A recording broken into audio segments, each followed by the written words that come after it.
Baubles. That's why you got glitter on your nose. No, not really. No, not really. And now I see even worse. A disaster coming in this evening because for some reason, I mean, we're now into day 3 of the penicillin. So they did say between 24 and 48 hours. So we're sort of borderline, whatever it is. I don't think I'm drinking enough water, but I was trying to work out yesterday the time between having a wee, but they're not proper wees. They're like silly wees. You know, you couldn't fill a thimble. But you get the pain and all the rest of it. So I'm coming in, and I thought to myself as I got into the car, I thought, I wonder how far I can go in the car without needing to make him stop, so I can get out and nip behind a building. And so we sort of go, and he was one of those very slow drivers this morning. He was going very slow. We were doing the 20 to 30 miles an hour, and I'm sitting there trying to think of anything else apart from going for a wee. And I thought, try not to think about going for a wee. It won't be. It's like, you know, when you sort of, you know, thinking about having water or something, all of a sudden cascading waters on the television. And so we get as far as the Ritz, and I'm thinking, I need to go to the toilet. Because we're going so slowly, we're going to go down down St James, left up Pall Mall, up into Orange Street. And I thought, I'm not going to make it. So I said to him, God knows what he thought I was doing. I said, you'll have to pull in just beside you. I just need to pick something up. So anyway, so he pulls in, and as I'm looking, there's some workmen on the corner, there's 2 black cabs with yellow lights on, and I'm thinking, do you know, I don't care. I needed to go for a wee. It was you know when you need to go for a wee, when you really got to go for a wee. And so I said, won't be a second, nip round the side of a building. And, as I say, I'll probably be on their security cameras tomorrow, I should imagine, or later on today. I was just so desperate. So desperate. But it didn't make any difference. We're back where we started again. I had a little doze before the programme, and because I didn't sleep at all yesterday. I haven't actually slept. I get sort of 5 minutes here, 5 minutes there, and then you wake up and think, toilet. In fact, I might as well just sort of go to bed with the toilet strapped to me or something like that. Or get some incontinence pads. You can imagine at my age, mid-40s, incontinence pads. I've never heard anything like it. Ridiculous. But everybody said to me, yes, all the people I know, they were saying, oh, it's not nice pain, you know, you don't want that. And I went, no, I don't want it. I'm more than happy to give it away to anybody. So I was getting excited about sort of all the sort of different things in the papers, and then all of a sudden you go, toilet. Somebody says, don't drink cranberries full of sugar, which will make it worse. Well, no, you can get the light cranberry, but that's the first thing the girls on the news desk said, cranberry juice. And I spoke to the chemist, they went, cranberry juice. So there you go. But so I had some yesterday, and it seemed to make a little bit of a difference. And I had a painkiller this morning. And so we'll see how far we get through, shall we? Do you know that dogs can't tell the difference between different words? You know when you say to a dog, sit, and the dog sits, it's doing it because it's a trick. It's learned. You've trained it to do the sitting thing, and then you generally give a little treat, and that's what they're waiting for. I see dogs going down the street in Twickenham with their owners, and the dog is gazing up at them. You know why? Because obviously the owners every so often give them a treat. So they're literally looking at these people's pockets. And if you actually said to the dog, dig, it would sit down as well. It doesn't know the difference. It doesn't know the difference. Oh, by the way, swearing's good for you. You're going to get a lot of that on the programme this morning. I heard once, says Chris, of a radio presenter taking a leak in a police station car park. I know. Well, it wasn't a police station car park. It was a car park overlooked by the police station. The trouble is, anybody will tell you, and ladies are probably worse than men. Worse than men. It's a case of, when you have to go, you have to go. And if you've got cystitis, you have to go. You can't. And the journey in obviously just took that few little extra minutes. In fact, in the end, I said, drop me here and I'll walk up into Leicester Square. John says, I've been there. I don't want to go there again, I'm telling you. It really is not pleasant at all. It's one of those sort of things. Mind you, I always think a problem shared. You know, not that it makes any difference, because if I could will it onto anybody, I blooming well would. I'd have no hesitation. I do share everything. This must be one of the very few radio programmes where you share everything. Birth, marriages and death. And cystitis. And having not had it before, I don't want it again. I'm telling you, I know the inside of every toilet in this building. I know my own toilet at home. And it's just got to that desperate stage. I'm hoping all of a sudden it just sort of starts receding. But Noreen says drink loads of water. What's everybody's idea of loads of water? I don't know. I mean, I brought a bottle of water in with me, so I should be drinking that. I mean, I'm assuming I can drink that and not drink tea or coffee. But I sometimes need the coffees. In fact, normally I drink tea, but I might have a bit of a coffee today. But apart from that, yesterday was freezing blooming cold. Another cold day. We've had terrible weather. Terrible weather. It's not helping at all. One of the papers says the Ginger Whinger is suing the publisher of an English newspaper because of, something that was written in there. I don't know, honestly. That's that California lifestyle, isn't it? It's a case of, what are you doing, dear? Nothing. Nothing at all. Streets on a new housing estate have been given new names by woke councillors. They're sort of, it's just, why don't these people just leave things alone? One of the roads was named after, because a lot of our roads are named after people who used to live and work there.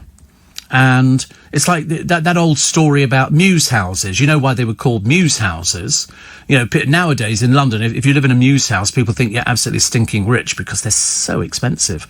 So expensive. But they were called mews because that's where people used to go and they would live with their hunting hawks. And the noise that they made was considered mewing. Mewing. So there you go. But I'll tell you all these names, actually, later on. They're a little bit peculiar, actually. I don't know why they're doing it. Tess Daly's revealed her husband Vernon eats 5 meals a day. 5 meals a day. Wow. Amazing. Amazing. And also hundreds of workers at one of the biggest techie firms, have shared a bonanza. 74 of them are now millionaires. 74 of them are millionaires. I think they shared something like $1 billion. Absolutely phenomenal.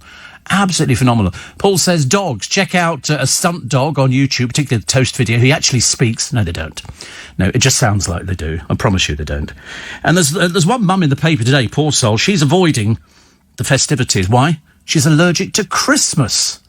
She's allergic to Christmas. I mean, can you ever be allergic to Christmas, poor soul? I felt immensely sorry for her, really bad. The royal family reunite, well, all of them except Harry and Meghan, who are still propping up the American economy, which is very nice. And what was the other one that I quite liked, actually? Where is it? I've lost it, actually. Oh, yes, somebody's stolen the figurine of the baby Jesus from a church's nativity scene. Oh, and Brooklyn Beckham. You remember Brooklyn? You've not read about him in the papers because he hasn't done anything. And his fiancée have drawn up a prenup agreement. They say to protect their money. Well, as her father's a billionaire and the Beckhams are so far down the list, they've only got a little pokey house. I shouldn't imagine Brooklyn Beckham has got more than, how much would he have to rub together? Answer, nothing. He never actually done anything. So that's a bit of a shame. Jane Moore, writing in her column, advises Harry, stop it now. And Dawn Neeson's got a few choices. Actually, Dawn Neeson and I are going to fall out today. She likes somebody that I'm not particularly fond of because I've seen through the charade or the charade. There's also a primary school. Wait a minute, what have they banned? Cutlery. They banned cutlery over COVID fears, leaving pupils to eat their sausages and mash with their fingers. Have you ever heard of anything so stupid in your entire life? So swearing's good for you. Oh, I like that one. I like that idea. And aliens have made, apparently, surprise contact with Donald Trump. I mean, who writes this rubbish? Oh, by the way, I was right. Do you remember yesterday on the Isle of Wight, another one of those monoliths appeared? The bloke's come forward who put it there. He's an artist. He's a local artist, and he said, I did it. He said, because I was so taken with all the other ones. So he made it out of wood, covered it with glass panels. But, of course, there are still those people who go, no, he didn't. You can't win. It's a no-win situation. It's like, if you discuss crop circles with people who want to believe that they're made by aliens, they will argue the toss. And you will say, no, they're made by students. Here is a film of the students making it. No, it's not true. Most of them are made by alien spacecraft. No, they're not. They're made by students gravitating from one pub in the middle of all these fields, and they go out there with some torches and a bit of graph paper and a broom handle and some rope. And they make these complicated designs because they're students and they can do things like that. But so you can show them being made, and the people who want to believe in the crop circles will not believe you. It's ridiculous, isn't it? I mean, I don't know what it is that you have to do to people. It's like, what were they doing the other day? Oh, they were talking about, I interviewed a magician once. Before he knew that I was into my magic. honorary member of the Magic Circle. Thank you very much indeed. And I was talking to him about magic. He said, no, he said, I do real magic. And I went, oh. I said, I don't think I've heard of real magic. He believed that it was magic. It was really magic, as opposed to it's something that he's learnt. And I remember thinking, that must be quite a difficult thing, mustn't it? I mean, if you sort of... I always think, if you see something in this hand, and you put it in there, and then you close your hand, you open your hand, and it's gone, it's not magic, that's a trick. That's a very clever trick. Well, what do you think it is? Don't tell me you think it's something from another planet. No, it's a trick. It's people who are fooling you. People who are fooling you. And the whole idea is, I mean, even I watch them at my Christmas shows, which we've had, over the, not this year, but they are doing shows at the Magic Circle, but they're socially distanced. And I'll sit there and watch somebody, even though I know what they're doing, I'm still blown away by it. Absolutely. It's just, some people are so clever, but then some people, I remember talking to one person once, I mean, whereas I'm an aficionado, I collect and buy and store and things like that. And this particular guy sits on the tube playing with a pack of cards, which, makes him better and better and better and better. Me, I just sort of sit there in awe thinking, I can't do that. But there again, he probably couldn't do a radio programme for 3 hours. Mind you, the rate I'm going, I'll be very lucky to get through it. So consequently, today, boys and girls, ladies and gentlemen, there's no little bit extra. I do apologise again. It's not entirely my fault. It's the fault of the machine.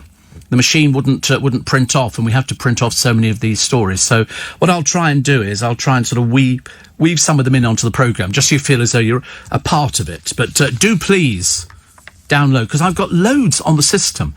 Loads and loads and loads. Over the years, and I think it's about 6 or 7 years, you can go back onto the system and you can download all of these podcasts, little bit extras, the In Conversations, Steve Allen's The Whole Programme. We've all got them. Well, not everybody's got exactly the same as I've got. I mean, some have got some very carefully crafted bits of education for you. Very good indeed.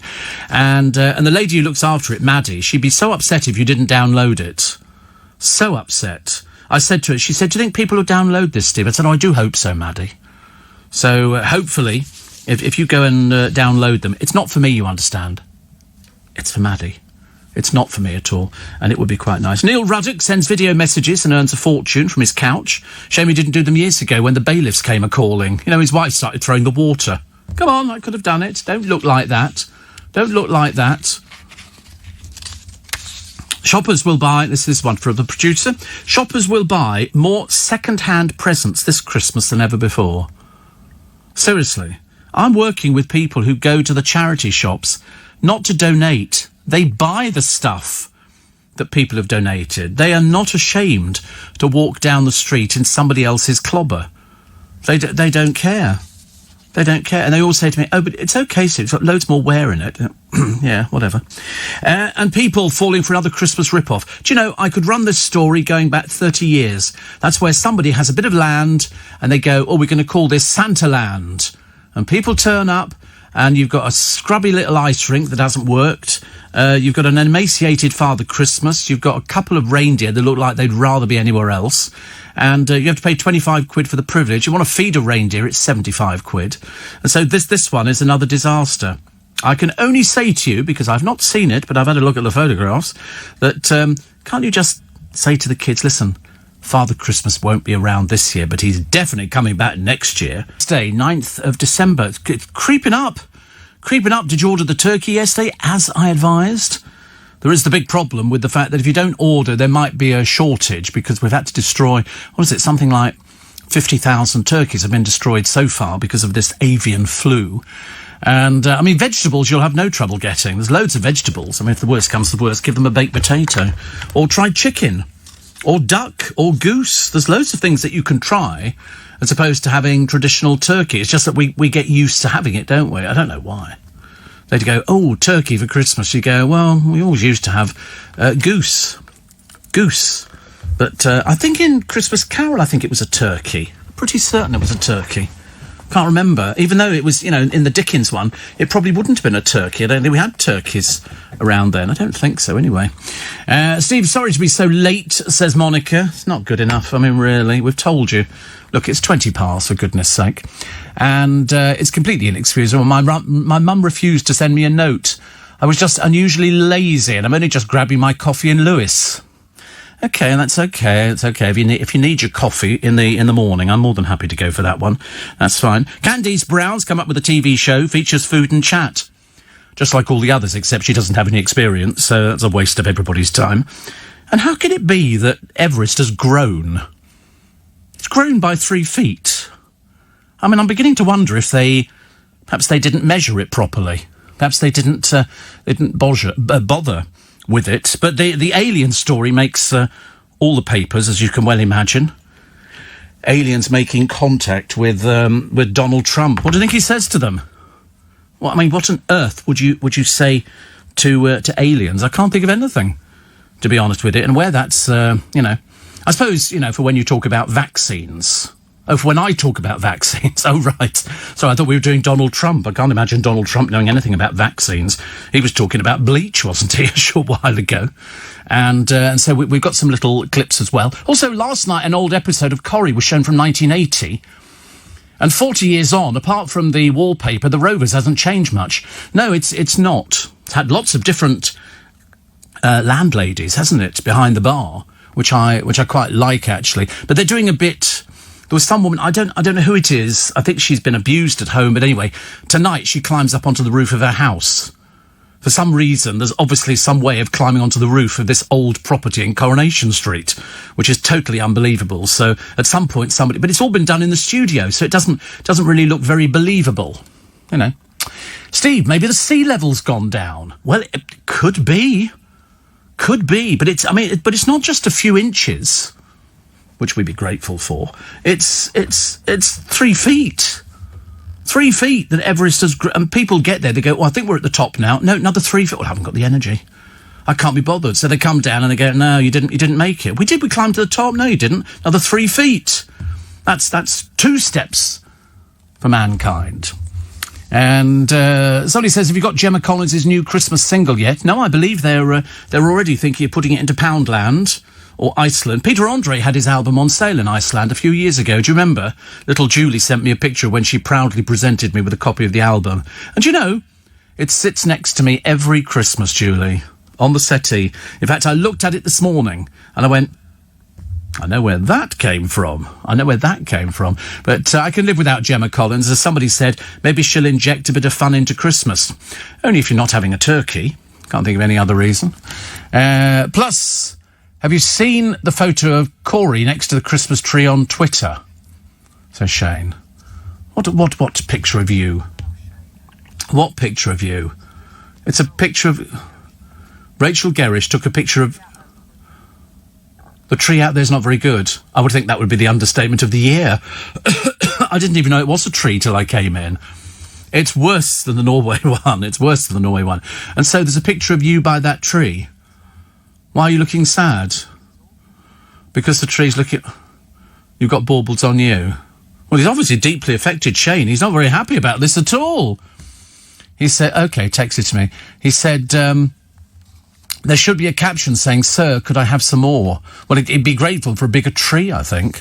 Definitely grateful for a bigger tree. But he's going to text it to me, and then I shall let you know what I think. I'm the aficionado when it comes to Christmas trees. I'm the aficionado when it comes to, is that a good tree or a bad tree? And I have a horrible feeling this one... When I did walk in, actually, because I said to Chris Gold yesterday, I said, well, the tree is not the best looking I've seen. Not the best... Well, I thought he was in charge, but he's got loads of other bits and pieces to do. So here we go. So here is Corey and the Christmas tree. Oh, Lord above... But where's your legs gone? Why were you kneeling down in front of this spin... to look like Tiny Tim? Oh, right. It's missing loads of things. Height, girth, everything. Seriously, I mean, it's a very poor excuse for a Christmas tree. Not many... Well, no, they're mainly around your neck, aren't they? What have you put baubles around your neck for? Oh, no, yes, all right. Makes it look as though he works in one of those seedy nightclubs. Which actually he might. I have no idea. Steve, for 25 quid, Mrs. Razor Ruddock will come round and throw a jug of water over you. Did you remember seeing that? I thought that was so funny. That was so funny. Get out my garden. No, pay the money you owe. At the end of A Christmas Carol, Scrooge leans out the window and says, "You boy, what day is this?" he says. "Why, it's Christmas Day, Mr. Scrooge." He flicks him a coin and says, "Go and get the biggest bird you can find." 10 minutes later, there she is, Gemma Collins. No, he actually says, "Tell me, but on Christmas Day, obviously all their shops were open. Tell me, boys, that turkey there, the one as big as me," goes this little boy who, frankly, was very irritating from the word go. "Yes. And is it still for sale? Right. Here's half a crown or something, or whatever it was he threw to him." And he said, that's for you. Go and get the butcher to take it round to Tiny Tim's place. I mean, like Tiny Tim.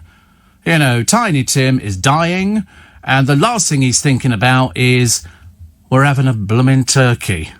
You know, on Christmas Day, so they've already started cooking the lunch, and then magically this blooming great big turkey turns up. You can imagine Mrs. Cratchit sitting there going, "Excuse me, and where do you think that's going in the oven?" You know, and then Scrooge turns up and everybody forgives him because he's not really a mean old so-and-so at all. He's more than happy to share his wealth, and he wants to look after Tiny Tim.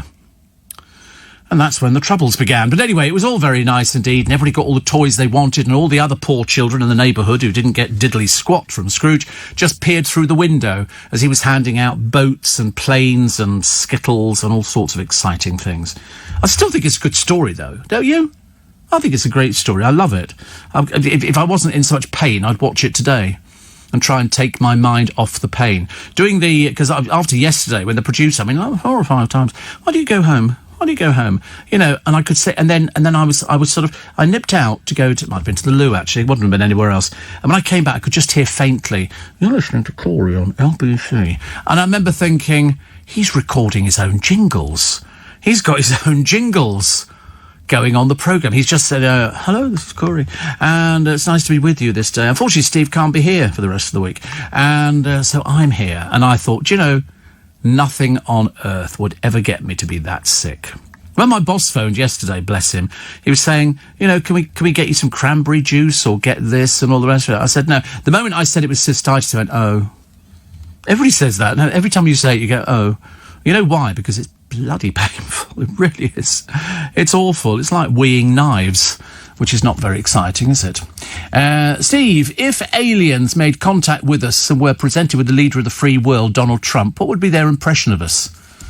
They'd think they'd wandered into a different time, I should imagine. I mean, you couldn't have a conversation with him, could you? I'd say to an alien, says Mina, "Wear a mask."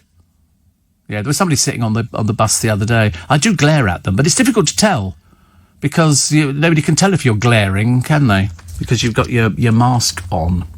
Right, so today is a very festive poem. Royal family all reuniting the other day. The Queen, no Philip, but everybody else appeared to be there except Anne's husband. He wasn't there either. What he was doing, I've got no idea. But I quite like the idea that I'm a celeb named King of the TV Jungle as the most talked about show. Mainly because the papers ram it down your throats for about 3 weeks. Which is good. The big question is when can you hug somebody? Answer, not just yet. Not just yet. But soon. Soon. Killer dormice. Killer dormice. Can you believe of such a thing? I've heard of killer wasps. I've never heard of killer dormice, and I still can't work out why a primary school has banned cutlery over COVID fears. I mean, surely if you wash it at high temperatures, which they are all done, and then so the pupils have got mash and sausages, they've got to eat it with their fingers. I mean, how do you do it? Unless you sort of take the sausage and sort of scoop it through the mash. I can't think of any other reason. I mean, have you ever heard such a thing? What sort of school is that? We shall tell you this morning on the programme. And as I say, it's one down, 54 million people to go. Let's hope you're one of them. I think you'll have to wait till next year. I think so. The Sun on the front page, Rebecca Vardy. Oh, God, honestly, God, I'm so bored with these two people. I really am bored with them. But has named 2 other football wives in the Wagatha Christie court war. She says that Danielle Lloyd and Dawn Ward were both privy to information. She's a horrible piece of work, Dawn Ward. Have you seen The Housewives of Cheshire? Oh, goodness me. What a deeply unpleasant person.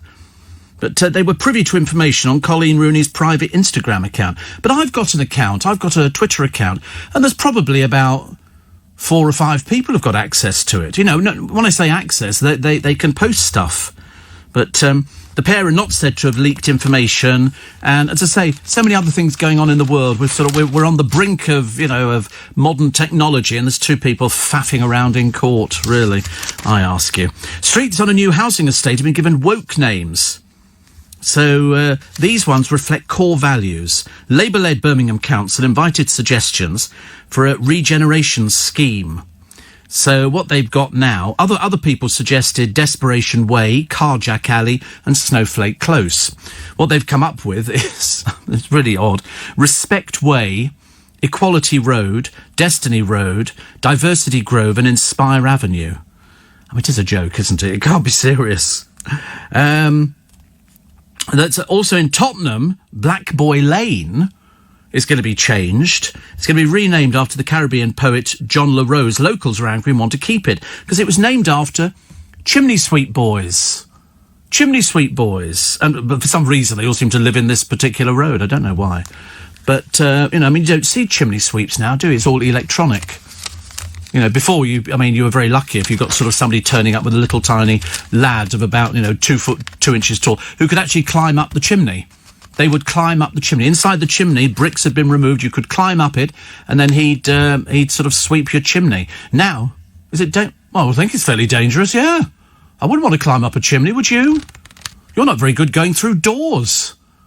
How would you cope with going up it? We'd never get you up a chimney anyway. We'd have to sort of pull you up, with a piece of rope from the top, and then you get stuck halfway, wouldn't you? Chimneys are not very big. They look big in the fireplace, but then they narrow out. And then, have you not seen Mary Poppins, up on the rooftops when they're all dancing, all the chimney? Yeah, but they're all dancing before that, step in time. Come on, maybe step in time. No, the old bamboo is from Chitty Chitty Bang Bang. It's hopeless, isn't it? It's what I have to work with. I do my best. So, Matt Hancock wept on television. He didn't weep on television. I was watching it. It looked as though he was weeping, but I promise you he definitely wasn't. And the lady, Maggie, who's privileged to be the first person vaccinated, I think so too. I think that's lovely. Well done, her. And if she encourages other people to have it done, fantastic. God, honestly, where do we go today? So Jesus has been spirited away.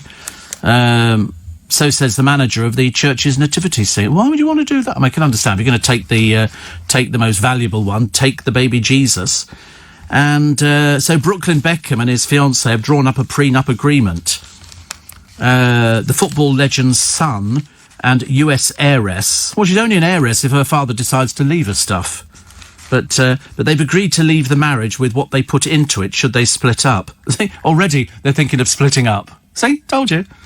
Brooklyn, whose parents are worth $335 million, most of it Dave's, certainly not Vic's, is it? And Nicola, whose father, because he's a business mogul and investor, an estimated $1.1 billion, due to tie the knot at some point next year, like anybody gives her, what's it? And they say here, of course, she doesn't need his money, has her own successful career. That's what it's come down to, isn't it? It's like a marriage of convenience. Okay, so who are you marrying? Somebody who can get me publicity. It's as simple as that. He's had experience of girls desperate to get in on the Beckham name. Have you seen the people that Brooklyn Beckham goes out with? I ask you. Jane Moore in her column. Sorry, Dawn Neeson. I've done it first. It was only because the paper happened to be there first. But she talks about Harry.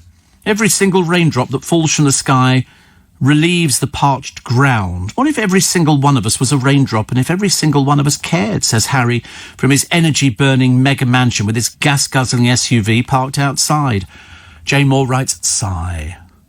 We columnists really do try to give the Duke and Duchess of Sussex the privacy they seem to crave, but it's tricky when they keep invading it themselves with self-serving grand statements telling the rest of us how we should be feeling or behaving. But that's what Harry's always done. He was brought up in a family. People say, the royal family say this, and so we kind of follow the advice. Unfortunately, now he's nothing to do with the royal family. He's just a bit of a dipstick. Take all your clothes off, start sort of being a naughty boy, get drunk, do the usual sorts of things. And somebody says, Jane says, why can't he just talk normally? As a cod philosophy goes, it's right up there with football Eric Cantona's when seagulls follow the trawler. It's because they think sardines will be thrown into the sea. So memo to the Fresh Prince of Hot Air. Could you please stop raining over us? Yeah, nobody's interested, Harry. I promise you, they're really, really not interested, love. I know you might think that they are. There's very few people. Very, very few people. Very few. You could count them on one hand. Every time I sort of mention them, because they're mentioned in the newspapers, because we always mention things that are in the newspapers, somebody will write it and go, oh, you just don't like Meghan and Harry. No, I couldn't care less about them. Why should I have to care about them? I didn't vote for them. I didn't put them in that privileged position. No, it doesn't interest me in the slightest. I just object to being preached to. I think that's the bad thing. Also, Kay Burley was told to take a break until next year after breaking COVID laws. It's unusual, isn't it, really? But she was hosting a party. Everybody's hosting I've not been to a party in ages. Nobody. Yeah, let's have a party here today, right here, right now. Yeah, has anybody got any vol au vents lying around that we can heat up in the microwave or something? Could go with some vol au vents or chips. Oh, chips I could eat at this time of the morning. Oh, I could definitely eat chips. I could eat some chicken drumsticks as well. I'm not fussy. Oh, sod it, let's all go home and eat. Can you imagine? Oh, dear. So a lot of people talking about the end of A Christmas Carol. Roger says another couple of celebs that were feuding, Piers Morgan and Jeremy Clarkson, have now made up. Of course they do. Of course they do. And it's good publicity. It's very good publicity. Don't ever believe that it's as bad as you think it is. If it was really that bad, Piers wouldn't have gone on to I'm a Millionaire. He wouldn't have done it. He'd just gone no. But they all do it. What, with a celebrity? No, never. Never had a spat with. So why would I? I've never lied about it. I used to get people writing to me years ago. There was one particular person saying, I'm surprised these celebrities haven't sued you. And I remember thinking, for what? You can't be sued for telling the truth. You can only be sued if you tell lies about somebody. If I say Corey is 6'3", he could sue me because he's not 6'3". He's very lucky to make it anywhere near 5'9". Drink more water. Victoria Beckham phoned me up. Yeah, she phoned me up. No, not really. She was basically saying, you said that we weren't going to make it. And so she said to be proved. And then she came in to be interviewed by me. She brought the entire family in. I got the entire family. I got Dave. I got mum and dad, sister. Yeah, everybody. I got Victoria's mum and dad. And, listen, the people who are in that business, ladies and gentlemen, let me tell you, they love the publicity. If nobody's talking about them, what's the point of existing? They need to be talked about. So it doesn't matter. So Gemma Collins is never going to sue. Why would she sue? She's fat. She lost 3 stone, but she hasn't done it herself. She's done it through an injection, which I've said is highly dangerous.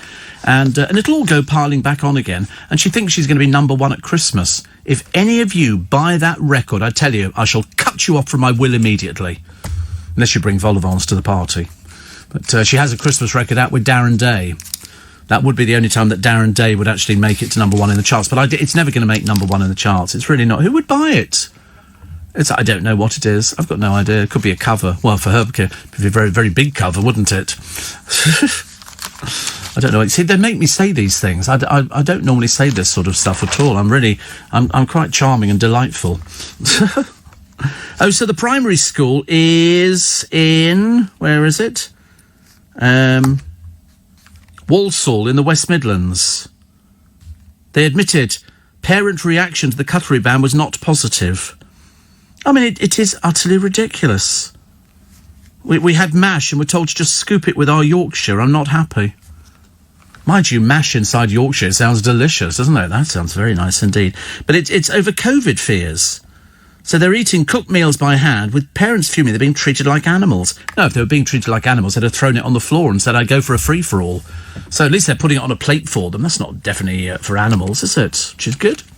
Also, the second-hand car market has become so competitive, buyers can see great and get great motors for less than a grand. So you could upgrade your car, couldn't you, Corey? That'll be the day.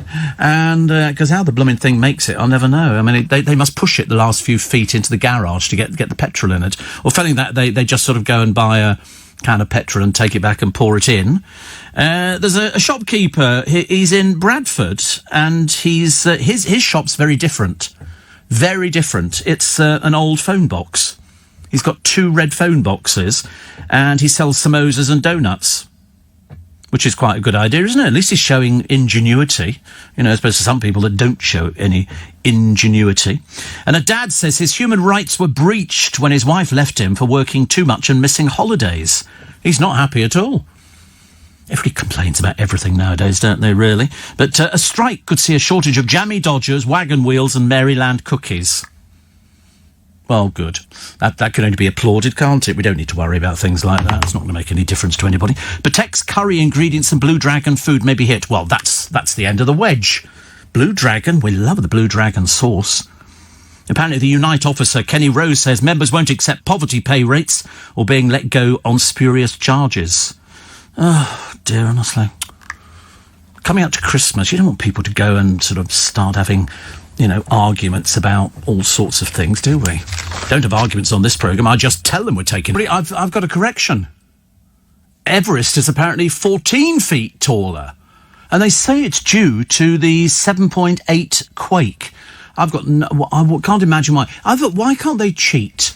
Why can't they just get in a helicopter? It flies them up, and then they get to the top of Everest. They lower themselves down on a rope. They put the foot on the top of it. They wave their flag. Somebody takes a picture, and then they go back in the helicopter. And apparently, the reason they can't do that is because helicopters can't make it to the top of Everest. It's too tall. But I never understand. There was some woman went missing a short while ago. They think she might have fallen into a crevasse or one of these glacial lakes, which, if she was carrying all her kit and everything else, might mean that she couldn't get out again. Some of these things in the ice, who was I talking to? I was talking to somebody who actually was sort of involved with climbing mountains, and they said some of these, I think it was Ben Fogel, some of these crevasses that you go to, it could go down a mile. It could go down a mile because these things have been there for hundreds and thousands of years. Hundreds and thousands of years. Somebody says, you seem to be obsessed with Meghan and Harry. No, if they make the papers, I'll explain it to you because you're not the brightest, Penny. So it's a case of if they're in the papers, we have to mention them. It says people are not interested in Meghan and Harry. No, but the papers put them... You have to explain it to somebody. You're obviously not the brightest penny in the box, are you? This is Jonathan in Deal, poor soul. And he says, when I switch the radio on in the morning, it's usually still tuned to LBC. But most of the time you're saying something awful about someone. You're obviously listening to the wrong show, Jonathan. But there we go, you are in Deal. Kent. I rest my case. No, we mention if it's in the papers. Ask the producer. He'll tell you. Ask anybody. I mean, apparently you're sort of the odd exception. Odd being the main word. And then somebody says, wonder what went wrong in your childhood for you to build a career on bad-mouthing other people. You think that's bad-mouthing? I'm being a critic. Have you ever read it? No, you probably can't read. But I mean, have you ever read... the TV critics, that's what they do. They said, it's not bad-mouthing, it's called telling the truth. See, you're obviously one of those people who didn't understand what telling the truth meant. So poor old Abby in Surrey, where I've got no idea, and probably Abby doesn't know either. But no, it's called telling the truth. If you don't like something... You see, the trouble is, and let me explain this to you, Abby, okay? We don't know how old you are, we don't know what sex you are, we know nothing about you at all, which is probably just as well. It's a case of everybody's got an opinion. Everybody's got an opinion. Do you not have an opinion about anything? I feel a bit sorry for you if you don't. Must mean you're a bit of a mealy-mouthed sort of person. So you then bad-mouth somebody because you don't have an opinion. But quite clearly you do. So that makes you a hypocrite. A bit like Harry and Meghan. Do you remember we talked about this before? Honestly, you have to explain things to people time and time again. Who's played the best Scrooge? Oh, I liked Alistair Sim. I think Alistair Sim was good. Definitely. And poor old Monica says, I've got some troubling news. Hanukkah starts tomorrow, and yet I still don't see Hanukkah, no, it's not a menorah, on Trafalgar Square. Do we ignore Hanukkah in London this year? I don't know. We talk about it daily. Monica's my favourite Jewish cabbie, so that's why we can talk about Hanukkah. But it's very interesting. Apparently the Gemma Collins Christmas single is Baby It's Cold Outside. Oh, how riveting. Sounds disastrous, doesn't it? I mean, who's going to be buying it? Isn't that the one that goes, I'm sorry, I'm late. Baby, it's cold outside. She's doing it with Darren Day. I mean, obviously all the other cast on Towie are sort of going, but I thought she told us we were all good singers. No, it's not happening. Not happening at all. Lovely picture of Peter, what is that name? Andre is back in the papers today. He's got a snowman outside his house. It's a fake one. It's a fake one, but it's obviously a posed picture because Pete spent so much time doing his hair, which is always good news. Kate Winslet says her career has always been blighted by critics insisting she wouldn't make it. You see, everybody gets criticised. Everybody gets criticised. You know, if you're a bit of a drip and you can't handle something like that, well, then, you know, need to wake up and smell the coffee. But I always love it when people accuse me of something. There's generally only about one or two. And then they do exactly the same thing themselves. They're obviously sort of missing the point, which is much easier. Alistair Sim says my friend Ian is the best Scrooge, and he has Arthur Daly playing the young Scrooge. Does he? Well, I didn't know that. I didn't know that. The trouble is, when you see some of these people, it's only because I recognise some of them by their voices. And then I can go, that's so-and-so. Dawn French got away with telling filthy jokes on the Vicar of Dibley, hiding them in a family-friendly way. She got absolutely slated for it by one of the TV critics. I couldn't believe it. I thought we all absolutely adored her. Absolutely adored her. I'll tell you about that drive-through Christmas event, promising a winter wonderland with 9 real reindeer and a Santa's grotto. 25 quid a car it was. I mean, surely, come on. You know, the signs are there. One bloke said 25 quid for 2 reindeer, no elves, complete rip-off. Well, surely you've heard programmes before where they say, listen, if you're going to go and see some of these sort of things, it was a park up and kind of walk between the 2 reindeer and the tunnel where Santa was. Somebody says it was very scrawny Santa. There was more meat on a rack of ribs. But the owner, Mike Vaughan, said the experience in Miles Platting, Manchester, went ahead at the last minute after lockdown ended. He said, what's been pulled off in a short set-up time, it's a cracking deal. Wasn't done to dupe people. Well, I suspect after the bad publicity that you're getting in all the newspapers today, you won't be seeing the queues of people waiting to come in, because kids like that sort of thing. They don't see reindeer. They've got no idea. They want to go and see what they look like. In fact, you stood a better chance with Wills and her as they trundled around in a train. Only took a day. I thought they were sort of being off for sort of like an extent. Oh dear, an extent. The train's not very good either. What, the Royal Train? Very naff. Have you seen Queen Victoria's Royal Train? That was a proper Royal Train. She got her own toilet and everything. You know, whereas Wills and Kate, it was very naff. It just looked like there was a carriage. They'd taken seats out of it, and sort of there's a dining room table in one bit, and I'm thinking, that's a bit naff, isn't it, for a Royal Train? Wouldn't they have been better off driving their own car? You know, and they could sort of get somebody to drive them, then they could have sort of cheese and pickle sandwiches in the back of the car. She could sort of drop pizza down the front of herself, and he could have a curry. You know, saves them to worry about it. They don't need to go by train. It's completely unnecessary. Although somebody said, why is it... In fact, one of the papers says, why is everybody sort of dissing them? And you go, well, we're not really dissing them. We're just sort of saying, what was the point? What was the point? Steve, loving the sarcasm to the sad people. Well, the trouble is they're doing exactly the same, but they're not bright enough to see that. And Paul says, what's Hanukkah? Oh, we can't go into that one. We could be here for days and days. And check it out on YouTube. Steve, I disagree with Jonathan from Deal. Everybody does. Poor old Jonathan. It's his only little claim to fame. No other claim to fame apart from he comes up with something that's so stupid, everybody then goes, we feel a bit sorry for him. Because Harry and Meghan left the UK, says Roger, because of press intrusion. Yet in America, they caught the press non-stop. I don't think the bloke from Deal understands that. He just thought they went over there to sort of try and get away from the press, but they've actually complained about the press bitterly, and here they are cultivating it. Hypocrites. Have you seen the Disney version of Christmas Carol? Jim Carrey playing Scrooge. I might have done, or I might not. Anthony says, if Gemma Collins gets to number 1, I shall give up on the nation. Well, you don't have to sell many records now to get to number 1 in the charts. Years ago, you had to sell thousands and thousands and thousands. And Sabrina says, who are these snowflakes getting through with their petty comments? They're lonelies. They're not really snowflakes. They are people of limited, because they don't understand that all we're doing is doing something from the newspapers. If it wasn't in the newspapers, we wouldn't bother doing it. It's got to be in the newspapers for it to trigger something in me. So that's it. No, Dawn Neeson, I'll tell you about her column in a moment. And she likes Maisie Smith. You see, I'm not buying into Maisie Smith at all.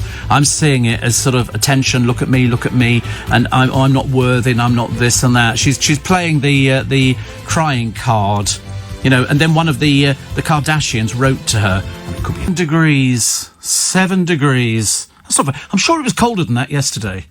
I'm quite sure. I spoke to a friend of mine, so she's just had her operation, and she's got the all clear to have baths again, and it's all absolutely fine. And then somebody, obviously not really in the real world, says, you need to phone your doctors and get something for your cystitis. I'm sorry, have you heard this programme before or something? You need to go back and podcast.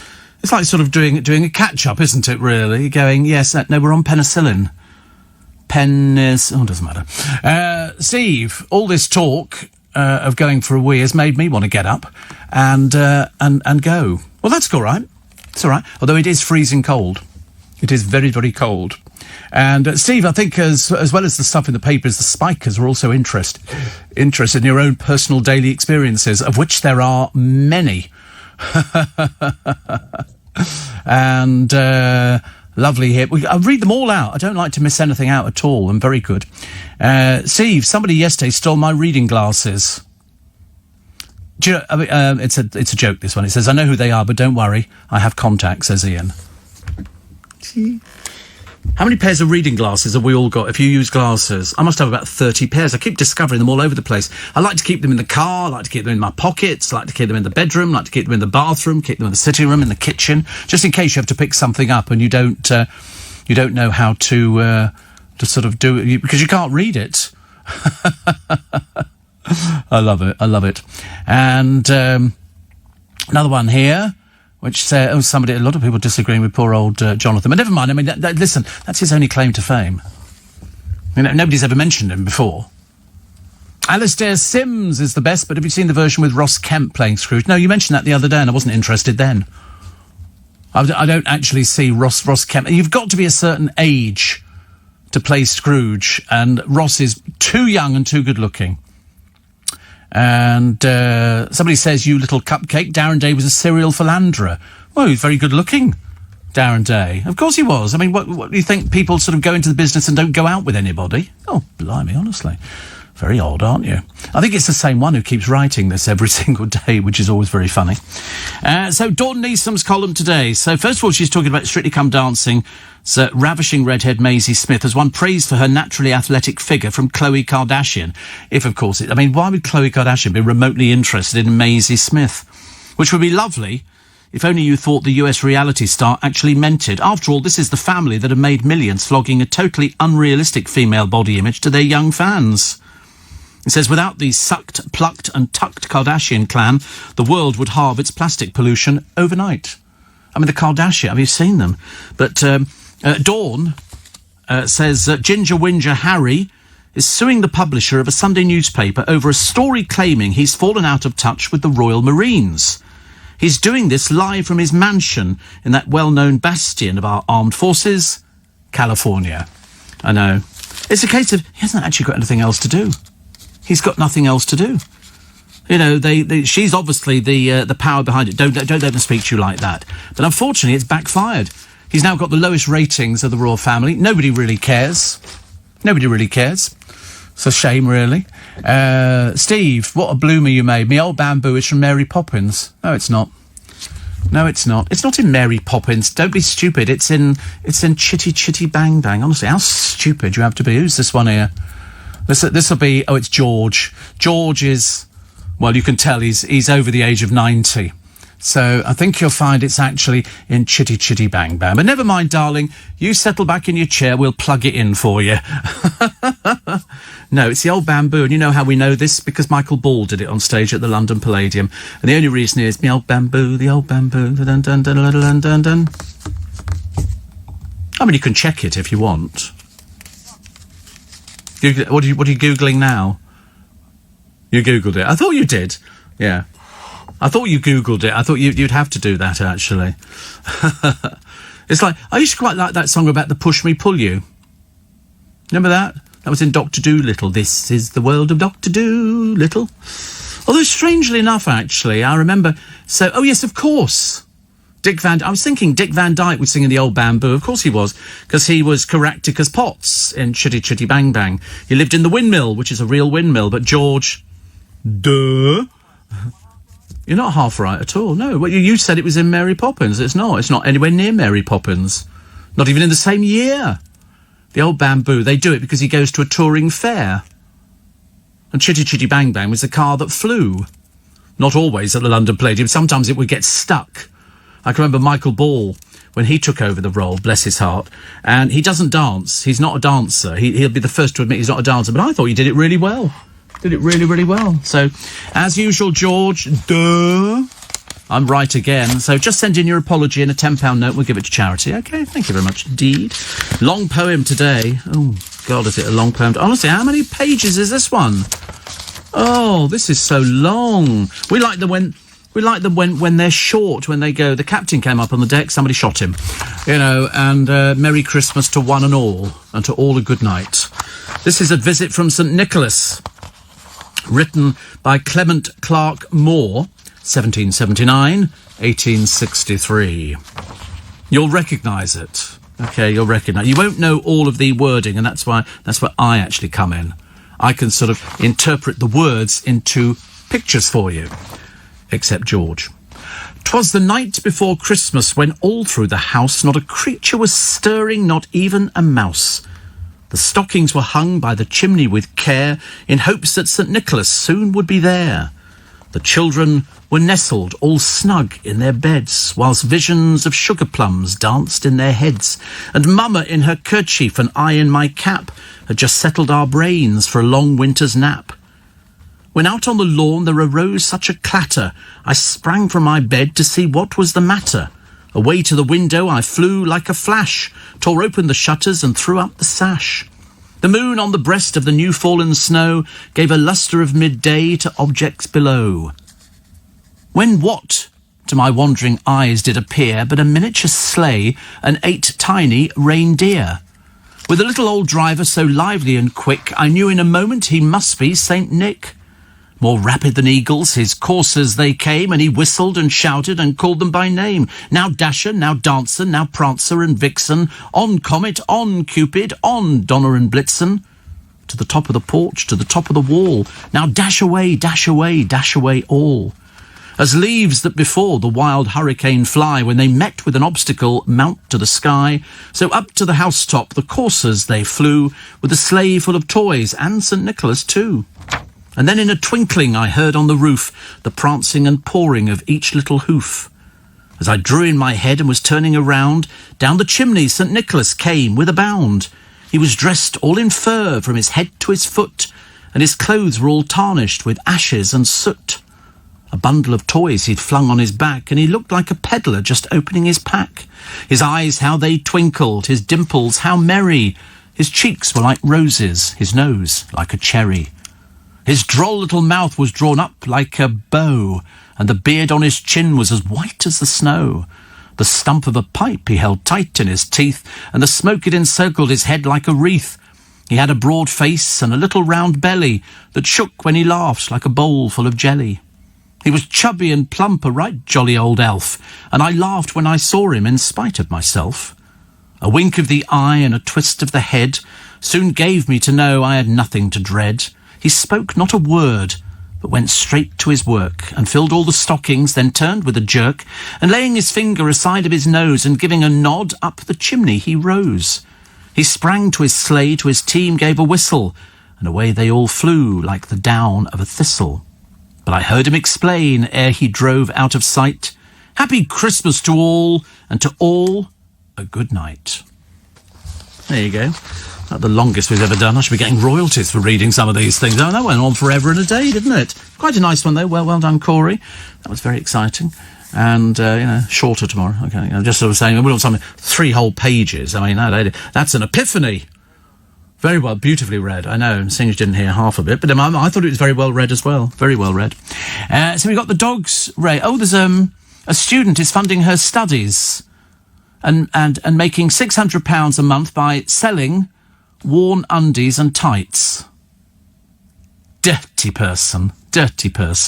Physics undergraduate Melkin Brown, 30, bit old, isn't it? Sells her worn pants and tights to fetishists from all over the world. She says it isn't illegal and it's a viable way of making money. I'm sorry, dear, there's a name for people like you. It's not normal. Whether it's illegal or not has got nothing to do with it. It's called, really, how could you look at yourself in the mirror? Very tacky. Steve, I heard a debate on LBC a few years ago about the best Scrooge, and you won hands. Someone said you could take a cigarette from your pocket, a light, when you smoked. Yes, I could, actually. And I feel all Christmassy now, Steve. Oh, good. And Roger says, I've heard that my cousin Lisa gets up 3 hours early on weekdays just to listen to you. She's not married to George. Oh, no, sorry, George isn't married. No, he can't be, can he? Otherwise, he'd have somebody to talk to in the morning, but he obviously hasn't got anybody to talk to. So, important events from this day in history. Oh, we'll go through those a bit later, actually, because they're always fairly good. Steve, the Jim Carrey Christmas Carol is a computer-generated animation. Is it? I don't know, I've never seen it. I was never a fan of Jim Carrey, actually, so... Steve, Johnny in Margate says, poor Jonathan in Deal. Deal or no deal? No deal. And another one here says, just to annoy Jonathan in Deal again, what have Harry and Meghan been up to now? Well, she hasn't done anything of any note, and he's suing a newspaper for saying he doesn't sort of hang around with the army boy. Well, of course he doesn't. He lives in America. And as far as I know, we haven't moved the British Army out to California. But they are hypocrites. Yes, it was all this. Do you remember? It was all done when they were sort of flying around all over the world saying, oh, you've got to watch your carbon footprint and all this kind of stuff. Thinking, excuse me, why should we be told what to do by people that, we'd never even heard of her before she came along. Not a clue. Straight-talking bake-off queen. Oh, this is dreary old Candice Brown. And I thought she was the one who said years and years ago, oh, I don't want to go into show business. Now, of course, she's started doing the, oh, look at me thing. It's a bit dreary. But she's planning her own TV show. I mean, she won the 7th series of Bake Off in 2016. She said, of course I'm aware TV's a very busy area. No, it's not busy, dear. It's selective over who they employ. And put it this way, if Eamon Holmes can't get a gig, can't see you doing any sort of chat show. She's a former PE teacher.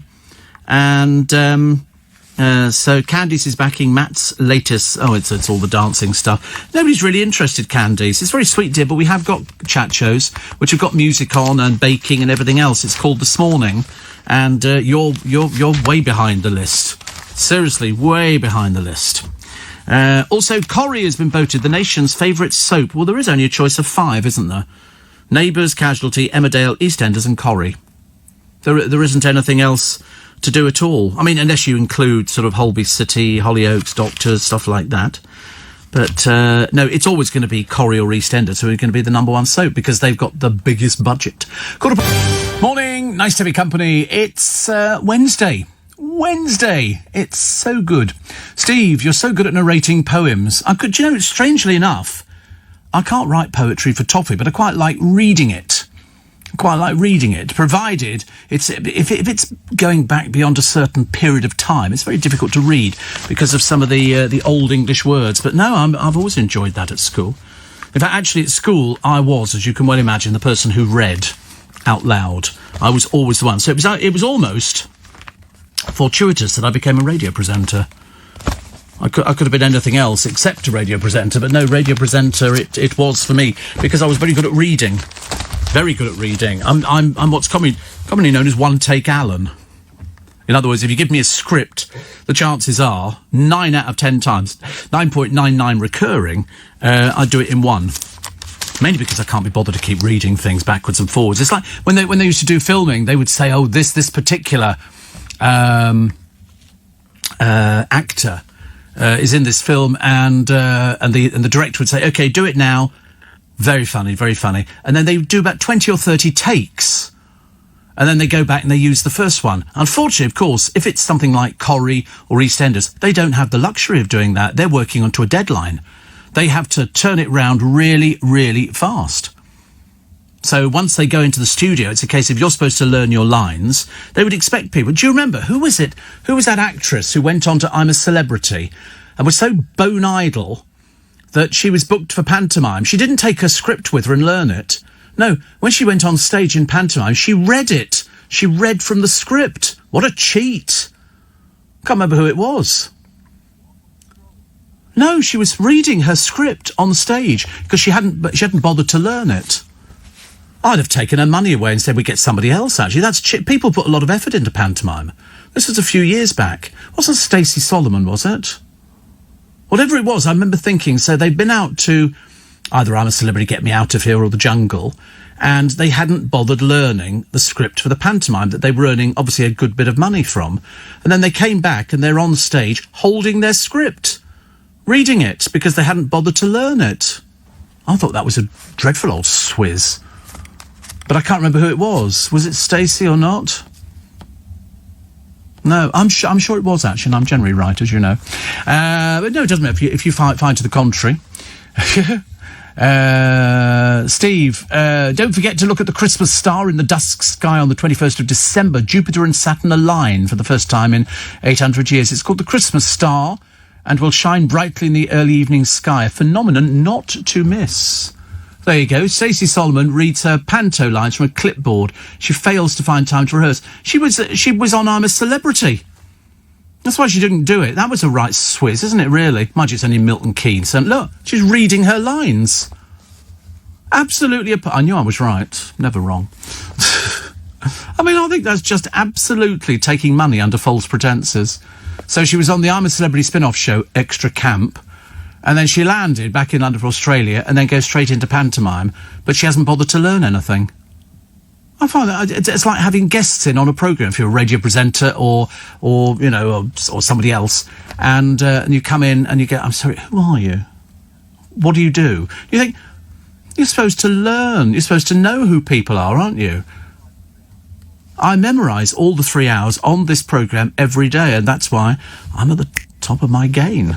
You know, I don't need to go on to I'm a Celebrity, Get Me Out of Welsh Wales. I don't need to do anything like that. In fact, I can't think of anything worse. And having seen poor Jordan North's little flat up in Manchester, good God in heaven, he definitely needs some more work. I'd love to know what he's earning, actually, but then I'm just naturally curious. We did have a thing a while ago. Somebody had leaked something from the BBC, and it was everybody's salary. They had all the presenters on the radio stations and how much they were earning. Some of them actually become public knowledge, but there's some of them which are sort of hidden within companies and things like that, and people pay themselves dividends. I always get to it. I can't be bothered to do anything that's complicated.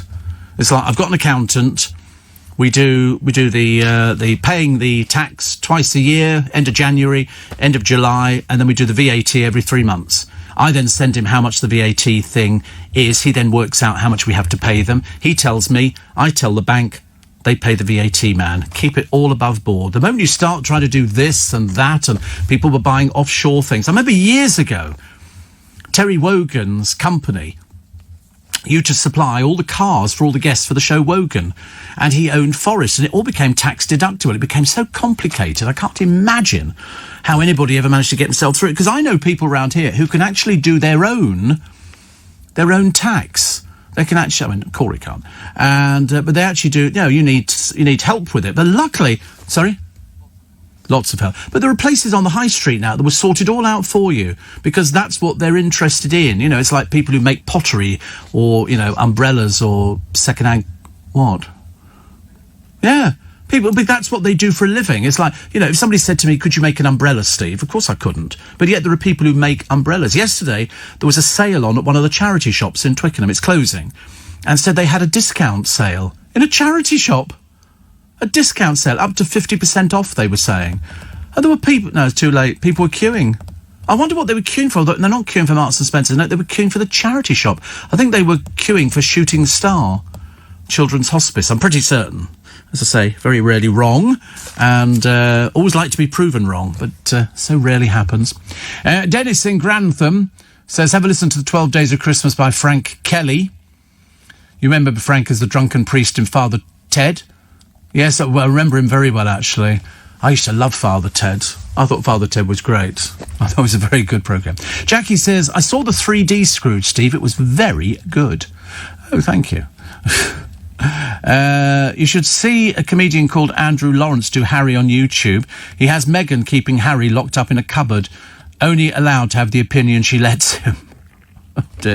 Oh, the Harry fan will be out in force on that one. Oh, did you know Harry, fought for this country and all the rest of it? What's that got to do with it? Thousands of people did, millions of people did over the years. Doesn't mean to say they're entitled to tell us what to do. Scholars have concluded that Shakespeare could have written more plays if he hadn't faffed about deciding which pencil to use. The producer will never get this one at all. To be or not to be, yeah. You've heard the gag. Do you know that if you drive down on the embankment, just before you get to Chelsea Bridge, there's a garage on the left-hand side, and they've got 2 cars in there, and the number plates are 2B and not to be. Yeah, it's something, yeah. I can't remember what it says, but it is the to be and not to be. It's very good, isn't it, really? Imagine how rich you'd have to be to buy something like that. Which I thought was very good, actually. Duncan says, the M23 northbound not closed, it's open. Oh, right. Well, perhaps it was closed when we looked at it. Roger says, the difference is Stacey Solomon probably can't multitask, whereas somebody at the top of the game can. Well, she's not an actress, is she? She's a singer. But I think to go on stage and read your lines, I think that's appalling. Hanukkah, Steve. It's a Jewish festival commemorating an occasion when a single-day supply of lamp oil has lasted 8 days in the temple, freshly recaptured. Thank you very much indeed. And somebody says, thank you for reading The Night Before Christmas. I heard this poem the other day, Survivors poem by Roger McGough. And, do you know, there's a lot of very depressing poems. Some of them are very good. The producer seems to manage to find the most depressing poems that you could ever find. I've never known anybody who will find something. Most of them involve death. People dying in the most horrible circumstances. And he sits there with a big smile on his face. And you think, why can't you have happy poems? Because I should imagine Christmas in Corey's house must be an absolute whale of a time. People sitting around sobbing into their handkerchiefs and their vol au vent. I've got a thing about vol au vents today. Don't ask why. I've just got a thing about vol au vents. I could eat vol au vents. My mother used to make vol au vents. And, she used to do all sorts of flavours, chicken and cream, all sorts. Just everything. There was just everything. Little beef vol au vents. And they were and hers was sort of the one bite. In it went. Oh, dear, honestly. I could be very naughty just with the vol au vent. Steve, I always used to listen to 5 Live. Oh, it's not still going, is it? Are you serious? Good Lord, I thought we closed that down years ago. Until September, I retuned to LBC and heard your breakfast show. How long have you been a presenter? Week. I've done a week now. We think a week is quite long enough in this business, isn't it? I'm always fascinated by how people first discover radio programmes. I didn't... What? What's the matter now? It's early breakfast, yes. Well, for some people it's breakfast, it's, people might be having tea and toast at the moment, I don't know. But I can't remember how I discovered LBC. I think I was just flicking around at night with the radio, and I heard Beadle. Jeremy Beadle. That was the first person I think I heard on LBC. And I just had this image of somebody wearing short trousers who was mad as a fruitcake. And I always remember, so even before I started working here, I was listening to him. And then when he left, there was Tommy Boyd, Adrian Love had done it as well. And it became sort of fantastic cult listening over the weekend.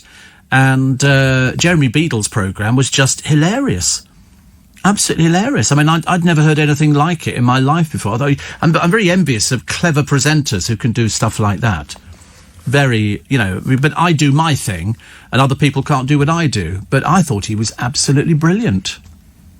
Absolutely brilliant. And so I started listening to it, but I can't remember how I discovered it. It's like, if you were a listener to the BBC, I know Nick Ferrari always has a thing about, which station have you moved here from? And people who say, BBC or something like that. How do you then discover LBC? It's a very interesting thing. It's worthwhile talking about, actually, so I did. And I quite like the idea of sort of people listening to a station going, I first discovered you. I've met people now who I was introduced to when they were children. little children, and their mums and dads used to bring them along to some of our appearances, and now you bump into them, and they're all grown up with families and everything else like that. It's quite an achievement, I think. Are you looking forward to any particular programme over Christmas, says Susie? Yeah, mine. Only mine. I don't want to listen to anything else at all. I'm not interested. I don't know, actually. I've had a look at the LBC schedule. It's very good. Very good. There's a few surprises in there, which you will like. Few surprises. A couple of things you're going, oh, interesting. So that's quite nice. What else we got in the papers? Oh, the super trawlers stalking the Channel. And they're currently off the south coast, and they found dead dolphins. These are super trawlers who are scooping fish from the Channel with a devastating impact, because they just end up picking up all sorts of things, and the dolphins would be caught up in it in exactly the same way, which is not so good, is it? Not so good at all. Beatles marking 40 years since John's killing, and Lennon shot dead December the 8th, 1980, so that was yesterday, paying tribute to the incredible Scouser. I did say the other day, I wonder what John Lennon would be like now if he was still alive. Would he still be touring? Would he be, we don't know. Alex Sibley is the gay icon, as you know. He said definitely should be more of a gay icon than Philip Schofield. Yes, I mean, I don't know how they ever got to the fact that Philip Schofield was a gay icon. I never saw that, but, before he actually came out, which was like possibly one of the worst kept secrets, I began to think to myself, you never thought of Philip Schofield as a gay icon. John Barrowman you'd think of, and Tom Daly and people like that. But Pip Schofield, he's a white-haired old man. I'm not saying you can't be a gay icon if you're a white-haired old man, but it just didn't crop up at all, which is a shame. Steve. Thank you for the best start to the morning. With regards to the number plates at the garage, no, they're not. They're in a garage. They're in a garage. It's a private house. And would it be 2CV or not 2CV? No, it's not. No, it's 2B, not 2B. I can't remember exactly what it is. Somebody will know. And in fact, they might have actually, they might have moved. Steve, a DVLA search shows 2B on a black Bentley and not 2B on a green Land Rover. Although, things changed quite dramatically. I mean, that was for years ago. Somebody says the 2B, which was on an Aston Martin Vanquish, the other number plate, not 2B, I can't remember what car it was on. Well, showing on the DVLA, it's a black Bentley and a green Range Rover. Must be somebody in the business. It would have to be somebody in show business. Somebody thinks it could be Brian Adam, but he's not an actor. He's not an actor, so, be interesting. Oh, right. Okay. Steve says, Dan, been on a quiet night shift, usually feel asleep for 2 hours on shift, luckily on manning the phones. Great being the boss. Do you know, I didn't sleep at all yesterday, because every time I closed my eyes thinking I'll make it go away, it came back again with a vengeance.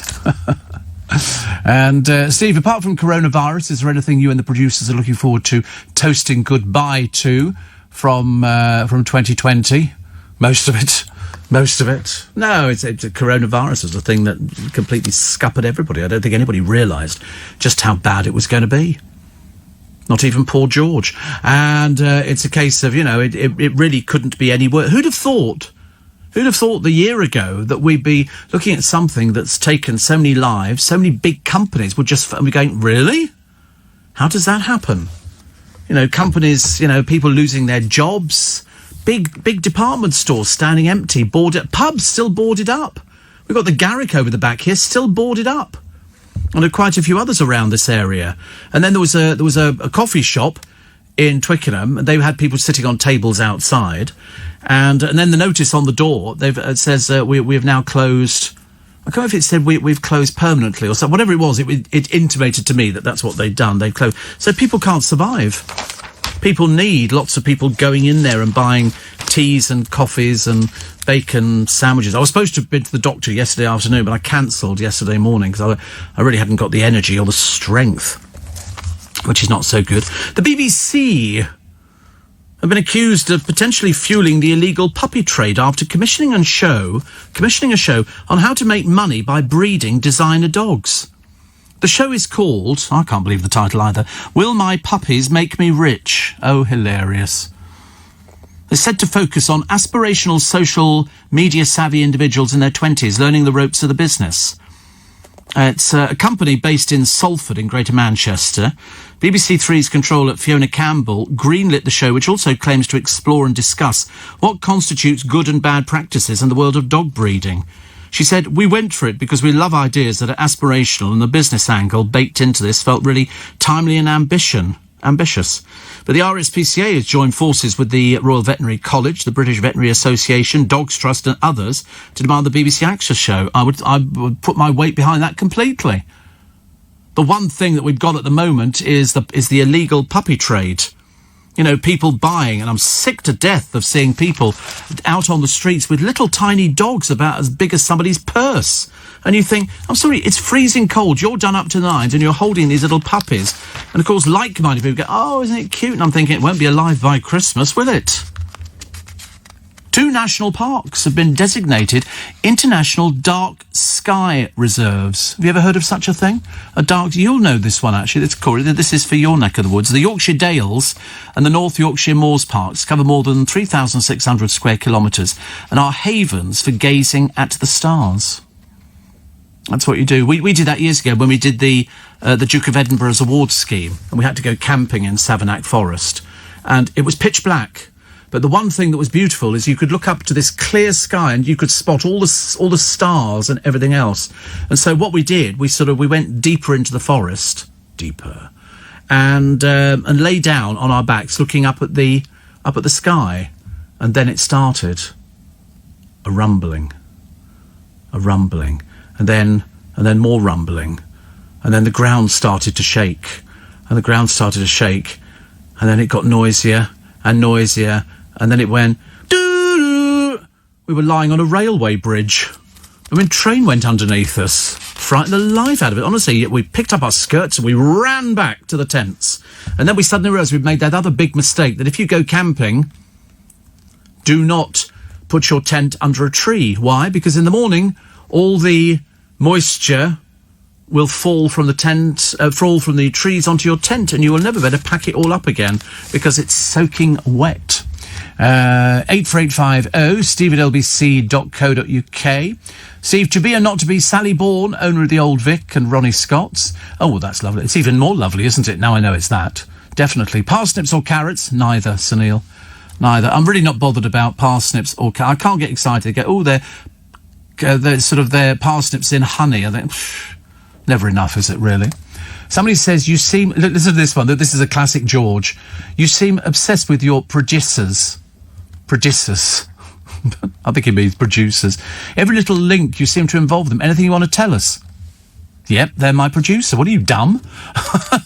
Where's your brain in the family today? Have you lent it to somebody?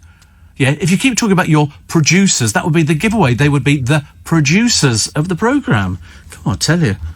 There's not a home that's closed down somewhere and there's people wandering, is there, or something like that? Why do people write the stupidest thing I've ever heard? Steve, there is an area in Exmoor which has a designated dark sky status. I'd never even heard of it before. Wow. No, I said the house used to belong to Bryan Adams, not the cars. Well, why would you be parking somebody else's cars in your garage? The garage is underneath the house. In fact, it's built on top of it. In fact, it's so much a part of it, it couldn't be anything else. 84850 steve@lbc.co.uk. I first came across LBC, Steve, in the early 80s when I was PR manager for Alfred Marks Bureau. Remember them? And I've been a massive fan ever since. I think the studio was in West London in those days. In the 80s, well, we started in Gough Square. Then we moved to Hammersmith, next door to Olympia. And then from there we went to... where did we go to from there? Oh, we might have gone to Gray's Inn Road, and then after Gray's Inn Road, we went to Shepherd's Bush, and then Shepherd's Bush, ta-da, Leicester Square.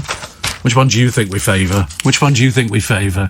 Leicester Square. Honestly, can you believe it? We're actually in... There's no other radio station... Well, there's other radio stations in our building, because we own a lot. But there's no other radio stations around the area, which is lovely. 6:45. Oh, blimey, I should get into so much trouble if I don't get some of these... You know, ladies buy bags.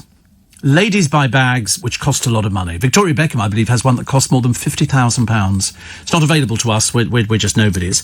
But there's one here from Moschino. It's a baguette. It looks like a baguette.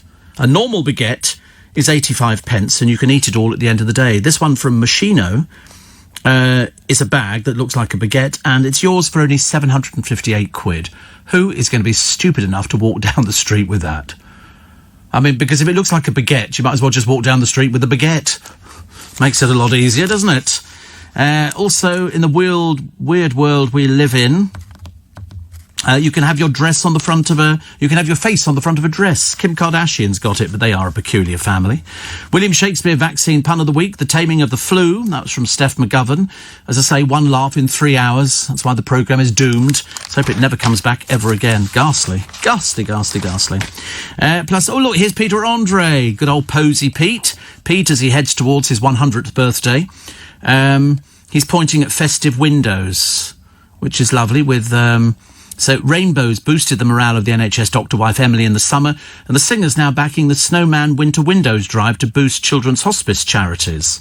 So there you go, that's nice, isn't it? What does Peter Andre do for a living? We can't work it out. We think he's either a pop star, or we think he was a pop star.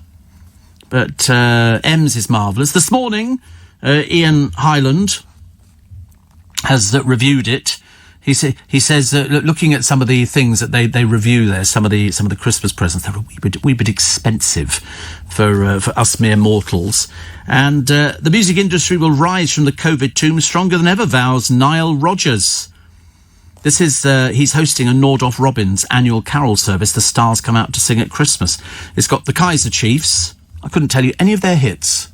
I don't know any hits from the Kaiser Chiefs. I predict a riot. Right, I predict a riot. Is that the Kaiser Chiefs? I thought they were a bit more sophisticated than that. Ruby, Ruby, Ruby, Ruby, Ruby. Lovely. That's two we've come up with. There you go. Based on that, I don't think I predict a riot. I didn't think that was them. I thought that was Sham 69. I mean, I could be, as you know, I'm hardly ever right on these musical questions, Corey, so there is a very good... Oh, that's right, for the purpose of that benefit of that person. This is the producer. Okay. And just in case they're not aware of things that are going on, I accept there are other people on medication this morning. So, here we are. Kaiser... Oh, no, it is. That's the new lighter version. I thought it was Sham 69. But I mean, listen, I'm perfectly happy. No, they did White Riot, I want to riot, White Riot, ride on my own. Well, it's got the word riot in it. I mean, how close do you want to be, for goodness sake? So the Kaiser Chiefs are Rod Stewart, Cliff Richard, Roger Daltrey, Florence Webb, Rebecca Ferguson and Simple Minds. Sounds good, doesn't it? That's on Tuesday, 7 p.m. And you can check them out online. It's Nordhoff Robbins, which is lovely. The BBC has received 150 complaints about Strictly Male dancers performing in drag. Oh, do you know, there was an advert the other day. It was for Tony Beak appearing on This Morning doing Cooking with the Family. My God, he's as irritating at home as he is normally. But so a lot of people have complained about it. It was what they were doing was an homage to Priscilla, Queen of the Desert. And, of course, Tony Beak took part in it as well. He said, this time we weren't just camp time, we were just frocking up for the sake of it. And in the movie Priscilla... You must watch it. If you've never seen it, it's a very good movie. Priscilla, Queen of the Desert. Very nice. So here is the manger, and somebody's nicked Jesus. You know, so a sign says, missing baby Jesus. Have you seen him? Oh, I don't know. I mean, who would pinch the bed? Oh, there's always going to be somebody, isn't there? Do you know, if all the stars are coming out tonight, not a cloud in the sky, but here it is above the Yorkshire Dales National Park. It's beautiful. Absolutely beautiful. Really is lovely. Very, very nice. Many workers over 50 made jobless during COVID may never work again, a charity's warning. More than 340,000 people aged 50 to 64 years are unemployed, up 85,000 since June. Age UK are urging those who are unlikely to work again are offered early access to state pensions, and it wants the age of eligibility for benefits such as pension credit lowered. Caroline Abrahams at Age UK says it's deeply worrying. Certainly it is. Certainly is. And the highest... Oh, there's a whole load of people here queuing at the peak of Everest to get there. You wouldn't even get me up there. It just looks dangerous. Terrible. But Doug Scott died the other day, 79, the greatest mountaineer of his generation. And the 60th birthday of the show that all the papers said wouldn't last.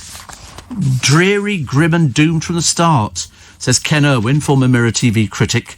He says, how I billed the birth of Corrie, the longest ever soap. Because they would sort of say, it won't last, you know, and blow me down. Here it is, 60 years on. 60 years on, still works. A senior Tory MP accused Netflix of arrogance by refusing to warn viewers that The Crown is a fictional portrayal of historical events.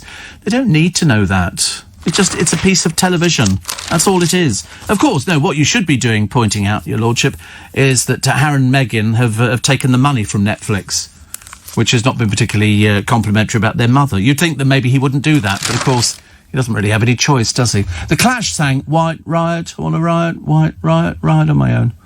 Thank you. And Steve from Leeds, first time I got a universal remote control, I thought to myself, this will change everything. Get your coat. I've got it was sold as something to annoy people, and it's a remote control, little tiny thing that turns off every television. So you could be in a pub, people watching football, you go, and then just push the little button, it turns the television off.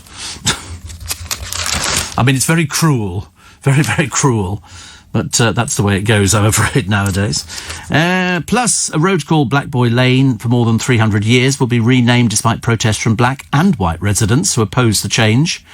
The front runner for the new name is La Rose Lane. Poor old postmen and women, they have to sort of do all these sorts of things, don't they? They have to try and sort it out. An even bigger picture of Santa's dismal drive-through. But if you want to feed the reindeer, it's an extra 95 quid. Unfortunately, you know, they're not big, and these are tame reindeer, and they've got two of them. My mother says, I feel awful saying it, but for 25 quid, it was shocking. Well, they get them every year. There's always one, isn't there? Every single year they get one and they go, oh, this is, you know, people don't like it. They say it's a bit of a rip-off and everything. Well, of course they are. You know, what you need is something like Winter Wonderland, but that didn't last about 5 seconds, did it? In Nottingham. You thought the police would have realised that one. Do you know IKEA sell 1 billion meatballs a year around the world? 1 billion meatballs, and I've never had them. You can buy frozen ones from its food hall to cook at home, and most customers happy to forget that horse meat was found in some of the balls in 2013. But I love meatballs. Big meatballs and sweet corn and mashed potato. Yes, please. Thank you very much indeed. We'll have some of that. Also, how did you just say microwave, Nigella? This is Nigella Lawson. They're picking up on her pronunciation. She pronounces it microwave. Microwave. Microwave. And says it's a camp joke that's become a habit. Microwave.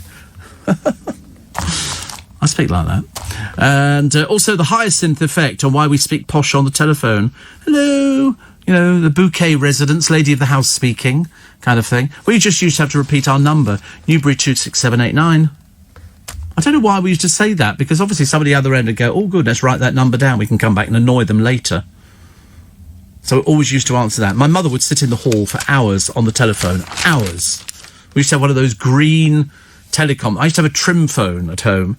My mother had sort of a rather more solid affair, which was quite nice. Trim phone. It's a phone. Have a look at... Don't ask me. You're surrounded by all the information there to tell you just how good it is. The trim phone, there it is. And do you want to hear it? You know, just sort of go to... There you go, the trim phone ring sound. And it goes... Here we go. I used to have a friend of mine who could impersonate the trim phone. Ready? It was very annoying. But also... Thank you. The phone... Well, somebody answer it, for God's sake. The phones were so light, you used to have a cable attached to it, and you'd drag it across the room, and of course it would fall over and cut the person off you were talking to. I used to love it. Yeah, trim phones. So, Steve, why don't they change it to Black and White Boy Lane? No, they want to change it. They've decided they're going to change it. It's in Haringey, even though most of the people there have said, no, leave it. It's been here for 300 years. Why do you want to change it again? You mentioned recently you like light cheese. I hope you know they should be eaten in moderation because they apparently play havoc with your blood sugar levels. Well, yes, I'm sure they do. They are delicious, though. I do like them. I used to love mango as well, but I can't have mango either because it's just full of sugar. And it's such a pain. And I haven't had lychee. You know why? They're too blooming expensive. They're phenomenally expensive at the moment. But, no, sheep's eyeballs. I remember bringing a bag into work and somebody said to me, what are they? And I went, it's lychees. They went, lychees? I went, yeah. They'd either never heard of them or they thought they just came in a tin where they'd taken the stone out and they didn't have the little casing on. I like dragon fruit as well. Dragon fruit's delicious. And it looks weird. And people think you're really mad. I think that's fantastic. But no, light cheese now. Isn't it funny? Beginning of the programme we were on chips. Now we're on to light cheese. It's all very good, actually. Born on this day in 1916. He died a few years ago. No, he died the other year. Kirk Douglas. And also Margaret Hamilton. Go on. You don't know who Margaret Hamilton is, do you? I'll give you a clue. 4 minutes past 6. Welcome to Wednesday. Good Lord above. We should have another miserable day, isn't it? When it's damp and overcast and a little bit of rain, I look at that and I think, oh, dear. I'm sure it's nice for some people. It keeps the car clean, but it never gets properly clean, does it? So what have we got? We've got the 9th of December. The first English Inquisition to investigate and charge clergy abused of child sex abuse is being set up by the Church of England. I mean, how many years ago? I mean, the Central Office will be the first organisation set up to police clergy in nearly 1,000 years. That's how bad the church has been. Also, December the 9th, 1986. Why was that important? Well, the Dynasty star, or as they call it in America, Dynasty, Joan Collins is seeking a divorce from her fourth husband, Peter Home, after just 13 months of marriage. She earns about £1 million a year for her role as Alexis and is not asking for any financial support. I think she's always been fairly self-sufficient. Seems to do it quite well. Happy birthday to the actress from York who has a tattoo which has got Carpe Diem, which is Latin for seize the day. She got that on her 81st birthday. She is 86 today. She is Dame Judi Dench. Alan Bennett once joked that the most offensive slogan anybody could put on a T-shirt was, I hate Judi Dench. Everybody loves Judi Dench. She is what they call in this country, she's theatrical royalty. And also the singer Joan Armatrading. And she says literally 2 people in the world have her phone number. She's so private that when she entered into a civil partnership in 2011, she did so on the Shetland Islands. She's 70. She's 3 times Grammy nominated. And she serenaded Nelson Mandela, who came up on stage and danced. I loved her. Joan Armatrading, the first album was one of my favourite albums, actually, of all time. Boney M notched up their second UK number 1 in 1978 with Mary's Boy Child, Jesus Christ was born on Christmas. I thought that was a great song. I loved all of Boney M stuff. Ma Baker. Very good. And what do you call a woman with 1 foot either side of a ditch? Bridget. I thought you'd know that one. It's such an old one. I don't like to use the... Oh, that looks delicious. The chicken Kiev. Oh, I love chicken Kiev. But they've got Marco Pierre White's. Why doesn't Phil Vickery do chicken Kiev today? Mainly because it's a bit fiddly, because you've got to take the chicken and then put the garlic butter and then wrap it and then cover it and all the rest of it. Quite delicious, actually. Quite delicious. I could eat chicken Kiev for a long time. But Phil Vickery's up early this morning, so he might be doing this morning. I don't know. Oh, that looks nice. Oh, no, it's not. Anchovies on toast. No, thank you. This looks quite nice. Salmon fish cakes with tartar sauce. That looks quite good. Or macaroni cheese with soft-boiled eggs. It does look better, actually. Roast pheasant with lentils. Anchovies on... Who has anchovies on toast? What sort of person does things like that? Oh, you're going to like the puddings. A custard tart Or failing that, roast plums with vanilla. How lovely. How lovely. And send loved ones a Christmas present to spend. In other words, do what Steve Allen does. Give money.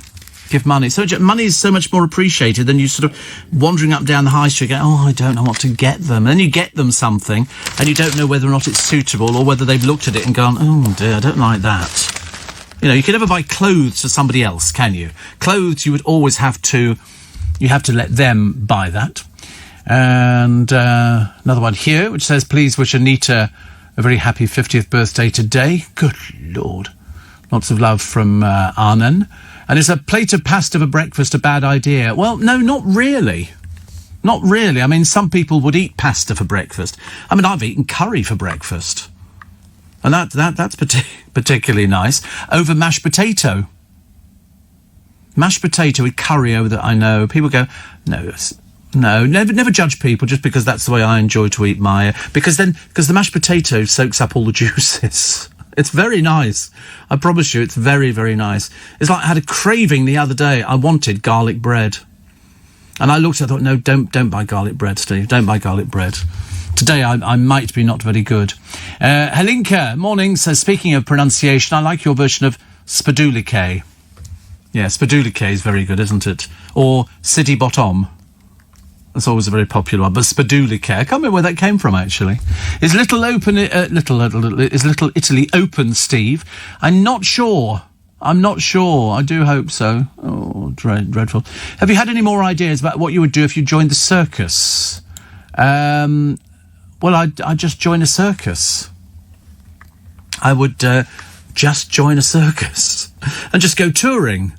You know, you pull your caravan up and you'd go and watch the show every night and you'd help out. I think I'd be in charge of hot dogs. I think that's what it would be. Steve Allen would be in charge of hot dogs. The bloke in Boney M was a little bit camp. He was, but and he never sang. He never sang on anything. No, the bloke in Boney M never sang. It was all Giorgio Moroder, I think, who sort of sang, you know, all the sort of the deep butch bits, you know. Rah, rah, Rasputin, lover of... 84850. No, fair enough. I'm a fairy, Steve. My name is Nuff. Fair enough. Get it? Says Nige. He's from Pontyclun in Wales. He's barred. He can stay there, yeah. We decided, actually, that we don't care whether you come back or not. I quite like the idea of pasta for breakfast, but I don't like pasta. I've never been a pasta eater. Sandra says, I think the Sham 69 song you're thinking of is if the kids are united, they'll never be divided. So I'm not the wiser with that one either, so it doesn't really help, does it? I've done my best. So the dog spray. Now, you might think differently, but try it with your dog. As opposed to saying sit, why don't you say stand? And the dog will sit down because it assumes that's what the command is. Because most of the times with the dog, that would be the command, wouldn't it, really? And it can't tell the difference between similar sounding words. So like dog and dig. Dog and dig. So if you say to your dog, dig, it'll sit down in front of you. Yeah, it'll give you one of those quizzical little faces. Telly's bad-tempered father Jack had it wrong. Swearing is very good for you. I don't know why. It gets it all out, I think. Plus. Oh, the primary school banning cutlery. That's the daftest thing I've ever heard. So pupils, because they're worried about COVID, but left pupils with mash on their fingers, and they had sausages and everything. Could eat sausages now. We could all eat. But I mean, I think, frankly, there should be an open buffet breakfast, and as you walk past, you can just pick up some things and sort of pop sausages in and sort of eat hot sausages out on the street. I mean, you can't eat porridge out on the street. That just doesn't work at all. Most talked about show on television is I'm a Celeb. But mainly because there's so many people who can have an opinion on who's actually in it. 99.9% of people in the English-speaking world agree with everything I say. There's a very teeny, tiny amount of people who disagree. So, my brother used to say Penelope for Penelope and Scarlet. For schedule. I've heard people call it schedule, which is the Americanism. It's schedule. I don't know why. Rebecca Vardy in a few of the papers today. She'll be cutting them out, I should imagine, in her own inimitable style. She's dressed as Spider-Woman.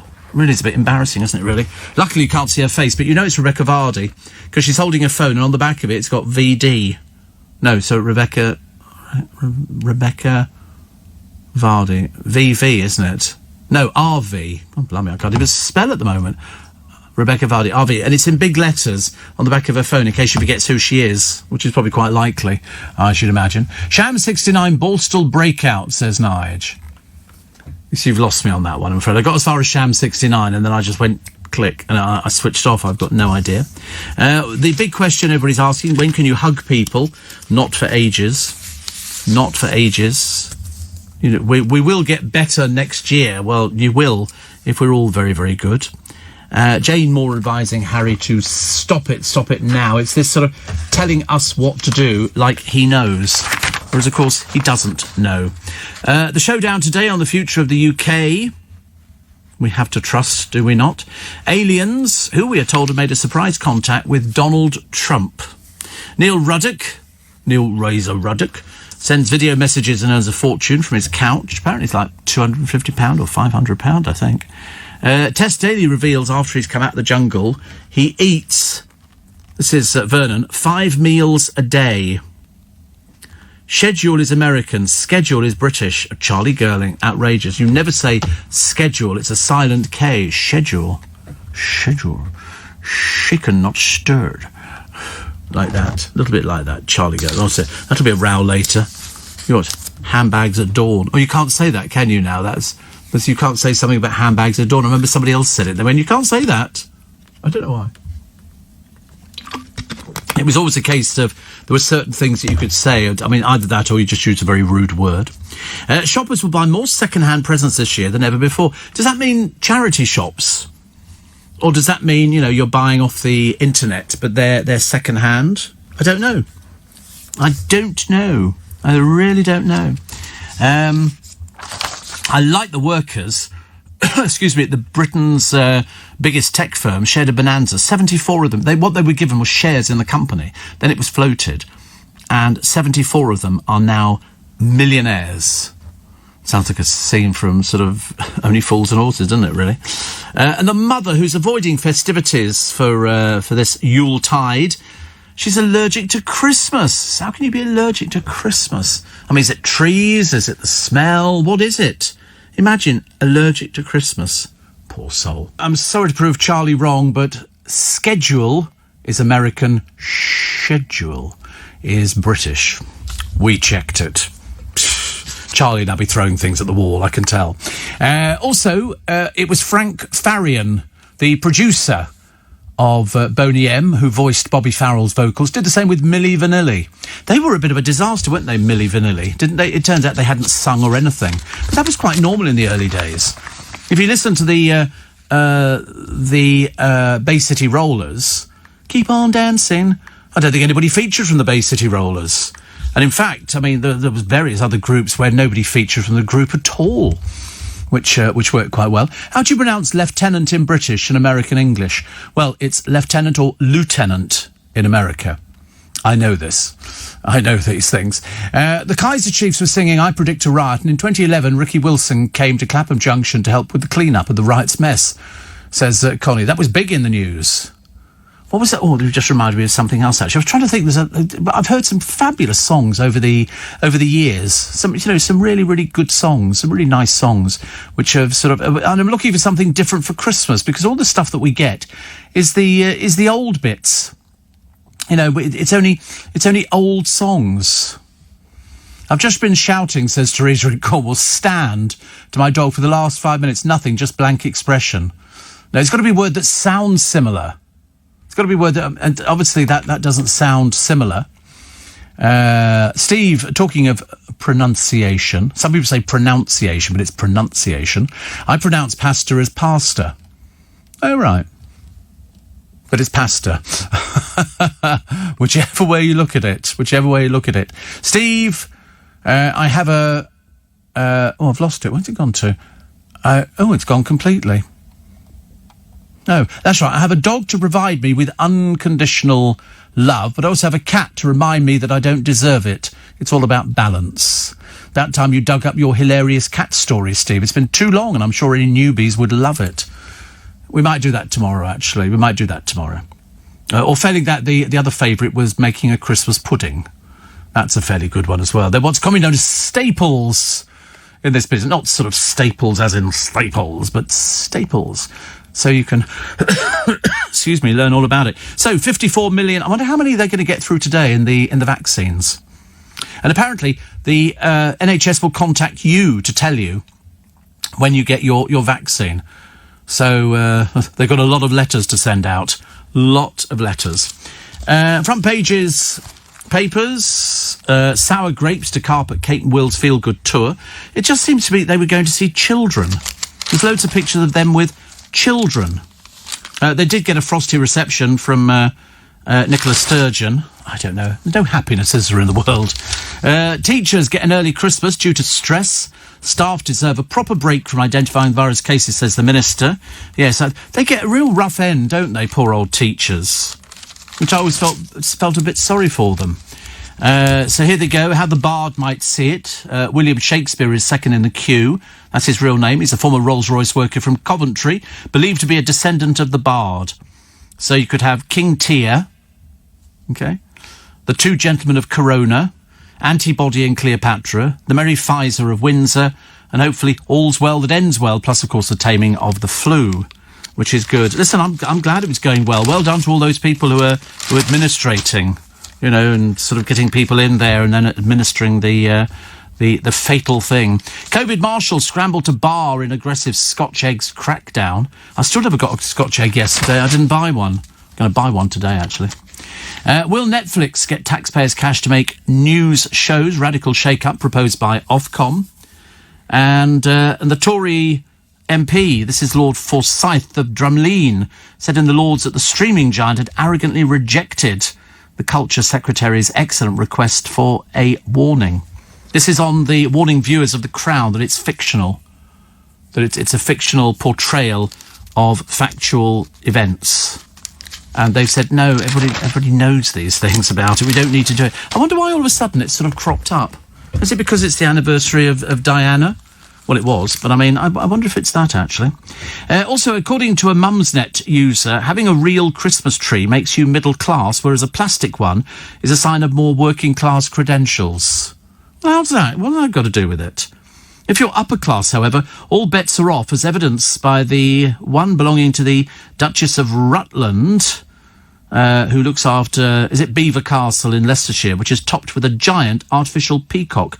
Quite the naffest thing, says Sarah Vine, I've ever seen, and proof that good taste has absolutely nothing to do with breeding. You see, what some people might like, other people don't. And that's the way it goes, isn't it, really?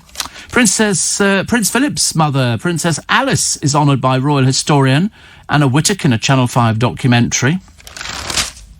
That always sounds ominous, doesn't it? I always hate things like that. Should we have? I'll tell you what we do. I've got a little piece to play you in a moment, actually, of the reaction to some of the people who actually took the vaccine yesterday. So I'll play that to you in a moment, because there's some quite nice ones. And they obviously seem very, very happy that they've got it. So I'm happy that they've got it as well. As long as it works. So they've now got to wait. Am I right? They've got to wait 21 days before they get the next one. Wow. Fantastic. All in favour of that. I just want to know when I'm going to get mine. I wonder if you could sort of phone up and say, excuse me, can you tell me when I'm going to get my vaccine? And they'll go, what's your name? I shall tell them, and they'll go, oh, you're not on our list. I go, must be on the list. It's not physically possible. I felt very guilty cancelling a doctor's appointment the other day. You know, some people have appointments with doctors, then don't even bother turning up. At least I have the decency to phone up and say I can't make it because I don't feel very well at the moment. There's also lots of stuff that came out of IKEA. The final chapter closes on their catalogue. Isn't it funny? I mean, everybody, I suppose, at some point in their life, especially if you're setting off away from home, has got a piece of IKEA furniture or a shelving unit or something. There'll be something that you get from them, or meatballs, which I quite fancy right now. In fact, I might have meatballs today. I might do that. But I know the horse. I know. See, the funny thing is, in France, they have horse meat restaurants. You can actually go specific to a horse meat. And also, they've got a restaurant that just serves pig's trotters.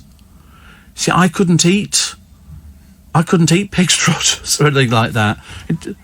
No, you don't like bacon? Oh, well, you wouldn't like it anyway, then. Definitely not for you. But, I mean, it's a case of you're sort of eating something that looks like the article. And I don't like that idea. I want all of my stuff to look, completely different. But unfortunately, if you're eating pig's trotters... But horse is actually quite common to be eaten in Europe. They sort of exterminate horses the way that we sort of exterminate everything else that seems to be moving around. So, 86 centimetres, 3 feet tall. Now Everest has shrunk again. Can't make up their mind. It straddles 2 countries which have been at odds over the true height, but China agreed to include the snow cap. So it's 29,032 feet tall. It's good, isn't it, really? I still wouldn't want to go up it. I can't think of anything worse. Can't think of anything worse than sort of climbing. Apart from the fact it's freezing cold, you'd be climbing up there. There is the danger of falling into ravines and everything else and never being seen again. Thank you very much indeed. No. Always money advice in the Mail. Always money advice in the Daily Mail on, what you can get for this and how much that costs and all the other bits and pieces. And I have to leave it to the experts. I'm rubbish at things like that. I mean, I really am. I freely admit that I need the advice of all the proper people. Most talked about shows on the television. Some of these I've never even heard of. The Undoing. Ghosts. The Salisbury poisonings, we knew about that. Normal People, no. Married at First Sight. Emily in Paris, The Boys, Gangs of London, Derry Girls, The Queen's Gambit, His Dark Materials, The Umbrella Academy, Friday Night Dinner, Peaky Blinders, Tiger King, Killing Eve, Series 3, Britain's Got Talent, The Crown, The Great British Bake Off, and I'm a Celebrity with 25%. It's all fairly evenly matched, down below the 25%. And coronavirus, Joe Wicks and afternoon tea were among the UK's top Google searches in 2020. I mean, why? Why would people be Googling Joe Wicks? A, to see what he looks like. No, can't be that, because they know what he looks like. Perhaps it's to find out whether he's got any books available or something like that, which I'm sure he has. Still to come, it's terrified Yasmin Metcalfe clinging to a rooftop for dear life as Coronation Street marks its 60th anniversary with some high drama. A little bit of a worry, isn't it? A little bit of a worry. And then the other side of the news, talking about the vaccines, we'll hear from 3 people who had the vaccine yesterday and what they thought about it. To be honest with you, I'd be going, ow. Because when you get a bit older, your skin's a little bit different, isn't it? Everybody, just to really get you going, nobody won the Euro Millions last night. So I think the 175 million should approach £200 million. I won £26. It's not very exciting, is it really? Although the other text that I got literally a minute ago, VAT, a reminder of payment collection.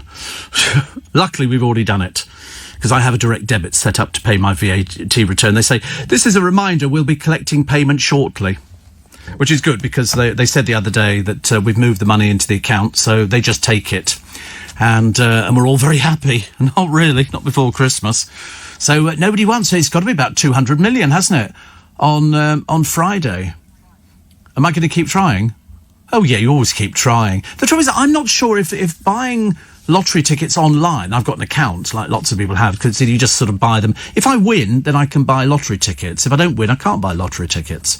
I mean, I can add to it if I want to top it up from my bank account. But most of the time, I've got £26 to spend on Friday for £200 million. But, I mean, it's very unlikely. I've already decided what I'm going to do with it. I've already decided, Corey is going to get a whole box of Satsumas all to himself. Every day for a year. You'll be juicing till the cows come home, as they say. Definitely. What else we got in the papers for today? There's not many happy songs, but there's a lot of sort of inspirational stories. There's one here of Dionne Warwick, who Saturday turns 80. Now, Dionne Warwick had a very, very successful career with Do You Know the Way to San Jose? And then, who got her back into the charts again? The Bee Gees. The Bee Gees wrote a song for Dionne Warwick, and she was back up there with everybody. It was absolutely amazing. And she's got a live virtual Christmas / 80th birthday party. Wow. Proceeds going to Hunger Not Impossible. Amazing. But she says, I have no intention of stopping working. Why would you want to? Listen, if you can still do it. Look at Cliff. Cliff is 80, just gone 80. He's still going strong. A prosecutor who believes that Christian Bruckner killed Madeleine McCann says the public would come to the same conclusion if they knew the evidence. Hans Christian Wolters said they don't have enough evidence to charge the German sex offender Bruckner, but he's very confident they'll be able to do so in the future. But then what happens? I mean, if we're sort of taking that to the natural conclusion, and he's in a German prison, say because he's in there actually for drug smuggling and rape. Say he dies. Does that mean then it all finishes? Because at the moment we're none the wiser. But he said, this is the man here. He says, if you knew what we knew, you would say he killed her. But we don't know. We really don't know. Hope he lives long enough so that we can find out, because I'm quite sure that Maddie's parents would love to have some sort of foreclosure. Here's this lovely lady called Victoria Osborne. She's 47. She suffers from an extreme allergic reaction. At this time of the year, she could go blind. She can't be near artificial trees, decorations, wrapping paper and scented candles, and is crippled with chronic migraines triggered by bright flashing lights such as dazzling Christmas displays. So they've actually got her photographed here with tinsel around her neck and wearing a Father Christmas hat. She has a severe allergy to formaldehyde, which is used to preserve bodies, but also found in artificial trees, ornaments, Christmas crackers, perfumes and cleaning products. Exposure causes her eyes to burn like rings of fire. But yet they've got her wearing tinsel. I mean, surely I would have thought, actually, get her not wearing tinsel. She might sort of not have to suffer as much. Dion was Whitney's auntie, both hugely talented, yep. And Nick says, I won £2.60 yesterday. Amateur. He says, the Euro Millions jackpot on Friday is capped at €200 million. 200 million. What would you do if you got... Imagine, the funny thing is, 175 million sounds better to me than 200 million. Not going to make any difference either way, is it? I still can't go out and eat all the stuff I really want to eat because it's just going to make me ill. But I could go on this morning. I could talk to Phil and Holly, and they could sort of ask me, because they asked the woman the other day who gave away a lot of money. They've given away, her and her husband, about 60 million quid to different I'd like to do that as well. I've got to win the money first. I don't want you to sort of think that I'm sort of doing this all by me lonesome. No, I'm doing it because the lottery are going to pay me all this money, and then I can be sort of one of those benefactors. I'd love to go through the papers every day and find, little stories like Scout Hut burns down. You can go, I'm going to build you another Scout Hut, which I think would be quite nice. Steve, the lottery wasn't won last night. The price it's rolled downwards. So 16 people who got fine numbers won 13 million. 13.5 million each. 13 in the UK, says Zach. No, it goes to 200 million. So they haven't split it, as far as I know. Can you check? I don't think they've actually done that. As far as I know, it goes to 200 million, and then they'll be taking it down. So after that, so it doesn't go any higher, does it? It doesn't go any higher than 200 million. It then starts going to different people. So there we go. As of Feb 2020, the rules regarding Euro Millions are about to change. The new cap is 200 million, but that'll no longer be the largest amount that the first prize can reach. 200 million euros. Right. Oh, interesting. So, interesting. Very interesting. How many times can it roll over? Well, until we sort of get to that stage where we go, somebody's got to win it. Just goes to show how impossible it is to win, doesn't it?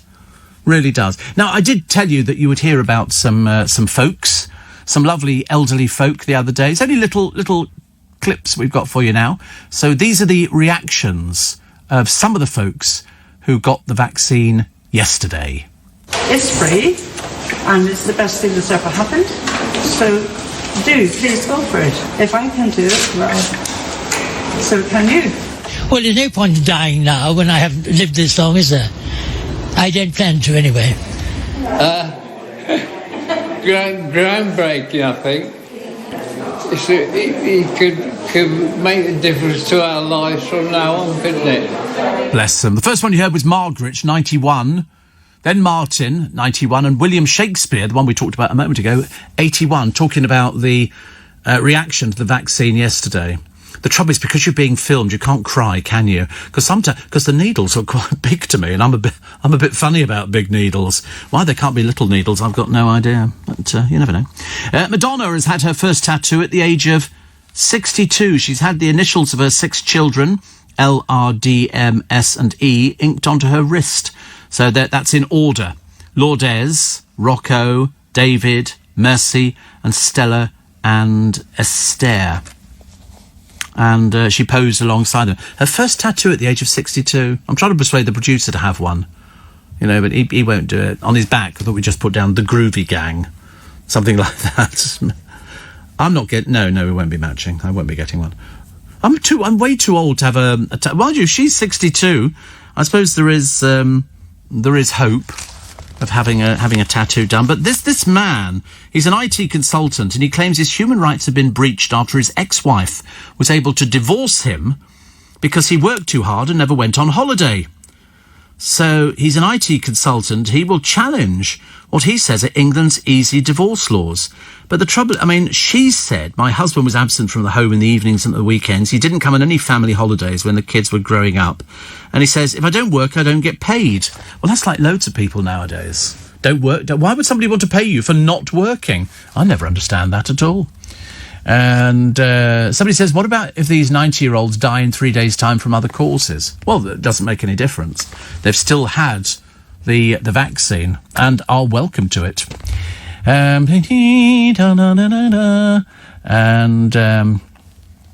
so sorry, anxious journey has begun. I don't think it's to me, actually. It's obviously to somebody else. Apparently, there are over 200 bodies that litter Mount Everest. Wow. Why would that be? Oh, because they can't get them down. They're used as landmarks, like the green boots. Oh, I remember who that one was. They found part of his legs, didn't they, up there? The rest of him seemed to have disappeared, so I'm assuming it would be eagles or something like that. So all these bodies all over the place. Mind you, I should imagine they'd be in a fairly good state of preservation. It's so blooming cold up there. It never stops it, does it? I'm looking at all the exciting food that's in all the papers. Aldi's best priced Christmas turkeys. Because it's priced per kilo, so depending on how big your turkey is, determines how much you have to pay for it. It's still good value, though, isn't it? If you can sort of get something that feeds, 4 to 6 people, that's just about right. From Edgware, Valerie, thank you very much indeed for your card, which is very nice indeed. We like our Christmas cards. Thank you very much. The Daily Telegraph, Christmas jumpers you want to keep. Loads of people love Christmas jumpers. I love them. They're really not very expensive. You can go and buy them on Amazon. Just type in Christmas jumpers. Some have got lights on, some haven't got lights on, but either way, they're about 20 quid. Which is not bad value, is it, really? Nice to see the Millwall fans applauding as the players unite behind the anti-racism banner before the QPR match. The Everest story is really quite fascinating. 2 feet taller. 2 feet. It's been 3 feet, 12 feet. They can't make up their mind, can they? And also, schools can take an extra day and break up early for Christmas next week. They've hardly been there. Hardly been, have they, the kids nowadays? Also, the designer claiming he created the Isle of Wight monolith in tribute to other mystery structures. See, all the other people who keep it really, really quiet. Because it takes away the mystery, and for those people who want to believe that they've come from outer space. We'd all love to think there was something in outer space, but of course there isn't. Nothing at all. Brits may have to wear masks for how long? They reckon another year. Despite the COVID vaccine rollout, which actually, seeing as most people seem to have bought tons of them, they say life will not return to normal in the UK for several months. Listen, as long as it's all fine by next Christmas, I don't mind. I want to have some decent Christmas where you can actually go out and do all these sort of things, 84850 steve@lbc.co.uk. So somebody says, oh, poor old Kathy. Oh no, Kathy, you've been fooled royally on that one. Then somebody says, I heard you mention pig's trotters a while ago. I know it's consumed by Irish people. It's also eaten by people from the East Caribbean, namely Antigua, Barbados and Kitts. And in the Caribbean, we chop it up and boil it with plenty of spring onions. I love spring onions. Lemon juice, red and green peppers before serving it. People in Trinidad served it with spinach, says Mike. It's actually a specialty dish served at wedding parties and funerals and quite fattening. I couldn't eat it. I really couldn't. It's one of those things, isn't it? It's a case of it's the fate. I just don't want to eat something like that. Don't know why. Don't know why. It's just the way it goes. Other stories in the papers which are running for the whole of today. First of all, Margaret Keenan. She becomes an instant celebrity because she's the first person to receive the Pfizer's COVID-19 jab. They're thinking the second jab will be the Oxford one. That's what they're actually thinking. For the simple reason that it might be much stronger. Might be much stronger. So we shall have to wait and find out. But she was very happy. Very happy she had it. So she probably wanted to scream the place down as well, which would be quite funny. So nobody won last night. Euro Millions, so you've got it on Friday. And somebody said that it's capped. I thought it was capped at 200 million. I'm pretty certain it was capped on their website. I don't know what it says. I can't access their website at the moment. I'm having a quick look actually. How to withdraw funds. That's always the best bit, isn't it? How to add funds. That's the dismal bit. That's the very, very dismal bit. But it'd always be nice to sort of find out what you do with that money. That's not just life-changing. That's absolutely gobsmacking, isn't it? If you win 200 million, which is fantastic. 60 years of Coronation Street, and by Jove, I feel I've lived every bit of it. Every bit of it. Plus, it's the rugby. Steve Thompson, former rugby union player, he said, it's the rugby that put me through this. I can't remember winning the World Cup. This was in 2003. He's been diagnosed with early onset dementia and is joining a group of former players in a potentially landmark legal action for the sport. So this opens the floodgates as far as I'm concerned. It opens the floodgates to boxing, any contact sport. He said he couldn't remember winning the World Cup and wouldn't want his own children to play the game the way it is at the moment, and he regrets ever taking it up himself because it's given lots of people, because it's a fairly sort of brutal contact sport, isn't it? So that's why they're saying, so they're thinking of seeing who you can get money from out of it. How much money there would be, I've got no idea. I really couldn't tell you on that. But he's joined the planned action. There was an average of 250 tackles per game at the Rugby World Cup back in 2019. Because they go for you to bring you down. That's the whole idea. I know. I've played rugby. And very messy. Not very good. The Sun this morning, Wagatha exclusive. And now you've got two other people brought into the frame. So apart from Rebecca Vardy, you've got Daniel Lloyd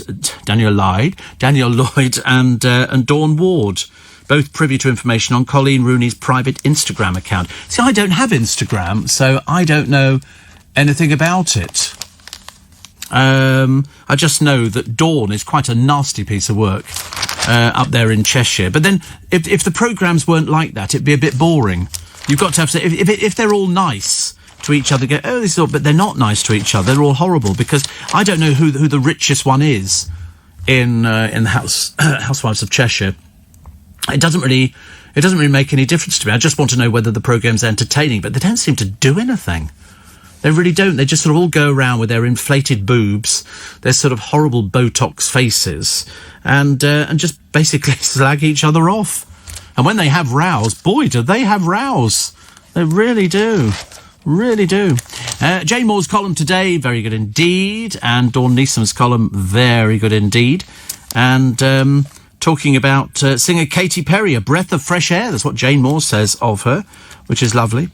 And we were watching TV the other night, writes Jane Moore, when the bloke, it's the old man, looked at the alerts on his phone and told me the monumental news that Elaine Page has transitioned and now wants to be called Elliot. He could have knocked me down with a sequin feather. Are you sure? I said suspiciously. Cue a frustrated eye roll from himself at my audacity to even question what he claimed was clearly written in front of his eyes. He then passed me his phone so I could read all about Ellen Page, the Canadian actor who announced, I want to share with you that I'm trans. My pronouns are he/they. My name is Elliot. New glasses, I think, for Christmas for the old man, Jane. You know what he's like. You know what he's like. Actually, I've not seen him in this building he came in years and years ago. Long time ago. I remember going, I know who you are, Gary. We are spending on festive treats £12 billion this year. We're not. We're definitely not. We're sort of on the side of frugal. Many people have begun the countdown to Christmas 2020. 42% are determined to go all out this Christmas after a tough year. My advice is don't. The reason being, I'm not saying don't enjoy yourselves. You know, you can't stop people enjoying themselves, but to be brutally honest with you, if you really can't afford it and it's going to put you into debt, don't do it. You can always draw the curtains and pretend you're having a fantastic time. Play flashing, music and loud lights and stuff like that. That'd be amazing. And then people think, oh, God, they've also got company round. You don't have to tell them that you haven't got a turkey this year. It's only if you choose to share it with people. That's the only reason. Just as you like it, the virus jab rolling out, say the Daily Star today. And aliens have made surprise contact with Donald Trump. Why do they always have aliens with elongated faces and big eyes and stuff like that? I don't know. Freddie Mercury loved the Wayne's World scene where the stars headbanged in a car to Bohemian Rhapsody. Well, he would do. I never met him, actually. Should have had him in ages and ages ago, but of course, by the time that he was around, it was a little bit too late. Most common reason for divorce: unreasonable behaviour. Cited by 49% of wives and 35% of husbands in 2019. Interesting, isn't it? The Brain Box today, we asked you for something you charge, and some of you must have read it as change. Electronic toothbrush, a criminal, a light bulb, a battery and a phone. Does anybody actually... You can't change batteries on phones now, can you? Not on... you used to be able to take one out and put a new battery in, but you can't do that now. Oh, I just realised I've got to go. Oh, Bobby gets his statue, Bobby Ball. He'd always wanted a statue in his hometown, and he's going to get one. Plus, we've discovered another villa. And this one... Oh, it's on the wrong screen now. Which is good. And so, consequently, this villa, it's the mosaics that are really wonderful. The best ones have been found in Turkey so far. Okay? Yeah, I'm just going to drag it above, honestly. It's so complicated. Oh, look, that's clever, isn't it? Oh, very clever. We've learned how to drag something. I don't know how that works. Animal welfare campaigners. We did this story yesterday, but it's resurfaced in the newspapers again today, which is just as well, because it's the BBC doing a designer dog show. In other words, how to make money out of breeding dogs. Not the best thing. I mean, who's the idiot who agreed with that? It's not good enough, I'm afraid, because it will encourage people, those people of limited intelligence, who think that's good. And at the moment, you know how bad it is with sort of these designer dogs everywhere. Also, the pub landlord got the shock of his life when his local paper wrongly reported he was dead. And to make it worse, they'd even put it down as suicide. I mean, that's the trouble with local papers. Shoddy journalism. I mean, I couldn't begin to tell you. Greggs have opened a second Cornwall store, causing a backlash amongst pasty fans. Oh, get over yourselves. Goodness sake, you don't have the monopoly on pasties. Greggs want to sell a version of a pasty, they'll do it. And in fact, they're opening up loads of shops around there, just basically to wind the locals up, which works a treat. We should celebrate this Christmas because we've lost loads of things this year. Have we ever? And Posh Biscuits, marking a trip by Harry and Meghan to Ascot, are being flogged by bargain stores. Posh, why would you want a biscuit to commemorate something like that? But never mind, doesn't matter. And the tables are turning for Alexa Chung. She's another one of these Daisy Lowe type characters. They turn up to the opening of a fridge, and it turns out they're not much good at business. She lost 2.3 million last year. Mind you, even poor old Vicky Beckham, I mean, she's very lucky. She's gifted Harper something from her collection of clothes as an early Christmas present. That's nice, isn't it? Get a bit of free publicity in, Vic, because it still ain't selling this stuff, is it? Really not. Plus the dinner lady who nicked money from the school's PTA to feed her boyfriend's gambling addiction, and the divers who found a shipwreck. They think it could be £250 million worth of gold on the bottom of the seabed. Well, it's an exciting one, isn't it? What does it become then? Does it become treasure trove? Because if it was Nazi gold, I think they're entitled to keep it. I'm pretty certain. Plus the morning telly show in New Zealand. Only in New Zealand, who said happy anniversary to Rose and Fred West. I mean, thick or what? Can't expect them to know. We don't know all of their crims. Shouldn't imagine they know any of our crims either. But imagine saying happy anniversary to Rose and Fred West today. I mean, that almost beggars belief, doesn't it? That's almost got to be the stupidest thing I've ever heard. And the tables that are turning against Kay Burley, because even Adam Bolton, who works at Sky, has done something on it, basically saying she was criticising Cummings for sort of, for not socially distancing, and of course she did the same thing. So that's what they've rounded on, and they've said, it's all a bit chaotic at the moment. So anyway, she's having a bit of an early Christmas break. Plus the postie, who got 2.6 million quid, he's gone back to work to go and do some good, which is lovely, isn't it? That's what people should do. I think if you win anything over a couple of million quid, then I think what you have to do is you have to go and give back to people, which I think is much better. Plus the science chief, who admits we had no evidence for a 10 p.m. curfew in the pubs, and they've also now said thousands of pubs risk being lost forever. They might not make it through. One of ours in Twickenham, it's not going to open till Easter. I mean, it's part of a chain, so in theory you could, but it's our oldest pub, the George. I don't think we've got any pubs as old as the George. We've got some other old pubs around there. We're a fairly sort of ancient area for pubs, but the very idea that it might sort of close and never reopen, because when you do reopen it, they've got to sort it all out. It's all got to be cleaned and disinfected, and they might not have the energy to do it, which is not good. We take all your texts and emails, 84850 steve@lbc.co.uk. I like the idea that people were sort of talking about, the Greggs story we got loads of mileage out of, where the first time it surfaced, when somebody said it had gone out of business because the locals were boycotting it. Well, obviously somebody's decided that they can actually sort of get them open again. The locals were saying only we're entitled to sell Cornish pasties, but they're selling Greggs pasties. A pasty is a general term. So we'll wait and see, shall we? The jab is safe for most, but the watchdog has released a warning that those people with some underlying health problems, they've become ill. They're fine. They're all fine. Plus pantomime back at the Palladium with a tweak. They're all socially distancing, which is lovely, isn't it? We like the idea that people are socially distancing.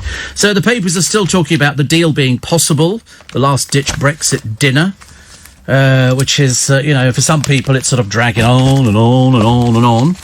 And they say open at Christmas, just 1 in 5 pubs due to these COVID restrictions, which is not so good, is it?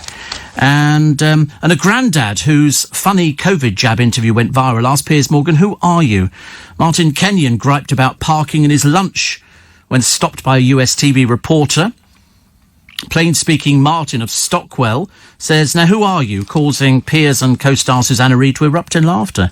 Susanna Reid celebrates a birthday today, so many happy returns of the day to her.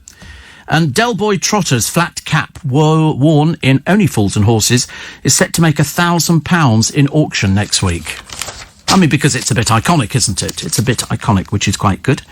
9 teachers, this is an interesting one, at the same school were told to self-isolate by the NHS app as they all kept their phones in one drawer. Who keeps their phones in one drawer? I've never heard of that before. So I thought most people sort of kept it on them as well. And a gang of burglars targeting rich and famous have broken into the home of movie director Guy Ritchie. They were seen rifling through possessions but fled empty-handed as the police sped to the scene. Because right next door to Guy Ritchie's house, there's one being refurbished. You can always tell when they're refurbishing now. They cover everything up. They sort of wrap them like they're Christmas presents, which is good, isn't it? I quite like that idea. Plus, Dawn Ward and Danielle Lloyd are furious after being named by Rebecca Vardy in her legal wrangle with Colleen. They appeared in her latest legal documents. To be honest with you, I mean, I'm so bored. So bored. I don't want to be bored, but you have to be bored occasionally. And Asda has topped a list of supermarkets for selling the most sugar-filled Christmas pudding. It's got 47 grams of sugar per 100 grams, more than half the recommended daily intake. People do worry about things like that, don't they? They sort of worry about how much sugar is in this, how much sugar is in that. Are we being healthy? Are we not being healthy? And we should try to be healthy. It's not that easy. It's not that easy. So what else we have? AJ Tracy has blasted fellow rappers who are selfish when they get their first big paycheck. I was talking about this not about this particular rapper, to my driver this morning, about people now who don't save money. Loads of people don't save money. They live hand to mouth. You get paid at the end of the week, and by the time you've paid off the overdraft that you've had, you're back to where you started again. So it's a never-ending... you never actually get to to that sort of state where you're actually solvent at the end of the month and the money comes in and you can just sort of top up a little bit. Diego Maradona's relatives have begun fighting over his fortune, with at least 16 battling for a slice. Court papers have revealed his estate included cash in Switzerland, Dubai and in Buenos Aires, property across the globe and a fleet of luxury vehicles. And they want it. I always told you before that anything to do with money and families, they don't really care. Once the person's gone, they'll say anything while they're alive. Oh, George Michael's house, that was being lived in by Fawzi. They've sold it. He bought it for 9 million. They've just sold it for 18 million. 19 million, I beg your pardon. And bought by Stephen Cameron and Claire Susan Harrison.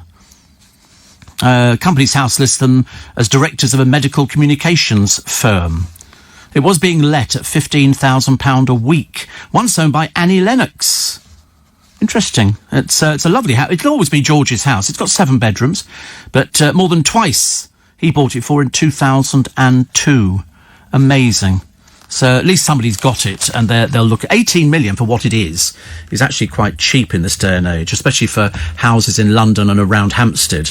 That's actually cheap, and it comes with a provenance, and the provenance is it was owned by George Michael. In fact, I think, was it the house he died in? I can't remember, or perhaps it was just one of the houses he had. He had many properties, bless his heart, and seemed to enjoy all of them. What their furnishings was, I've got no idea. Oh no, Goring was the house that he died in. But he seems to have loads of different houses, which are exactly the same as Diego Maradona. He got loads of different houses as well. Also, apparently, not only has EastEnders had Big Mo, Little Mo, now they've got Fast Mo, because Mo Farah is dead. This is such an old story, actually. Legendary athlete Sir Mo is begging the soap's bosses to give him a part after striking up a friendship with Shane Ritchie. Don't know what that's got to do with it, because Shane isn't even on EastEnders at the moment. But he couldn't go on there as a character. He'd have to go on there as Sir Mo Farah. So the only thing he could do is pop into the pub, and they could all then go. And of course they'd have to, otherwise they'd look silly. Just saw you and I'm a celebrity. Get me out of here. But that'll be an interesting one, won't it? That'll be very interesting. Plus previous winners being brought back for the Britain's Got Talent Christmas special. So Calabro, I think, will be performing. Amanda Holden, David Walliams, Alicia Dixon and Simon Cowell stand-in Ashley Banjo will get up on the stage. So you've got Diversity, George Sampson, and I'm sure it should be... I should imagine it's already been filmed. Must have been filmed. Diversity, of course, you all know because they were doing the pantomime at the Palladium, and Calabro, you know, because they've worked with Cliff Richard and they were the ones who came on, and they were sort of introduced basically as a boy band, and then completely blew the panel away because they sang "Here Out in the Darkness, Fugitive Running, Harlem from Place." And they did a song from Les Miserables, and it went down a storm. Won them, so they did very well. Maisie Smith, oh, go away now. Put on weight during Strictly, who cares? She says, everybody always says going on this show will help you lose weight. Wait for this great line from Maisie Smith. I haven't noticed that about myself because I can eat triple the amount of food I was eating before. I think I'm the only celebrity to actually put on weight. So in her delusional mind, she believes she's a celebrity, as opposed to an actress who ain't working. Colleen Nolan is worried she could get her boobs stuck to the rink on the real Full Monty on Ice. She says her biggest challenge had been remembering to stay upright. I know. It's a bit sad, isn't it, when really, you'll be standing upright when they do hit the ice. She said, I'm having nightmares. But I think they've also got Linda Lusardi and somebody called Jamie Lomas, who's from Holyoke, but I didn't know who Jamie Lomas was, so that didn't really help, did it? Did not help. Britain's been urged to start planning holidays again. There's a programme on the telly at the moment where they do cruises. It's two boys, and they sit there talking about these cruises, booking for it, and I'm thinking, is anybody booking cruises? Or are we still being careful? I always thought cruises were the worst things for spreading any viruses and illnesses. We've had Legionnaire's disease and all sorts of other things which lay the ship down because of the air conditioning that goes throughout the ship. But people appear to be booking for the end of next year, I think. And I did think about it. I did think if I win the lottery tomorrow night, I would like to book a cruise for a sort of 2 or 3 months and just do absolutely nothing. Just float around. Would you like... Sorry? I couldn't care less. Just the cabin. Just the cabin and the outdeck. Put it this way, well, I've been on a cruise before. All you see is water. That's all you see is water. Just never-ending water. Although the one thing you'll notice, and you can understand why, you think that if somebody falls overboard from a ship, you'd spot them immediately. You see nothing on the water. The waves are all little waves. You can't see anything at all. I mean, unless somebody was wearing bright orange in the water or some hugely bright colour or was holding a huge balloon, you'd never see them. Because you can't... I remember looking at the water thinking, is there any... And then all of a sudden you go, oh, look, there's a seagull sitting on it. You wouldn't notice it before. So that's why when people fall overboard, you know, to get them back again is a bit of an achievement. More of your texts and emails in a moment. 84850 steve@lbc.co.uk. I've just noticed Zara Tindall won Sports Personality of the Year in 2006. That's the first royal to do so since her mother Anne in 71. She is known as Queen of the Freebies, Zara. I think she's got a free Land Rover, as indeed do most members of the royal family. So, and what does her husband do? He fails at reality shows. I think he tried a few of them and he just wasn't very good. Left company at Steve Allen's early breakfast. No, it's still there. We still have it. We're not sort of achieving anything at the moment, but we'll get there slowly but surely. These treasure chests discovered on a sunken Nazi warship could hold, mind you, we've heard this before, haven't we, £250 million of gold. Divers have been sifting through the rusty wreckage of a World War II vessel in the Baltic Sea, and they believe they may have found the famous Russian Amber Room's gold, once dubbed the eighth wonder of the world. Polish frogmen found the remains of the German cruiser Karlsruhe, sunk in 1945 by Allied forces. And so they've now been analysing, and they found 2 wrecks down there, 10 chests and a lot of trinkets. I mean, I don't know how deep this is here, but the famous Amber Room was a chamber of priceless treasure located in the Catherine Palace, St. Petersburg in Russia, which was looted by the Nazis. Phenomenal. Who knows? I mean, they could be bringing this stuff up. I remember when they did... What did they do some years ago? They did the Elizabeth Taylor jewellery collection. Oh, my God, you've never seen anything like it. I think every year, her husband at the time, the Welsh actor, the one who sort of, you know, they couldn't live with each other and they couldn't live without each other, used to buy her a piece of jewellery, and every year it got bigger and bigger and bigger. And Richard Burton always used to say, you know, this is the... And you'd look at these jewels and we were all going, oh, my God. I mean, they really were stuck. Where she wore them, I got probably in bed. And I remember that, was it the old Mae West joke where somebody said, goodness, where did you get those diamonds? She said, goodness had nothing to do with it. That was it. And I think for Elizabeth Taylor, exactly the same. She literally got bought the most fantastic pieces, which went for huge amounts of money. And I think at the very end of the Elizabeth Taylor auction, they had raised serious amounts of money. I mean, stuff which they'd been quoting as were probably go for $1 million was going for something like 3 or 4 million. Everything exceeded, mainly because it came with the provenance of Elizabeth Taylor, and mainly because they were such stunning jewels. I mean, she really did have. But also, I was always told that people who've got that much money invested in jewellery, they get copies made. They wear the copy. The insurance company wouldn't even dream of letting people going out wearing that stuff. Far too dangerous. Far too dangerous. What else we got? Splashing and a dashing. This is in America, where the celebrities decorate their houses with lights, and that nobody does it as well as the Americans do. Over here, it just looks tacky. It really does. You know, if I see another blow-up Father Christmas, you know, that will just about do me in. And there's one house, it's got blow-up Father Christmas, a reindeer, an elf, all about 6 foot tall, waving at you, a Father Christmas on a sleigh, and you think, it just looks tacky. There's a way of doing it so it looks classy. Just do the outside of the house in the lights, you know, highlighting a few little things, maybe have some projectors projecting snow or something. But the blow-up Father Christmas says, I'm sorry. It's a huge no-no. I've got a projector, yes. Yeah, well, you know, one likes to make an effort. But it's the blow-up Father Christmases which really don't do it at all to me, actually. But, so Paul Cooper's up. Well, of course he would be, actually. This is quite late for Paul Cooper. Off to market. Young Anthony's on his way to market with us. He said, very tired. But listening to you is making him feel a little bit better. He's always tired. I've never known anybody who gets so tired. I saw him yesterday, actually. What did I do yesterday? I walked past Paul Cooper's shop. I was going to go and get something. Nuts. Nope. No, what was I going to get? I can't remember. It was probably Satsumas or something like that. So they're off to market. They'll have a few more days of trees selling trees. They've shifted a load of trees so far, and they've got wreaths. Lots of nice wreaths, which I always say, if you don't think they're suitable for your front door, then take them to the cemetery. They look so nice on the cemetery graves, little wreaths, all made, they're handmade by people. And there's a frame, and then there's twisted holly leaves through there and berries and stuff. And then there's some which have got little berries on, which are the really fancy ones. And I think they're really pretty, actually. Really pretty. I should imagine Anthony's going to have something hanging on his door knocker this year.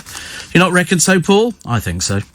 There's a picture today of a warehouse worker. She's set to buy a house with her boyfriend. She scooped 242,000 on Euro Millions. She's relocated from Dorset to Essex. She was furloughed in March. Samantha says, Essex is where we want to be in this life-changing win. It's not life-changing, darling. I wish I could tell you it was. It's 242,000. I don't know what the average price of a house in Essex is, but you don't get a lot for your money nowadays. In fact, everything's gone up. Hasn't gone down. But she said it would be amazing. We can start looking for it. It's only 242,000. I love the way that people go, I've got 242,000, I can live like a millionaire. But you can't. You can't. Even if I won, 50 million on the lottery, you don't get a fantastic house in London. If you're looking for sort of top end of the market, 50 million quid is not, that would just be the right area, probably a pool, probably somewhere to put the cars or something like that. But then, you've got to pay ground rent, you've got to pay staff. I mean, who's going to keep it clean? But she's in Essex and she's only got 242,000 quid. And I don't think that's going to go very far. I really don't. Astronaut Neil Armstrong had a secret meeting with a leading UFO investigator. The revelation has sparked claims that the first man on the moon was trying to learn more about alien life. There is no alien life. What do they keep going on about this for? I was watching that ridiculous Yvette Fielding show the other day, Most Haunted, whereas in fact, the only thing haunted on the programme is Yvette Fielding. I mean, she looks like she was haunted years ago. And she sits there looking like a bat that's about to come swooping down from the rafters, wearing this big sort of enormous leather coat. And they all sit there in the dark, if you please, in the dark, except they've got night cameras. So you can see the look of fright on her face as they come up with... What was that? Hello? Is there anybody there? Yes, dear, there's the film crew, the person you're sitting with, and all the other fakers standing around you. Have you heard anything like it? And then they go, I think somebody was buried behind this wall. Knock 3 times if you're still in there. As if. And they sort of go, this is a very old house, assuming that everything... Have you noticed? Every place they go to is haunted. And then all of a sudden you hear something like... It spoke to us. Say it again.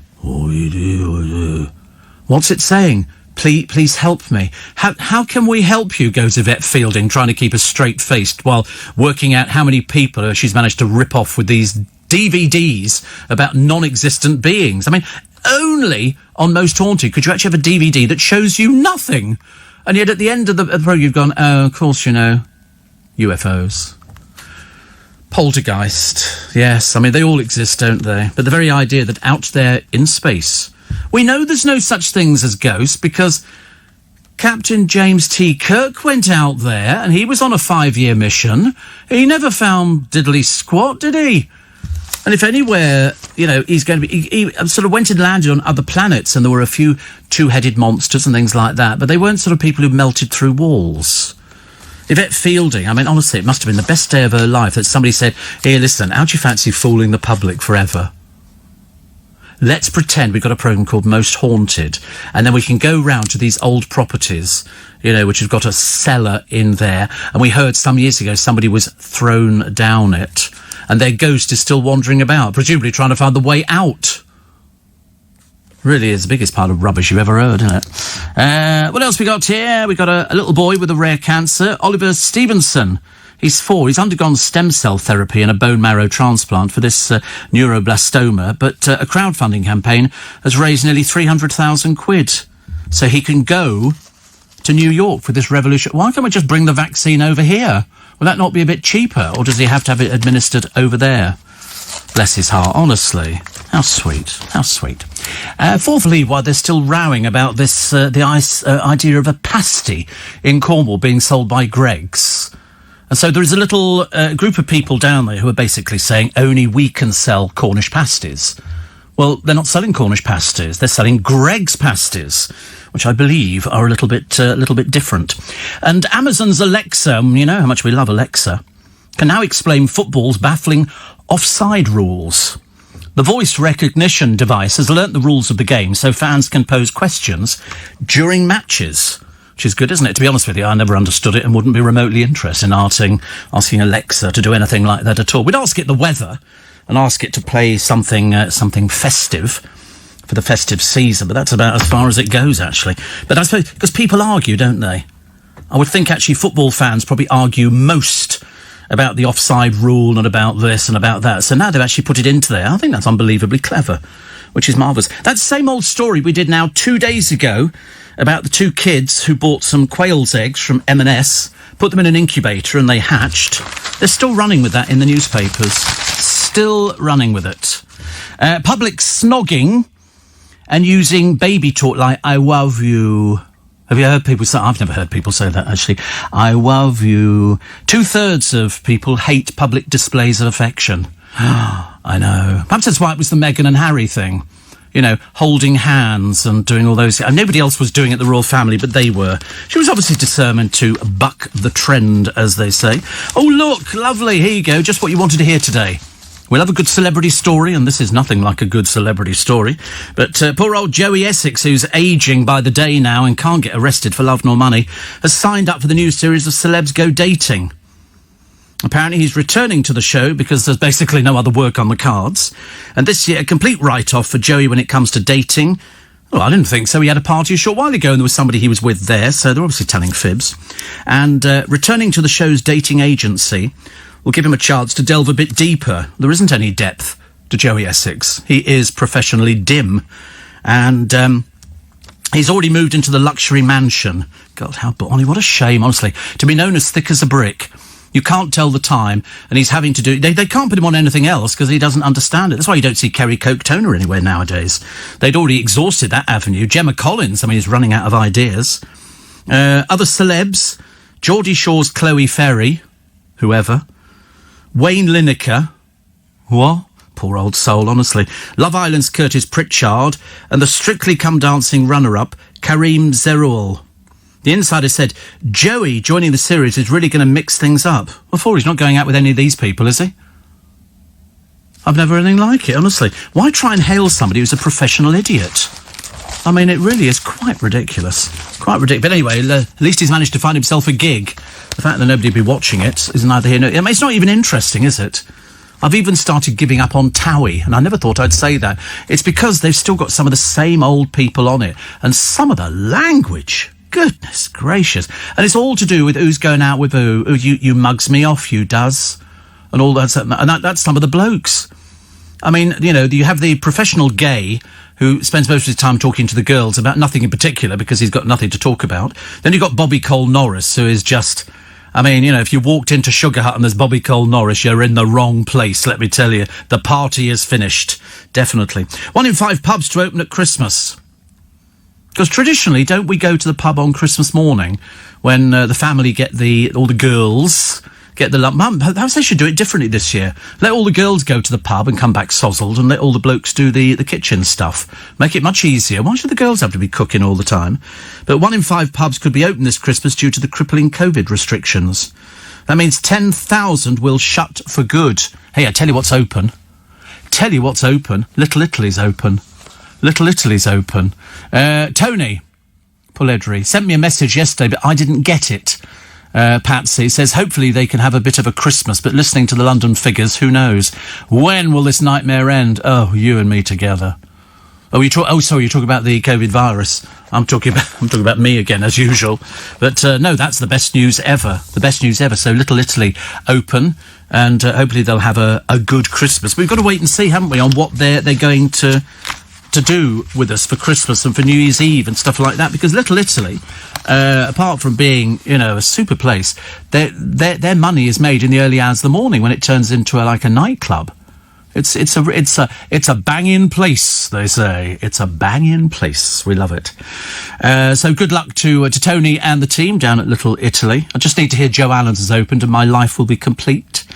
The best fake Christmas trees to buy. I don't know how much you should spend on it. My one's fake Christmas tree, and it costs £300, and that was for a 6-footer. But I mean, to be honest with you, if it lasts you years and years, why would it? It's a good investment. Good investment. What was the other one that I quite liked? The animal welfare campaigners. I mean, the BBC are sticking. You know what the BBC are like? Stuck in the mud. Stuck with their head firmly up their rear end. It's a designer dog show. It tells you how to make money out of designer dogs, which frankly is the wrong message to be sending out. And if there is a Director General at the BBC, perhaps he would now act and stop this kind of fatalistic programme, because it will encourage the wrong people to go out there and start breeding dogs, which we don't want them to do. It's as simple as that. It's not a complicated thing. And I would have thought if somebody had half a brain cell down there, you know, but it's a company making this programme. I don't want to see it. I really don't want to see it. I'm not remotely bothered. Hanukkah starts tonight, says Monica. I can't do the other bit. I'm not going to embarrass myself, Monica, but the big day is near. Ted says the more a person has, the more they worry about having someone take it away. What a life. I know. We always do that, don't we? I always wanted to sort of have loads and loads of money. And as I said yesterday, just become a benefactor. You know, so you can sort of help people out who don't have as much as they normally would have, you know, or they've lost it. Every year you will find somebody, I guarantee you, before Christmas, there will be a house that's been broken into and all the presents will have been stolen from under the tree. Because, believe it or not, people put the presents under the tree this early. And I guarantee they'll all be nicked, and the mother will go, ooh, and the kid, ooh, and then, you know, the local paper will go, oh, right, let's all club together, and so they give loads of presents to this family of animal nick, ooh, you know, under the tree. You know, I bought 220 presents, oh, they've all been stolen, oh. Why? Well, because we left the front window open and somebody just walked in and picked them up. It's a good way of doubling your presents, isn't it, for the year? But any luck trying to find bird's eye runner beans? No, couldn't care less, actually. Not remotely bothered. No, you just have to go without. Have something else. Have baked beans. Makes it much easier. Bird's eye runner beans. I can't find them anywhere to buy these days. Well, you're going to have to suffer without them, aren't you, then? Yeah. What do you think we are? I'm sorry, we're not a buying channel. We're not a shopping channel. You don't go out, oh, Steve, I couldn't find this, couldn't find that. Can you help me? No. And also, bird's eye runner beans. Get a life. You know why bird's eye? Because they'd have to be frozen because they're out of season, runner beans. Somebody came to ask Paul Cooper's shop the other day. He said, you got any runner beans? I went, no, wrong season. Because I think they're grown in Africa somewhere. I'm pretty certain, but no. So you can't have them. As I say, stick a tin of baked beans on. Nobody will know the difference. And nobody really cares. Steve, write your comment here. Does that mean Ghostbusters is not real? Ghostbusters. Yeah. I would think, I never saw the film. I've never seen the film. I know the theme tune, obviously, and I've seen loads of other things, but it just doesn't interest me. Wild says, locked into the spike. How are you today? Same as yesterday, really. Same as yesterday. Still in pain. And still just sort of hoping it goes. I mean, this is day number, Monday, Tuesday, what's it? Day 4. I've only got enough tablets for 7 days, and we might have to probably change tablets. Monica says, make sure security gives you your Hanukkah presents. I've got Hanukkah presents? Really? That's very exciting. We like that. Thank you very much indeed, Monica. Always generous to a fault, which I'm very grateful for. Also, what was the other one that I quite liked? Oh, the way things are going here on Earth, Steve, aliens would just say, forget it. Yeah, exactly. If you've travelled all that way to come and visit us, and you look at the state where you go, let's go back home again. It was so much nicer there. We could whiz around on our skateboards and our sort of, you know, day-glow striped shorts and stuff like that. Mind you, we've had a look at these other planets. I don't know what sort of sophisticated spaceships they've got, but we never see a picture of them. There are no pictures of spaceships. There are faked pictures of spaceships. There are faked pictures of aliens. There's a bunch of fake coppers and various other people in America who claim they've been abducted by spacecraft. They haven't, of course. They're making it up because they have drink problems. The Daily Mirror, this morning, Tesco is stockpiling food amid fears that Boris Johnson will fail to strike a post-Brexit trade deal. The chairman, John Allen, has warned of empty shelves and soaring prices. Well, we'll go somewhere else then, dear. Don't start threatening us. We don't like threatens. Definitely not. Also, GPs to start booking jab appointments within days. And since January, 650,000 jobs lost in hospitality. Men 3 times more likely to be critically ill with COVID than women, and London could go into Tier 3 next week, but Manchester could drop to Tier 2. So that's good news, isn't it? Well, we think that's good news. What was the other one that we had behind? There was stories about kids going back to school, and Labour's Red Wall, still dominated by the Conservatives, and the Postie, his Christmas gifts for carers. He comes out of retirement and starts delivering. He won 2.6 million. You know, even if he gave away 10,000 quid, that's still 10,000 quid's worth of... But it's very interesting. The Queen has come up with a new group of royals. I mean, they're royals that you know, but these are going to be the new firm. The idea being they take the royal family into the next part of their life, I suppose. And so the idea is they all work together, help each other out, and they get back to full duties as soon as possible. So who have you got? This was the picture that you looked at the other day, in case you'd forgotten. So they've all agreed to do it. So it's Prince William and Kate, and Charles and Camilla, Edward and Sophie. Noticeably absent, of course, would be Harry and Meghan, who've quit their royal roles, and Prince Andrew. I mean, you can't have Prince Andrew anywhere near anything at all at the moment. All he's got to do is just go and talk to the FBI. We could never quite understand, I think most of the media can't understand, why this arrogant young man, I say young man, I mean, he's getting on a bit now, can't actually just go and have a chat to the police in America, the FBI, and help them out with things that they might need to know about his good friend. I mean, it'd have to be a good friend. I don't go walking in the park with strangers, chatting, looking very earnest. It's got to be a good friend to do that. But courtiers are said to be very excited about the idea. The Duke of Edinburgh, of course, will not be involved because he's enjoying his retirement. And a palace source says that it's clear there is a desire to return to normal. Well, I mean, it's not just for them. Although it's not like they've got to... I mean, do you think they sit there and go... William sits down with Kate and goes, how much did you spend on the turkey? You know, they don't worry about that. I shouldn't imagine he even knows what a bill is. They won't have that. Somebody will be cooking it in the kitchen. Oh, come on, kids, we'll go and see if we can make something in the kitchen. Let's throw mince pies at the chef. You know, and how much did you spend? How much? What did you buy, Grandma? Not another soap on a rope, for goodness sake, honestly. It could have been something a little bit better. But poor old Mike Tyndall. I mean, somebody said, why didn't she marry somebody from a royal family as opposed to ending up with a rugby player who's a commoner? I don't know. But he did try a couple of reality shows. He failed at both of them. So what he does now, no idea. But he doesn't need to worry. They get a free car and they get free this and free that. In fact, there are certain members of the royal family who basically flog themselves to death. It's a bit of an embarrassment, isn't it? Peter Phillips being one of those classic examples.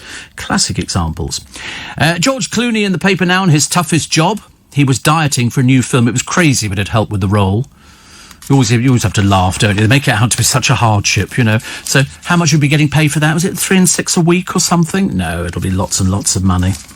I didn't see Queens of the Street last night. But it was all the famous women from Coronation Street. Elsie Tanner and people like that. Ina Sharples, Hilda Rogden. And what was I think Ina Sharples' classic line, she just sat up, broke wind and died. You know, which was one of those classic great lines. ITV didn't package the show as a chart countdown, but I think we can all agree number one was Blanche Hunt. And then there was Julie What's-Her-Face recording the Last Minute Panic. This was a woman playing a man who'd had a sex change who ended up marrying Roy Cropper, who she says, I assumed I'd be wearing a wig, so we found a wig in a cupboard and shoved it on. And that was that. But it was the oddest... I mean, why they couldn't find somebody who actually was trans to make it more believable, I've got no idea. Why you'd end up with sort of a woman who they obviously thought might have looked like a bloke at some point. Poor soul, honestly. But she's a staunch Labour Party supporter. Staunch Labour Party supporter. And she's popped up in a few little things. But, you know, you have to ask that question, is there life after soap? And for many of these people, there isn't. Nothing is bigger than the soap. Nothing is bigger. Also, an NHS consultant paid £40,000 for signing cremation forms, but he never examined any bodies. 485 forms he signed. Brian Cheadle sanctioned disposals over 5 years while working in Stockport. A probe found he didn't follow procedure, but he still got the fees as if he had. Anyway, they've struck him off. They've struck him off. He was found guilty. He admitted the offences. He was found guilty of persistent and sustained dishonesty. So in other words, 485 people have been cremated, but there was no examination of the bodies at all, and he still earned £40,000. What is it about people who've got these, to the rest of us, like a fantastic job that pays you a lot of money, and all you have to do is just follow procedure. It's not difficult. Then they don't do it. Then they get caught. Then they get dropped. 84850 steve@lbc.co.uk. Steve, I moved to Melbourne with Martin 11 years ago and lost LBC in your show. Oh, right. And he says, but I found you again. Well, it's not difficult to find. Blimey, you can hear us around the world. Not difficult at all, Martin. Shane in Sydney wants to be my favourite Aussie. You can't be. That's gone to Skippy. I'm afraid we've gone to Skippy and Flipper as well. Peter in Cladding, he's not charged with anything. All they wanted to do was just talk to him about his relationship. So that's all it is. They just want to say, listen, we know this, and, can you fill in the missing gaps for us? You went there, you spent time in his houses. I mean, that's all they're asking. They're not asking anything else. There's nothing at all. They just want to know. Roger says, I used to like the banter between Reg Holdsworth and Curly Watts at Better Buys. Yes, they were both very good characters. Very good characters. Anthony says, funnily enough, I was in Card Factory yesterday, and sure enough, I saw Will and Kate buying Happy Christmas Gran cards. Yes. Do you think they go out and buy a box of cards? No. Of course they don't. Of course they don't. They would have handmade cards. And in fact, they wouldn't have a handmade card. They'd have a photo card. They have their photo done every year, and then it turns into the official card. So, that's how it works. And then they would all sign it inside to Gran or Nan or whatever they call her. And then that would be it. So she would have a collection of all the cards. I mean, I hope Harry's posted his from him and Meghan. Lots of love to you all. Not. Which would be quite good. We're still worrying we can't find anything, I'm afraid, on Gemma Collins's new record. Appears to have disappeared already. Perhaps it's not released. Perhaps it'll be released a little bit later on. And an MP has urged the BBC to ditch this designer dog show, as nearly 80,000 people have signed a thing. They can't get it right, can they? This is the Penrith MP, Tory Dr Neil Hudson, who sits on the Environment, Food and Rural Affairs Select Committee. He says he urged the BBC to reconsider. As an MP, vet and dog owner, I was alarmed when I heard of it. He said the very idea that you could encourage people into thinking that dog breeding is a money-making scheme with no thought for animal welfare. The documentary by Sophie Slater and Helena Rochester follows 20-somethings looking to launch new businesses, breeding designer canines.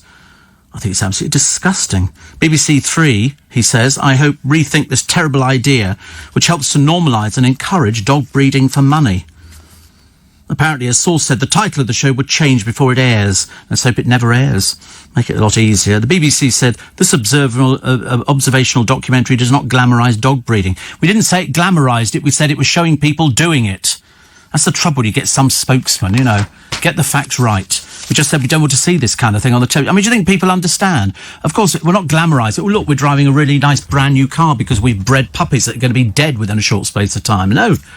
Or people just don't want it on the television. Because there are, let's just call them people of limited intelligence, or think, oh, that's a good idea. Let's set up a dog breeding kennels in the kids' spare bedroom, which we don't want. Joe says, I didn't hear mention of HRH, the Princesses Beatrice and Eugenie taking a greater public role. They're not. They're not taking a greater public role. They're definitely not, I'm afraid. I wish they were, but they're not. They can't do anything. 84850 steve@lbc.co.uk. Jackie in Watford. Has the pain gone? No, we've still got the cystitis. We've still got the pain from it. I mean, I thought it would have been 24, 48 hours. So it could be something else now. Could be something else. I've got no idea. Also, not Banksy, but somebody else has dragged a monolith to the top of Glastonbury. They're all doing it now, aren't they? So we've got Utah, California, Colombia, Romania, Germany, the Netherlands, Spain, and the Isle of Wight. But this one has got a Banksy-esque mouse at the bottom. Could be. Glastonbury resident Michael Cowborn said a couple of people stood it up so he could get pictures. It was lying down when I went up before sunrise. Well, they probably saw people walking up, so they thought, quick, run. So much easier. Anthony says, I'd be worried to buy Prince Philip a Christmas present. Well, they wouldn't accept anything from you. You're common. Why would they want something from you? You can't just send Prince Philip a Christmas present. That would be opened by the post room. If it was deemed unacceptable, it just goes in the bin. What do you think they're going to do with it? Hanging it on the tree or something? Of course they're not. They've got their own trees. It's all decorated. All decorated and beautiful. And one of the best programmes on the telly, apparently, was Mile High. I can't remember who was in Mile High. There was some very famous comedian, wasn't there? I never saw it, actually. I never saw it. Still to come, the fake firs, testing the best of the imitation Christmas trees, of which there are a plethora. I mean, some of them look really good value. What you're looking for is something bushy. Argos have got a home half parasol tree. So in other words, it's just half a tree. So it's a long pole with a bit of tree at the what for? I've got no idea. So far this year, there's no upside down trees. Home base is 8-foot Colorado, looks quite nice. Unfortunately, it's got no lights on it. So you'll need to buy lights, but it's quite dense as they go. That's £100, which is not bad. Wilco have got a white 6-foot, flocked at £45. So you pays your money and you takes your choice. And there is a vast choice out there, but you need to get out soon because already the early breakfast. I trust you are well. I trust you've got everything planned out. But it's gonna be upon you in a matter of days. Still to come, the lady who knows how to pick up a bargain. Boy, does she know how to pick up a bargain. I mean, she bought literally a lot of clothes, a lot of clothing, and yet managed to pay very little. How did she do it? I'll tell you, because I know people who are very good at saving vouchers and going out there and sort of doing all sorts of little bits and pieces to save, pennies here, pennies there, pounds here. In some cases, many, many pounds. Many, many pounds. Steve, are you taking Manuka honey for your cystitis? No, we're not. We're just doing the penicillin at the moment. Have you ever interviewed Larry Grayson? Yes, years ago. Well, it must be because he's been dead for years. So it would have to be a long time ago, down at the BBC Theatre in Shepherd's Bush. Here's the pub landlord, Jack Stilling is his name, 27, woken by an early morning call from a panic-stricken mate checking he was still alive. Jack says, when I answered, my friend said, are you okay? I said, yeah. Why? He says, because you're dead in the local papers. You're dead. The Mail newspaper in Barrow, Cumbria, had been hoaxed into saying on its front page and page 7 that Jack was found dead in his pub on Sunday. It called him a lovable rogue and suggested he'd committed suicide. But don't they check these things? I mean, the Mail newspaper in Barrow. As a result, Jack was swamped with hundreds of calls from worried friends, and including his mum and his girlfriend. The paper had also quoted a friend suggesting that Jack suffered from health problems. He owns the Hare and Hounds at Bowland Bridge. He says, I do have a friend of that name, but he didn't speak to the paper. Somebody contacted them and told them a load of rubbish, and they printed it. It's the height of unprofessionalism. He said, even after my mum knew I was alive, she still had to leave work because she was hysterical. The Mail apologised, said it had been the victim of a malicious hoax. You're a bunch of amateurs. Who's the editor of that dimwit rag? I mean, don't you check a front-page story of a pub landlord who's committed suicide and is dead, and it turns out to be a hoax, and nobody checked it? I mean, Lord above, you'll be telling me next that the Times newspaper would buy the Hitler Diaries. Good Lord above. Oh, that will be outrageous. Fancy do you know that you cannot, if somebody dies, like a relative, and you phone up the local newspaper, you can't put the death thing in the in memoriam column. The undertaker has to do it so that they know it's official, because too many people were putting people in there just to sort of wind them up. Not very clever, is it really? Another one here. Killer shrimps. Killer shrimps. My God, we've got everything now. We've got killer shrimps. These 3-centimetre critters from Europe take fish eggs and fry as well. They've invaded part of the Norfolk Broads. Part of the Norfolk Broads invaded by these things.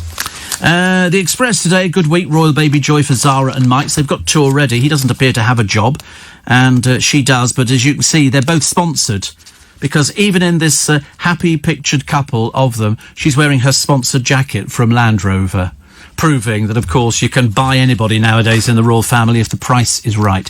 Give me a free vehicle. Oh, I'll do anything for that. Absolutely anything. Would you wear this jacket? Oh, yeah, we'll wear that all the time. Is that a free pram? Oh, lovely. We'll take that. Thank you very much indeed. Oh, my goodness me. And you thought it was just those old Love Island people. Think again. Think again. What else we got here? What else we got? Bob Dylan selling his back catalogue. They've all quoted 225 million, but to be honest with you, nobody actually knows at all. One of... Oh, and I can't do that. I can't do it, actually. It's a show. Oh, no, they're not appearing in court till January. So I think I could do it. I could do it because it's a name. I'm curious. They will appear before Bristol magistrates on January the 25th. Yeah. They've just been charged with criminal damage. Oh.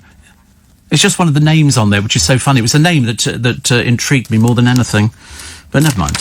We shall leave it. So Her Majesty's Magnificent Seven: Charles, Camilla, Edward, Sophie, Wills and Kate. Nobody else. Nobody else at all. William, of course, has grown close. And so what they... Oh, and Princess Anne is there as well. 1, 2, 3, 4, 5, 6, 7. So 8 of them, if you include Her Majesty the Queen as well. And it's their way forward. Their way forward. Comedy legend Bobby Ball once joked about having a statue in his hometown of Lytham St Anne's. That's where they all come from. All the showbiz people, Lytham St Anne's. And the Seaside Resorts Council has granted his wish. He died in hospital at the end of October. And now they've voted to erect a statue of him outside Lytham's Lowther Pavilion Theatre. His widow, Yvonne, says she was over the moon. Bobby would have been elated. I know, it's always a shame, you don't get them when you're alive. You only get them when you're dead. Shame, silly. Do you watch Supermarket Sweep with Rylan? No. What for? No. Can't bear it. Well, the over-made-up, coiffured, dyed hair, too much makeup, too much Botox? No, thank you. No, thank you. I reckon Joey Essex would do very well at Strictly Come Dancing, says Lee. What for? Well, they've not booked him for that, have they? They booked him for a dating programme. And, that's not going to go very far. He can barely string 2 words together. Barely string 2 words together. A dispatch box is going on sale. It was belonging to Winston Churchill in the 1920s. And, no, it's not. It's going on display. Oh, this is at the V&A. It's called Bags, Inside Out. They've got all sorts of things. Some really lovely bags. You'll like it. If you like bags, I wonder why there was a picture of a baguette the other day. Do you know the baguette? Which looks like a baguette, which you can get for 80 quid, but this bag is about £800.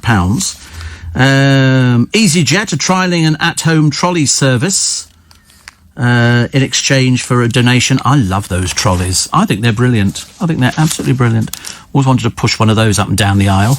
And Catherine Jenkins says we should celebrate this Christmas for all those we have lost. Plus, what have we found? Oh, we found all sorts of exciting things buried under the ground and under the sea. But the thing that's buried at the moment is today's poem. It's you only get part of it. Dr. Seuss. And this is How the Grinch Stole Christmas. An excerpt. So he paused, and the Grinch put his hand to his ear, and he did hear a sound rising over the snow. It started in low, then it started to grow. But the sound wasn't sad. Why, this sound sounded merry. It couldn't be so, but it was merry. Very. He stared down at Whoville. The Grinch popped his eyes. Then he shook. What he saw was a shocking surprise. Every Who down in Whoville, the tall and the small, was singing without any presents at all. He hadn't stopped Christmas from coming. It came somehow or other. It came just the same. And the Grinch, with his Grinch feet ice cold in the snow, stood puzzling and puzzling. How could it be so? It came without ribbons. It came without tags. It came without packages, boxes or bags. And he puzzled 3 hours till his puzzler was sore. And then the Grinch thought of something he hadn't before. Maybe Christmas, he thought, doesn't come from a store. Maybe Christmas, perhaps, means a little bit more.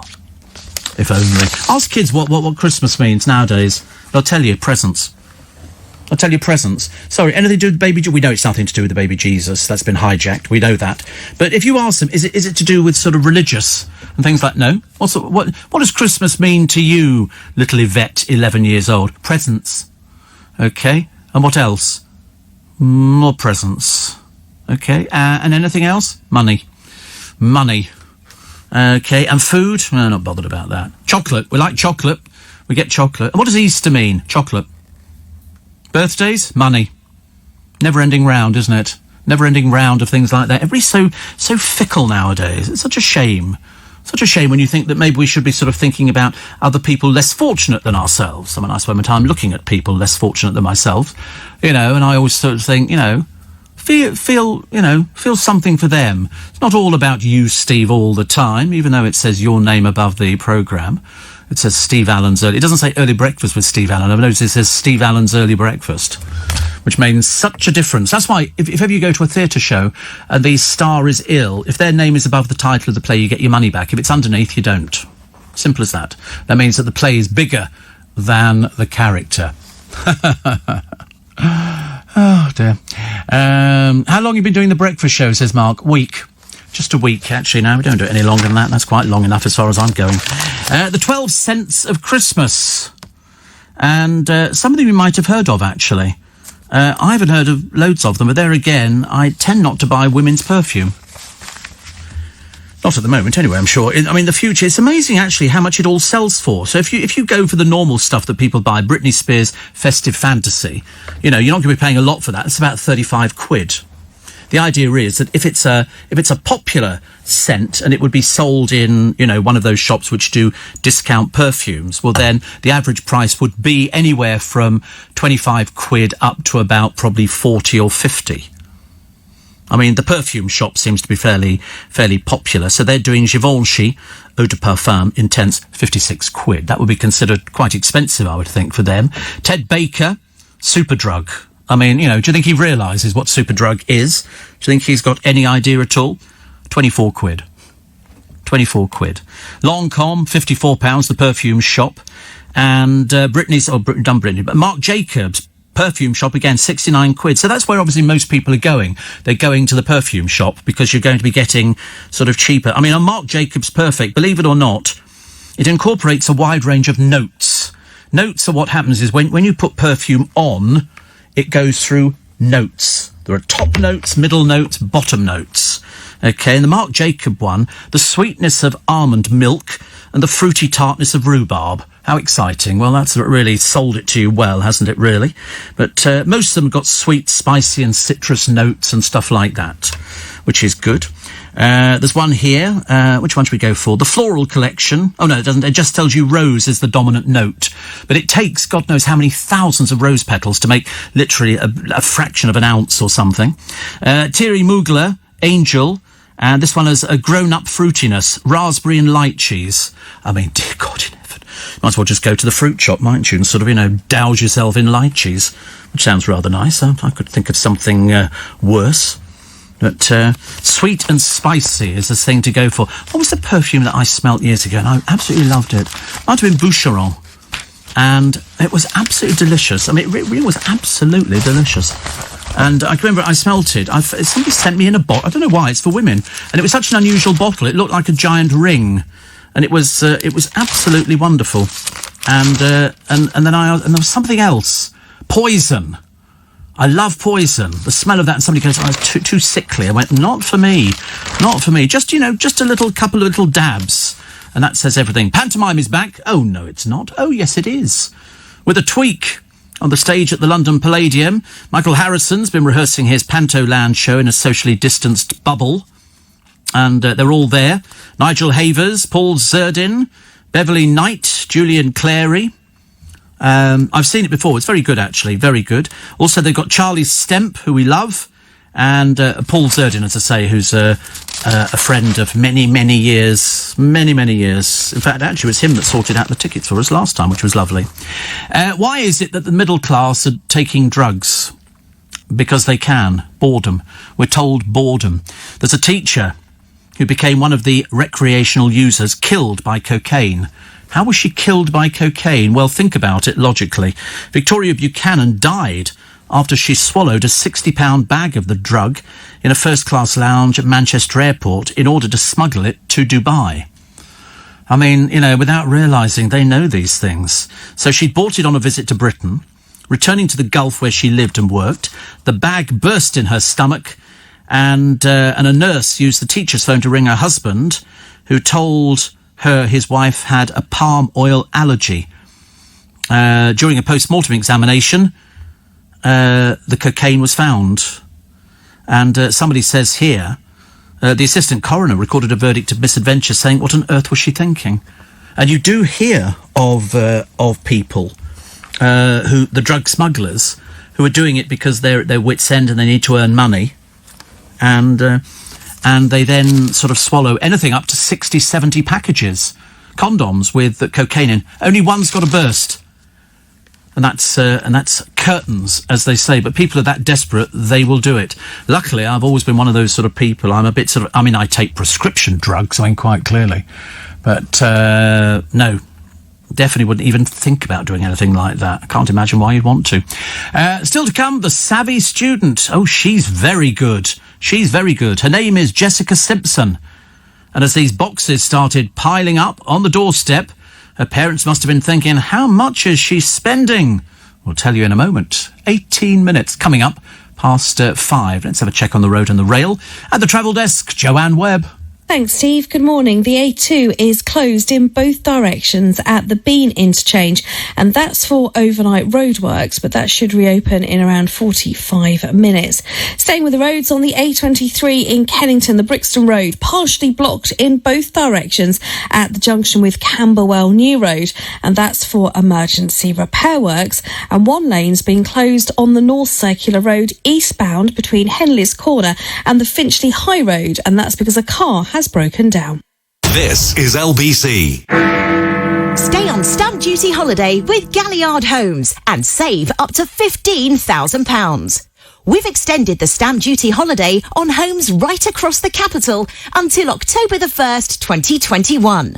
London apartments from just £200,000 that qualify for a Help to Buy mortgage with just a 5% deposit. All come fully furnished, free of charge, with ground rent and service charge paid for 1 year. Book to view virtually or by appointment by calling 0203 770 6300. That's 0203 770 6300. Or visit galliardhomes.com. That's galliardhomes.com. Stamp duty holiday applies on units up to £500,000. Help to Buy applies on units up to £600,000. Swale Heating. We take the time to keep our customers happy. We're delighted to be rated excellent on Trustpilot, according to thousands of verified reviews. SwaleHeating.com. Rely on us to keep you warm. Ah, the great British roast. When mobiles are set aside, the TV goes off, the family comes together, and everything stops. For the perfect roast, only Bisto Best Gravy will do. Made with real meat juices for that authentic, rich roasted flavour. Ah, Bisto. When Co-op members buy our irresistible all-butter luxury mince pies, deep filled with rich spiced fruits, we'll give back to your local community. We can all do our bit this Christmas. Co-op, it's what we do.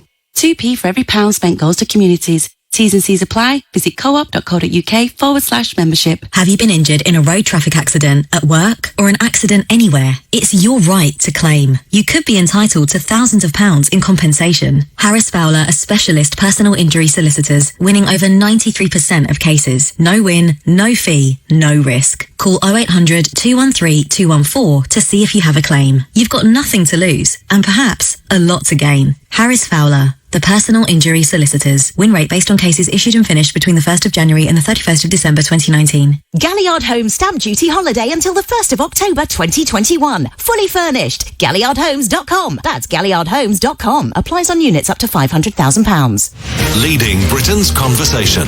LBC with Steve Allen. Morning, nice to have your company. Welcome to Thursday, 10th of December. So tomorrow, start of the weekend. Well, it's the start of the weekend if you work Monday through Friday. If you work the weekend, it's the start of work, which is good. So, packages piling up on the front doormat. Jessica Simpson's parents were sweating a little bit. How much has their daughter spent in the sales?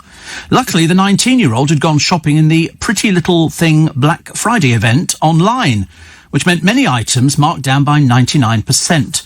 So she bought 78 pieces of clothing. 78 pieces, and she paid, in total, 35 quid. She saved £1,565. Miss Simpson, who lives with her parents in Preston, set an alarm for 11:55 on November the 26th before the sale began at midnight. As soon as I was online, things started to go out of stock immediately. So it was a race against all of the items. As a student, I was amazed. Well, I'm not at all surprised. Not at all surprised. So she's bought here a little ruched number. Was 20 quid, 20p in the sales. A red mini, perfect for the summer, 15 quid, now 15p. In fact, most of her dresses were priced at between 15 and 20 pence. Most expensive she pent was a fake leather dress, which was marked at 28 quid and she got for 28 pence. So she's feeling very happy with herself. So well done to her. So 78 items worth £1,600 and the bill £35. Very good, isn't it? I think it's incredibly cheap of her to do that. But she's a student, so they don't have a lot of money to spend on sort of drink and things like that. So, you know, the more money she saves on the clothing, the more money in the student bar and the more popular she'll be, because every night she's got a new outfit, which is fantastic. So well done to her. I can't do things like that. I'm not a haggling sort of person. Definitely not. Monica says, thank you for reminding me. I have to restock on my favourite perfume, Mugler's Angel. It's really brilliant. So now I know. I shall go and smell it and then I shall know. I shall let you know. The A2 is open in both directions. Driving through it now, says Ian with the twins. And Ailsa says, if it was cystitis, the penicillin would have worked by now. Go back to the doctor and get the prostate checked out, says Ailsa. Did you know that's a blood test now? Did you know that prostate is a blood test? Nick Ferrari had it done. They were all quite worried some years ago on LBC, and they were all a little bit worried he was going to have his prostate done on air, and it's a blood test. So you can have it checked. He did it on air because they were encouraging people to get sort of tested. So we could do it here. I can just get my needles out and we'll see where we go from here, shall we? 24 minutes past 5. We don't generally do the timings here because we can't really... Nobody cares. Nobody cares. It's a little bit like Vegas. Well, actually, it's nothing like Vegas at all. But it's a bit like Vegas in so much as, why would I want to give you the time? You know? So Neil says, do you shop online or do your Christmas shopping with the crowds? I've already explained I don't do Christmas shopping. I'm really not remotely bothered about Christmas shopping. I give money. Money is sort of so much easier. So much easier. You don't need to sort of worry. And also, it's more acceptable now. If you've got young people to give things to, money is far more useful to them. What's the point of buying them a bottle of aftershave or something like that when the money they can use far better? They can put it towards their car insurance, towards petrol, you know, balloons, whatever you want to go and buy with it. But no money. It has been money for years. I think very rarely do I buy a present. Very, very rarely. It does happen every so often, but not as often as you think it would be. The school that goes online to beat the traffic chaos. This is a grammar school, Maidstone Grammar School in Kent, will host live virtual lessons. That'll be popular, won't it? You can imagine all the people going, oh, good, we've got a virtual lesson to do today. So Kent County Council said they told the schools to plan ahead. So they've planned ahead, which I think is quite brilliant. And also the oddities you can stay in now. I don't know if you've ever sort of checked out some of the places, but tree houses are very popular. Tree houses. There's one here in Eltham, perched 20 feet up between 3 sturdy oak trees, made entirely of recycled timbers, and it's £99 a night, which is very good value, isn't it? Funny, isn't it? £99 a night. They've also got another one here. This is Sky Lodge in Peru, in a place called Urubamba. You can live, I mean, it is a stunning view. You hike your way up to it, then take a zip line back down to earth, but you get a 4-course gourmet dinner with wine included in the price, which is 225 quid a night in Peru. My favourite would be an igloo in Finland. It's a fur-lined Lapland igloo made from ice bricks, perfectly positioned to glimpse the northern lights by night and visit the nearby reindeer farm during the daytime. Warm apartment available in case of cold feet. Because you would think, wouldn't you, that in some of these cold places, if you're in an ice house or something, it's going to be freezing cold, but they have fires inside. This particular one is £100 a night, which seems like good value. Found one in Belize. You can go fishing, soak up the sun. It's on stilts. It's lovely. Also comes with its own security force. You can sleep 8... I mean, obviously it's quite a dangerous place to go to. 520 quid a night. But if you want to go to Texas, they've got an off-grid dome. 79 quid.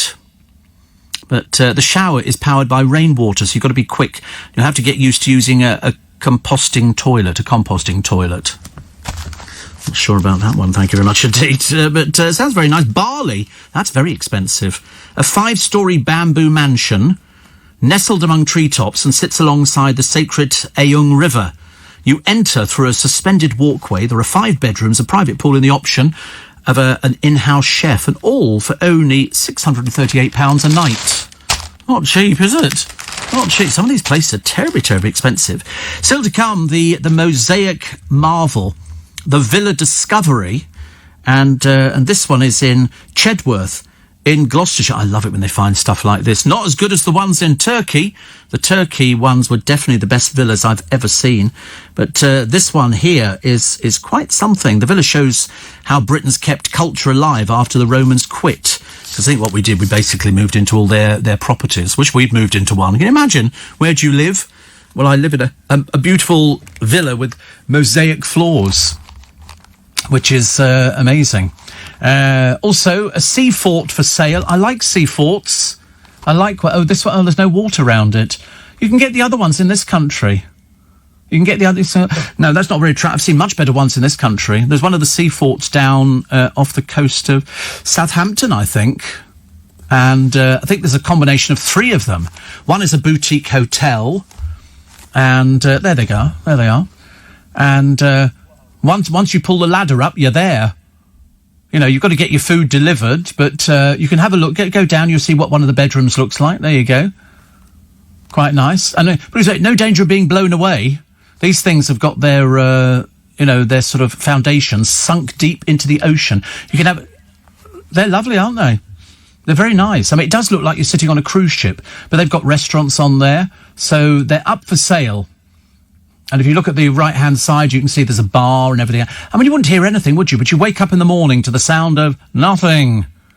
Seagulls. Seagulls, that's all you'll be hearing, actually. And that's Spitbank fort building conversion. Does look lovely, doesn't it? You'd have to get used to the isolation if you didn't have any guests. And people have got to travel to you by boat. Nobody's going to be able to swim out there. And then you get there, and then they've got sort of a ladder which you climb up, I think, or a lift or something. Maybe something to get you to the top. Amazing, isn't it, really? The things you can buy now. There's always something unusual. I quite fancied living in a lighthouse, but I thought I'd drive myself mad just going round and round and round and round and round. Roger says, I stayed in a Boeing 727 parked at a family's land in Arizona one night. It was brilliant and only $100. Yes, a lot of those aeroplanes get turned into hotels because they're quite big enough, aren't they? Quite big enough, which is good. Which is good. OK, right, let's take a short break, shall we? Time coming up now to 5:30. Your headlines this morning with Thomas Watts. Downing Street has warned gaps between the two sides in Brexit trade talks remain very large. Discussions between Boris Johnson and the European Commission President failed to break the deadlock last night. The police watchdog has found Greater Manchester Police failed to record around 1 in 5 reported crimes in a year. A report says the force wrongly and prematurely closed some investigations, some with vulnerable victims. Regulators in the US are beginning legal action aimed at forcing Facebook to sell Instagram and WhatsApp. The Federal Trade Commission has accused the firm of engaging in a systematic strategy to eliminate competition. Most areas cloudy with some rain and drizzle, a few brighter spells in the north and east, heavier rain moving across Northern Ireland and into Wales and the southwest of England later, a high of 9 Celsius. LBC, Nick Ferrari at breakfast. Coming up with Nick at 7 o'clock this morning here on LBC for breakfast. He'll be examining the outcome of the PM's Crunch Talks in Brussels with the Foreign Secretary Dominic Raab. That and lots more with Nick Ferrari at breakfast this morning from 7 right here on LBC. Nick Ferrari at breakfast, weekday mornings from 7. This is LBC. Ah, the great British roast. When mobiles are set aside, the TV goes off, the family comes together, and everything stops. For the perfect roast, only Bisto Best Gravy will do. Made with real meat juices for that authentic, rich roasted flavour. Bisto. Just the flu. People say every year. But if you're pregnant, there's no just about it. Flu's a virus that can cause harm to you and to your baby. That's why we offer you the flu vaccine free. It's the very best protection for the both of you. Ask your pharmacist, GP, or midwife about your free flu vaccine. NHS. We're here to help you protect against flu. Help us help you. If you've been injured in an accident at work, talk to Harris Fowler. With over 25 years' experience, we've helped thousands of people claim compensation to which they're entitled. And our experienced and specialist team are ready to help you. It's no win, no fee, no risk. Call Harris Fowler today on 0800 213 214 to see if you have a claim. You've got nothing to lose and perhaps a lot to gain. Harris Fowler, the personal injury solicitor. Are you getting a train over Christmas and New Year? If you are, here's some important news from us at Network Rail. As part of our ongoing work to improve the railway, we're carrying out essential rail upgrades from the 24th of December to the 4th of January. This means your usual train might be on a different schedule or even not running. If you're planning on travelling by train over Christmas and New Year, make sure you follow local travel advice. And to avoid any inconvenience, please check before you travel. As winter approaches, here's a critical reminder of coronavirus symptoms from Dr. Gupta. The main symptoms of coronavirus are a high temperature or a new continuous cough or a sudden loss or change in your sense of smell or taste. If you have any of these, to protect yourself and others, it is critical you isolate at home, even if you don't feel too bad. And you must book a test immediately. Use the NHS COVID-19 app or go to gov.uk/coronavirus. Stay alert. Control the virus. Save lives. Steve Allen. Tweet at LBC. Morning, everybody, and happy birthday today to Sir Kenneth Branagh, who is 60. He was born in Belfast, but adopted the English accent to avoid bullying when he moved to Reading when he was 9. Susanna Reid, ITV's Good Morning Britain host, who defected from the BBC in 2014, is 50 today. As a child, she was torn between wanting to be a detective and a war correspondent. Luckily, she decided to be a presenter, which worked out very well. Also today, born on this day, was Michael Clarke Duncan, the star of Armageddon, nominated for an Oscar. Got us a job as a security guard to Will Smith and Jamie Foxx. Amazing, as it died in 2012, but born on this day in 1957. Other stories in the papers, perhaps we should go and buy one of those forts, seeing as they look so nice. Definitely very interesting. But, I mean, you'd have to say, that you've sort of got all the food. You'd have to fill up freezers, wouldn't you, with everything, so you've got everything there. And I don't know how deep they go down, but, I mean, I think it's away for it all kind of holiday. It's somewhere that's sort of, it's quite nice. You get a bedroom and you get a seat and, you can go out there and do exercise. They were built during the war, actually, and then you've got a boat which is sort of hauled up.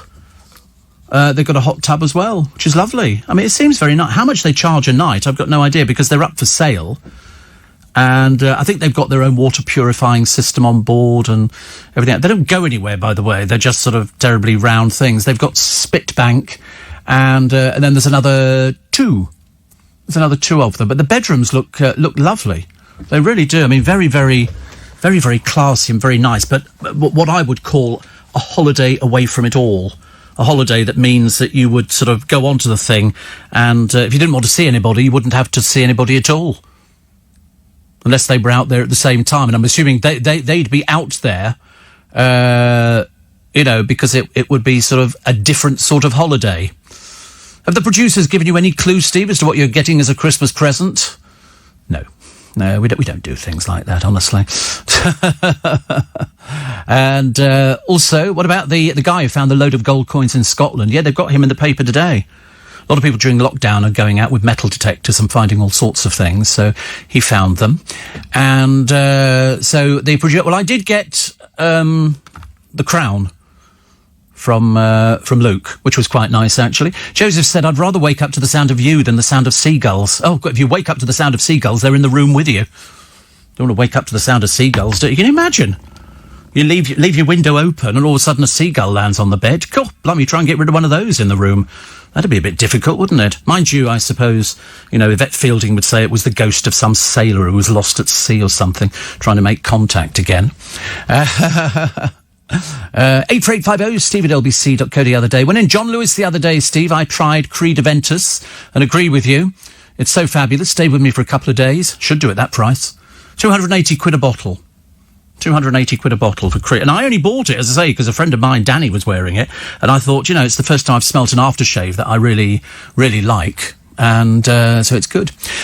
Pete says, if your condition isn't improving, you must contact your GP. You may need a different antibiotic. Yes, I would think that's probably what we're going to do. I should probably do it tomorrow, actually. I might do it today. And see if I can get a thing. Because it should have kicked in by now. That's what we're thinking. They said originally, when I said how long... in fact, I went back to the chemist to say how long. They said, well, normally 24 to 48 hours, then you notice a difference. Because I've done penicillin before. And normally after a couple of days it stops and you think, oh, that's great, I don't need to take it. But you're supposed to complete the course. But we haven't even got anywhere near that yet. So I think today could be another phone call to the doctor's surgery, waiting for somebody to call me back again, saying it ain't any better. Ain't any better. Christine is in Dublin. How are you? She says, I absolutely love Thierry Mugler.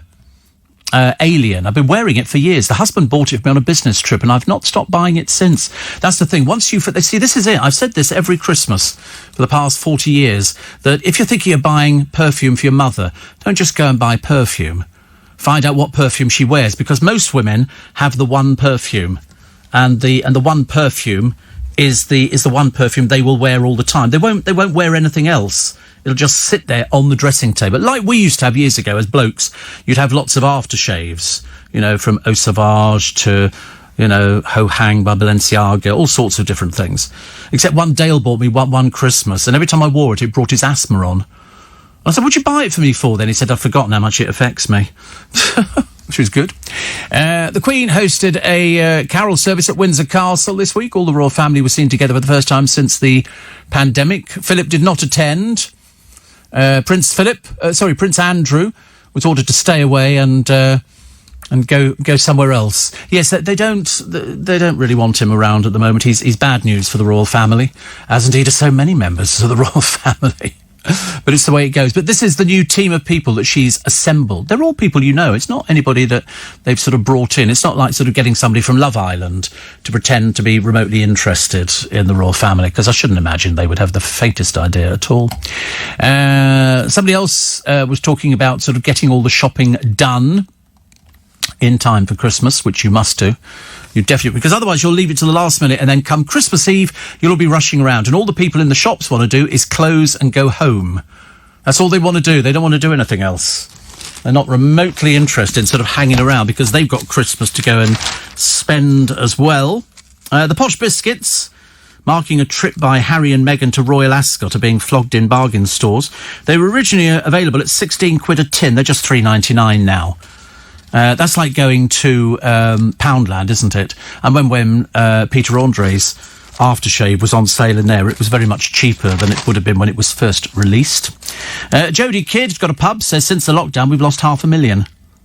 They said staying open was costing us money. That's why so many of these pubs have decided to close, and they don't know when they're going to be reopening. That's the big problem. You're going to see the high street completely different. I mean, some pubs survive, but many will not. 1 in 5 over Christmas. That's all they've said. 1 in 5 will be opening. I'm missing the programme on Poundland. Perhaps I should have watched that. Perhaps that'll come out on DVD and I'll be able to sort of say, I saw the programme on Poundland. It looked quite good, actually. Do you know you even get people shoplifting in Poundland? Seriously. People shoplift everywhere nowadays. They don't really care. And the seller who flogged 2 tracksuits online for 10 quid says the buyer then stole her boyfriend. Paris Calder became pally with Jade. If you notice the names, it signifies how young they are. Jade, Paris. Paris Hilton, Jade Goody, that's it. So the pair began messaging and met for shopping trips. At a drinks party, Jade met Paris's boyfriend, Connor. Paris says he failed to come home that night. They decided to split up the next day. But then he said he was in a relationship with Jade. Dental nurse Paris, who says, I feel like I've sold my ex for a tenner. Yep, absolutely, you've sold your ex for a tenner. Never let it be said that you don't get sort of double bubble when you go to eBay. Who's this? Oh, Alexa Chung's business account's not looking very good. She's not doing well. But there again, I mean, even Victoria Beckham's not doing it. She's having to give, to get publicity in the paper, she has to give poor Harper something from the shop. So they can go, oh, look, she's gifted her this. It's tax deductible. She'll be taking it out of stock and giving it to her. That's how it works. You don't think she just walks in there, picks up a jumper and goes, there you go, Harper, have that. Funny, Harper's never mentioned it before. It's obviously part of the new fashionista stuff there. And, oh, the family battling over Maradona's £37 million fortune. I didn't think it was that much. But they say, some people will be able to claim, some people will not be able to claim, and those will feel as though they've been cheated. Well, yeah, they will have been, but there's nothing you can do about it. I mean, I shouldn't imagine he had any plans on going anytime soon, so I wouldn't have thought that he would have made a will. So in which case, it's all up for grabs. Camilla's rescue dog, Beth, gets her teeth into it. It's a sausage, incidentally. She opens a kennels. And she gets a plaque as well. This is, it's at Battersea Dogs and Cats Home in Windsor. The facility's named after the patron, the Duchess of Cornwall, who's 73. And so there you go. They've got dogs and cats, and they're looking for homes for the festive season. Thank you very much indeed. A woman held police at bay in a 3-hour siege, armed only with a spatula from the kitchen. I love some of these sort of stories in the papers. Katie Jones lied that she had a gun, had stabbed somebody and had chopped up 2 men and put them in a stir-fry. By that time, you must have realised she obviously wasn't of the sane world, but she admitted wasting police time, previously admitted handling stolen goods, so she's obviously got history. But she held them off with a spatula. It's like we've had people before, all of a sudden they produce what looks like a gun, because you can't tell. It turns out to be a lighter. But you can't tell. Are you going to argue with somebody who's standing there with something pointing at you and you think, lighter, gun, no idea. No idea. Far too dangerous. Lots of food. They were doing it on the television the other day. Alice Beer was talking about, and there were certain things she didn't like, actually. They're very obsessed with pork belly bites with barbecue sauce. I mean, all this stuff you have to cook yourself. Tempura king prawns, an 8-pack for £4. And duck spring rolls, very popular duck spring rolls with the hoisin sauce. But they've got a 12-pack of mince pies for £4 in Morrison's. And they've all got pages and pages of adverts. Morrison's turkey is £3 a kilo. Depends how big your turkey is, I suppose. British beef roasting joint, $4.99 a kilo. So I wouldn't have the faintest idea how much the thing had cost at the end. You've got to wait till you get to the checkout and they go, oh, that one's £16 or £17, because I wouldn't know. I really wouldn't know. So. Footballer Jamie Redknapp. Oh, boring. Emily Atack. Look, show's stopping. I've seen the programme. Not all that. Lots of overhyping. Ariana Grande has announced she's heading to Netflix with the release of a concert movie named Excuse Me, I Love You. That's nice, isn't it? Not really, no. Not really particularly bothered by things like that. Also, All Trees Modelled at Paul Cooper's by John. All Trees Modelled. Get your trees out now. Get them. And make sure you get the stand. And make sure you've got lights. All the things that you thought you had to hand, you probably have. According to the founder of Punch Taverns, they've got loads of places, a guy called Hugh Osmond. He says thousands of pubs and eateries will collapse if most of their rent arrears are not written off, because what they had was a rent backlog which built up in the sector after a ban on evictions. They think it now stands about 1.6 billion. 1.6 billion, which leaves about, $50,000 for each place. He said they haven't got it. They haven't got it. They're not going to... They're not going to be getting it back at all. So what's going to happen to all these pubs? They'll close. What will they turn into? God knows. Some of them. The one over the road from here, the Garrick, is boarded up. It's been boarded up since about March. In fact, if not longer. But certain sectors are doing well. Certain sectors at luxury car makers are doing very well. They've got more than enough work on and they're shifting luxury cars. And there's a company called Waterlodge. Waterlodge was shut for 3 months. What do they make? Houseboats. Luxury houseboats. Sales have risen by 200%. 200%. The director, Andrew Hyland, said, as soon as the restrictions began to ease, the phones didn't stop ringing. Floating apartments being sought by city dwellers fed up of lockdown. A 2-bed in Brighton Marina is less than £100,000 compared to £370,000 for a local flat. And very therapeutic going to sleep on water, provided it's outside and you're inside. You know, and they're usually moored in marinas, especially down in Brighton. And so you've got your own little community down there. And it's very nice. Very nice. Steve, does this sound miserable?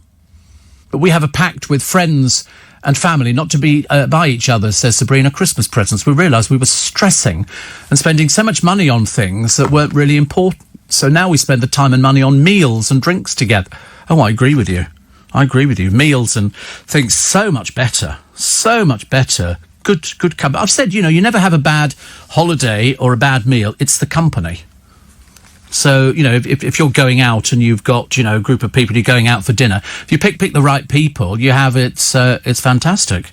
It's great. Much better than sort of presents, which are sort of, you know, they're nice. I like little silly presents.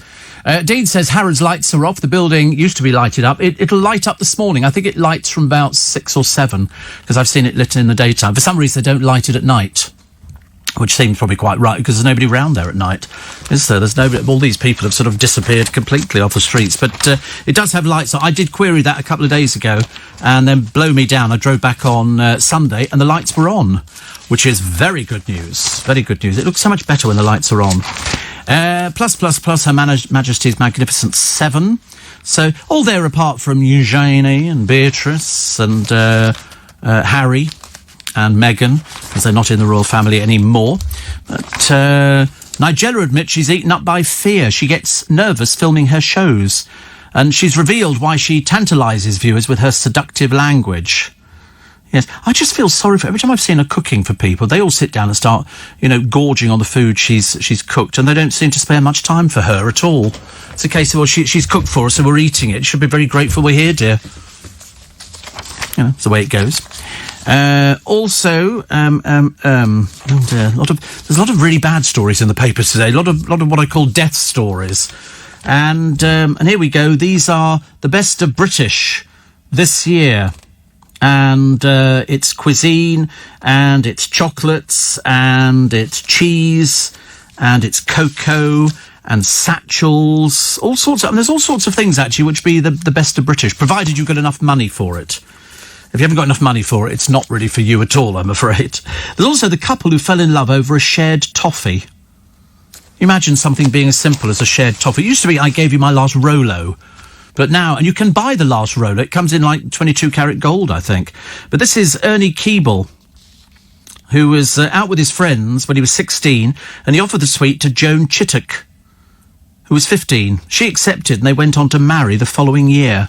He was 17, she was 16. Ernie and Joan are 97 and 96 now. They live together at the same care home. They've got 43 grandchildren, great-grandchildren and great-great-grandchildren, and they celebrate their oak wedding anniversary next week. Joan described Ernie as her best friend, said, "We're still very happy, we're still good mates. Our secret is our sense of humour." So, still there, still together. But she got married in 1940 on December the 16th, followed by a pint and a packet of crisps in the local pub. The couple have 3 sons who lived in Basildon in Essex throughout their lives. Oh, bless her. Goodness. And they're still together. But luckily, they're still in the same home. How often do you hear that? Don't hear that very often at all, do you? Treasures being dug up all over the country. They really are. The British Museum say there's been more than 47,000 treasures unearthed so far this year. There's Roman furniture dating from AD 43 to 200. Intricate seaweed fronds framing this man's face while tiny dolphins swim down from his ears towards his chin.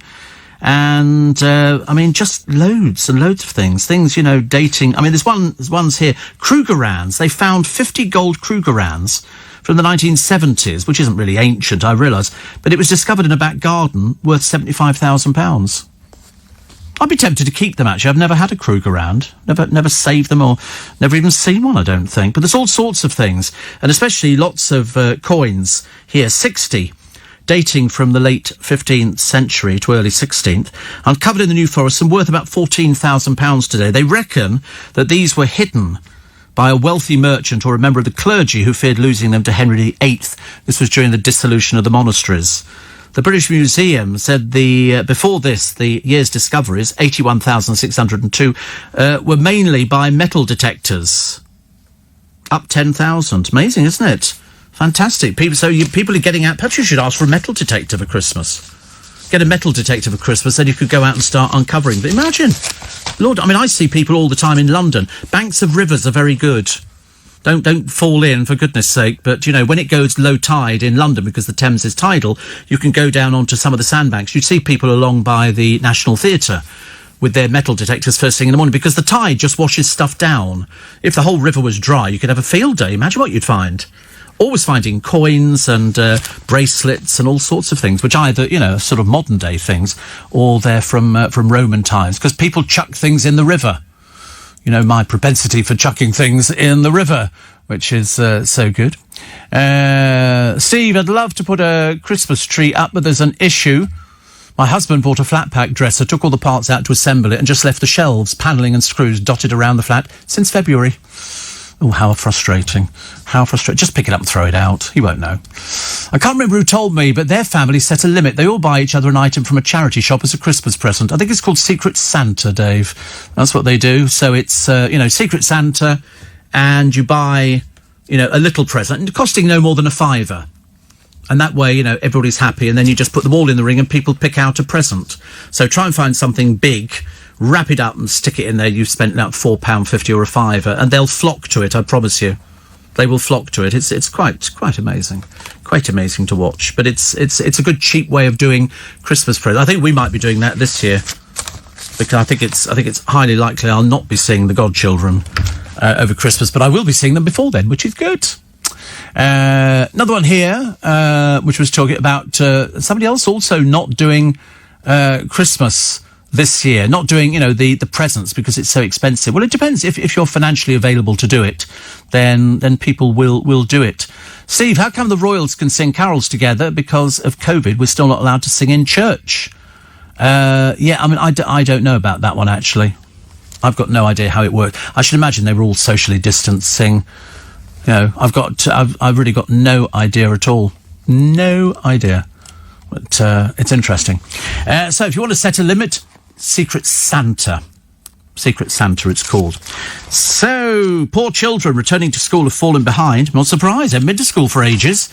When they do go, I mean, the buses seem to be full of them. But I've noticed some bus drivers are very funny about allowing kids on a bus that isn't for them. Other bus drivers let them on. And then other bus drivers pack the bus out. So much so, some woman tried to sit next to me the other day.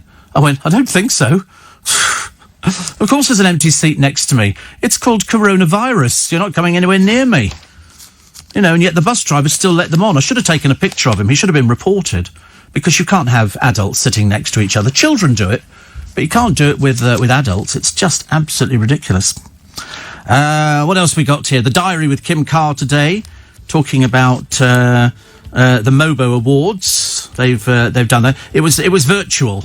Never the same, are they? I don't care what anybody says. They're never the same. You can have a virtual show and it just does not work. And a dinner lady who stole a lot of money to fund a gambler. They always get caught out. And the judge says that money would have bought important equipment for the school. You're a very greedy woman. Exactly. There was no logic. You know, if you were using it to buy medicine or something like that. It's Thursday. One more day to go, and then it's almost like because they're going to be finishing early, aren't they? The kids for Christmas school. I think they finish a day early. Steve, it's my birthday today.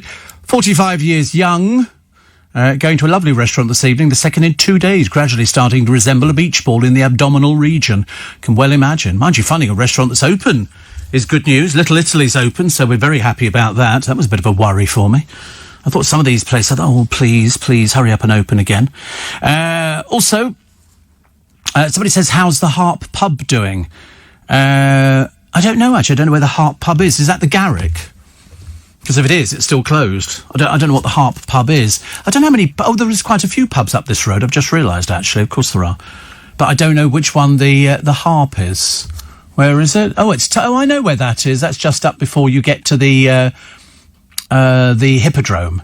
It's on the left-hand side. I don't know. Strange enough, I don't venture up that far. It's quite sweet, though, isn't it? I'm hoping it's... But the Garrick's not opened. That one's been closed for months and months and months, boarded up. That's a couple of places boarded up around there. More in the papers today on the kids hatching the 12 chicks, but my favourite is the sisters who found on Facebook after 24 years their father. They found their dad on Facebook. What he was doing, God alone knows, but they've managed to find him. They discovered they were sisters. They were searching for their long-lost dad, and after 24 years, they've been reunited. I don't know how that would be. I've thought about this before. You know, if somebody came up and said, oh, by the way, you know that your mum wasn't your mum, she was just your foster mum, and this is your... And you'd be going, what? Very interesting. But anyway, Lisa and Rebecca found each other on Facebook whilst looking for their father. They formed a bond. 2 weeks ago, Lisa got a friend request from David, who saw the online appeal. And he lives in Blackpool. And Mum of 5, Lisa, a carer, said it was just great. The only way I can describe it, it's a bit cheesy, but I suppose it is a Christmas miracle. Imagine finding something. How do you catch up on 24 years? How do you catch up on... so what have you been doing? I've seen when they do it on the television. I think Davina McCall does it. And it's very interesting. You meet people who haven't, and they go, I didn't know I had a long-lost brother or a long-lost sister or an auntie. And they bring them on, and you go, oh, my, that's really quite nice. I like that. A suspected leading member of a County Lines drugs gang is led away in handcuffs as the Daily Mirror joined police on a pre-dawn raid. They swooped on 13 addresses. They smashed a network believed to be selling heroin and crack cocaine using child runners as young as 14. As young as 14. Unbelievable. Unbelievable. And I found another story, actually. And it was something to do with, actually, somebody selling drugs. He apparently was so naive, he was caught on his first night out selling drugs. You know, and he had a brief for it. A lawyer who said, he was a bit naive. You think, no, he was a drug dealer. I don't care whether he was naive. People as well have gone as far as pulling out their own teeth with pliers because they felt unable to access dental services. Although the British Dental Association says 7 in 10 are now operating at less than half pre-pandemic capacity. So they've set up 600 urgent dental centres. Well, you know what that's like. That's not very good, is it? If you get something like that. Also, EasyJet doing this at-home trolley service, which I quite like, actually. I think that's quite a sweet thing to do. They've got to do something to keep people busy.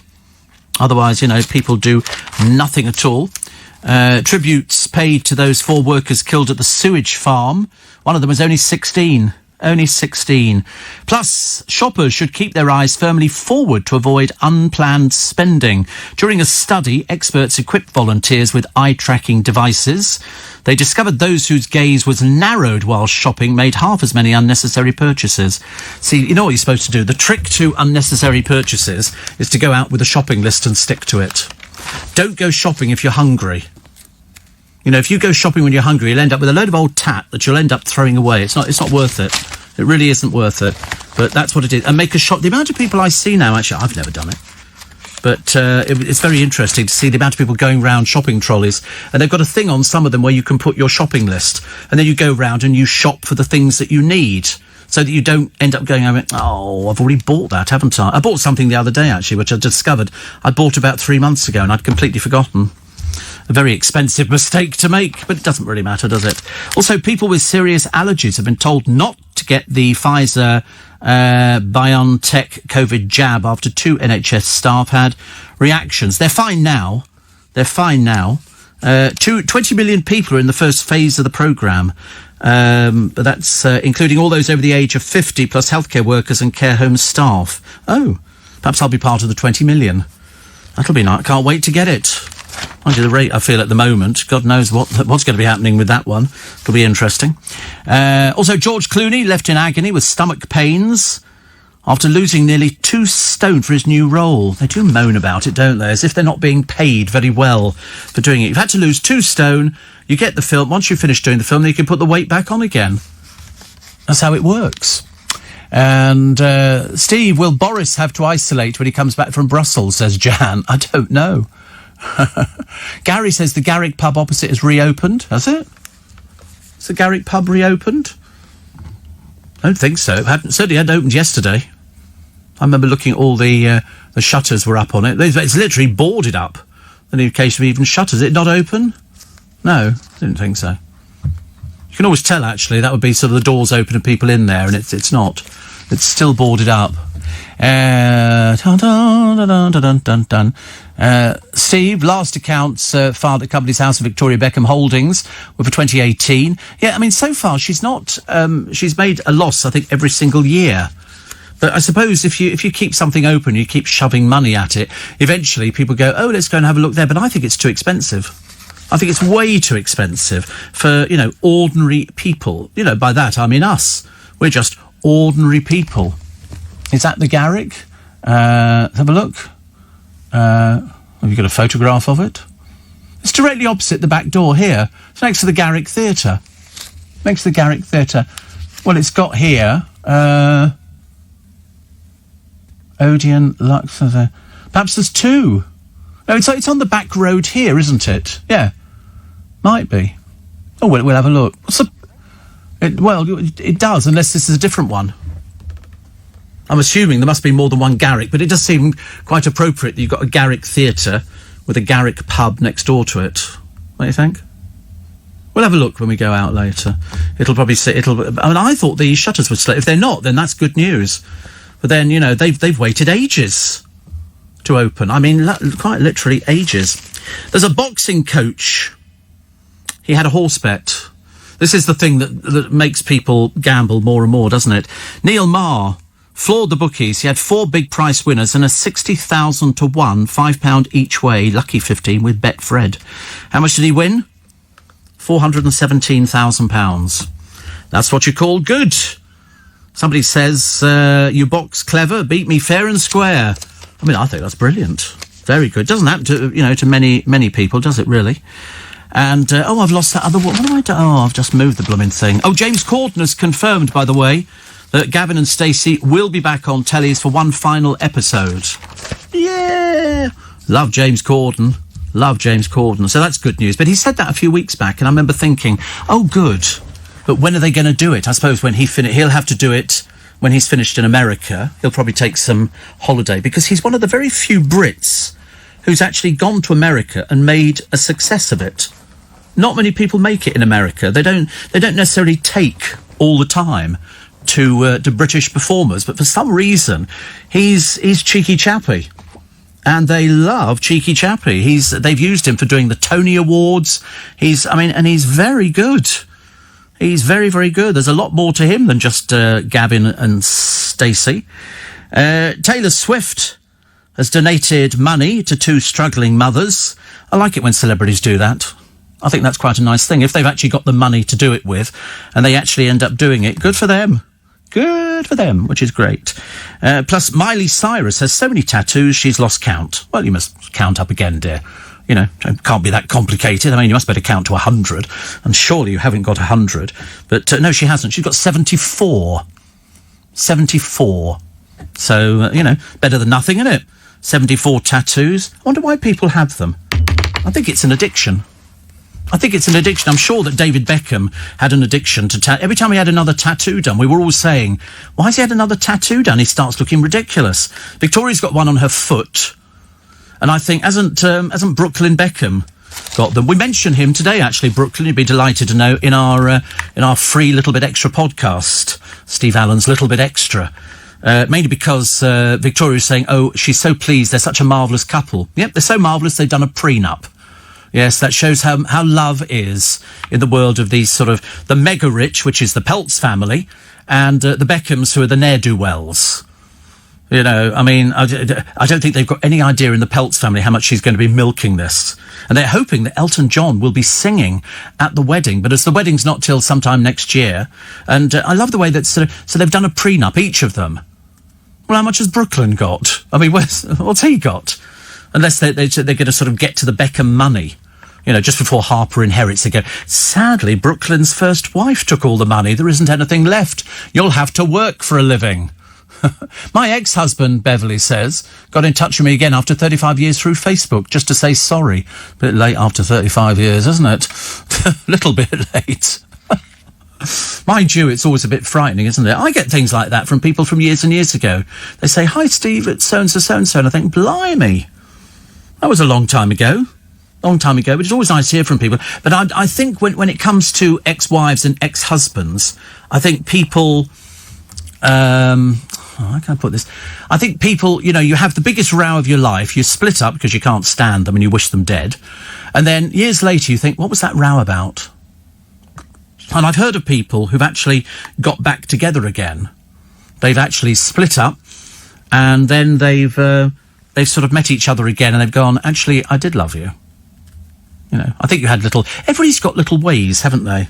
I'm sure even I've got irritating ways. I can't think what they are at the moment. I'm sure there's a few little bits and pieces out there. The stars are shining brightly. Why?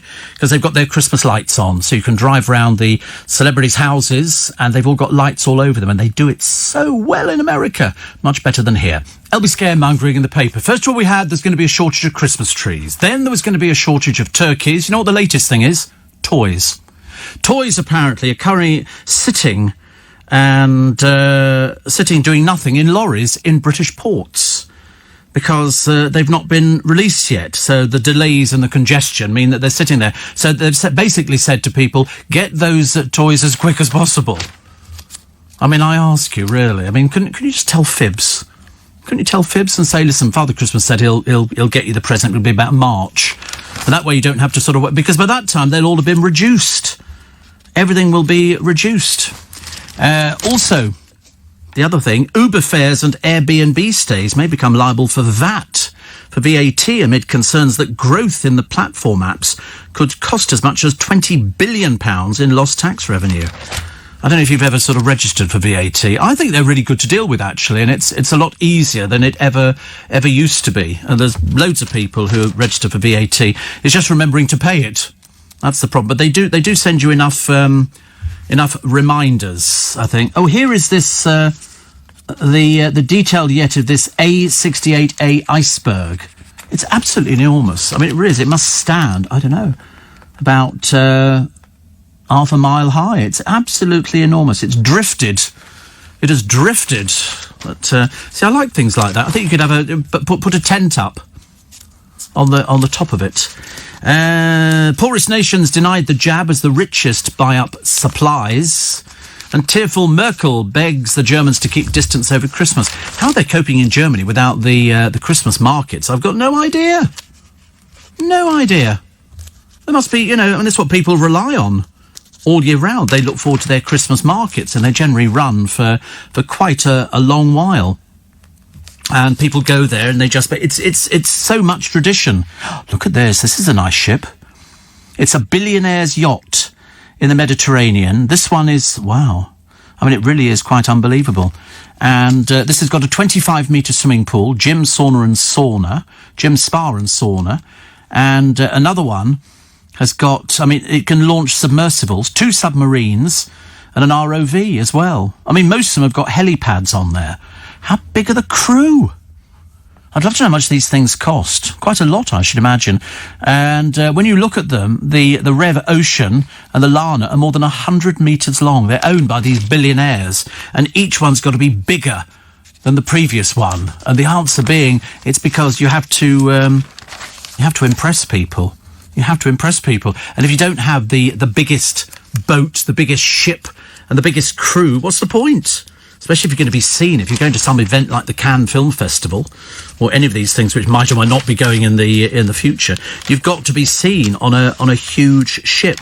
I mean, even if you rent it, it's okay, because that means that you're rich enough to rent. I think £60,000 a day was quoted for one thing, but that's nothing compared to some place. If you're a billionaire, 60,000 a day, nothing. Nothing at all. Steve, Victoria Beckham checked ruffled cotton shirt for sale, only £650. The last accounts reported the brand is continuing to build momentum, says Nick. Yes, it's been continuing to build momentum for ages, ever since Dave started helping out. Can I borrow some money? No, can't. Well, can I just borrow just a few million? No. Oh, go on, Dave. No. Well, we'll have to get it from Harper's Piggy Bank. I don't want to give you any money.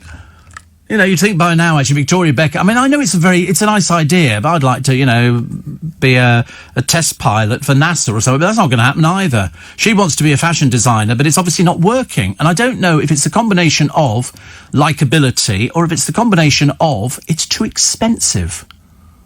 It's too expensive. You know, some of those, I mean, you know, a ruffled shirt, 650 quid. You can get better in M&S. There isn't. It would only cost you about 30 quid. What's the difference? You know, a checked ruffled cotton shirt. I mean, who are they appealing to? She's a working class girl with aspirations.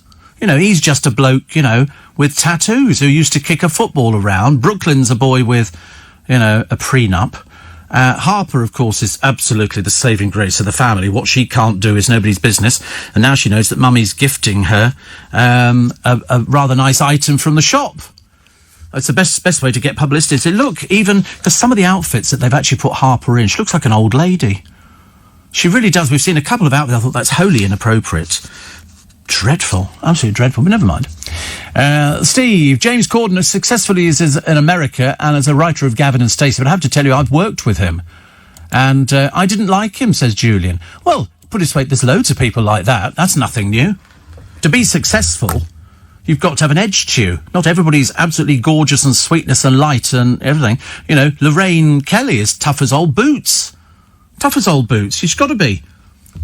Got to be. And so I would well imagine that he's very tough to work with. I interviewed him years ago. I thought he was charming.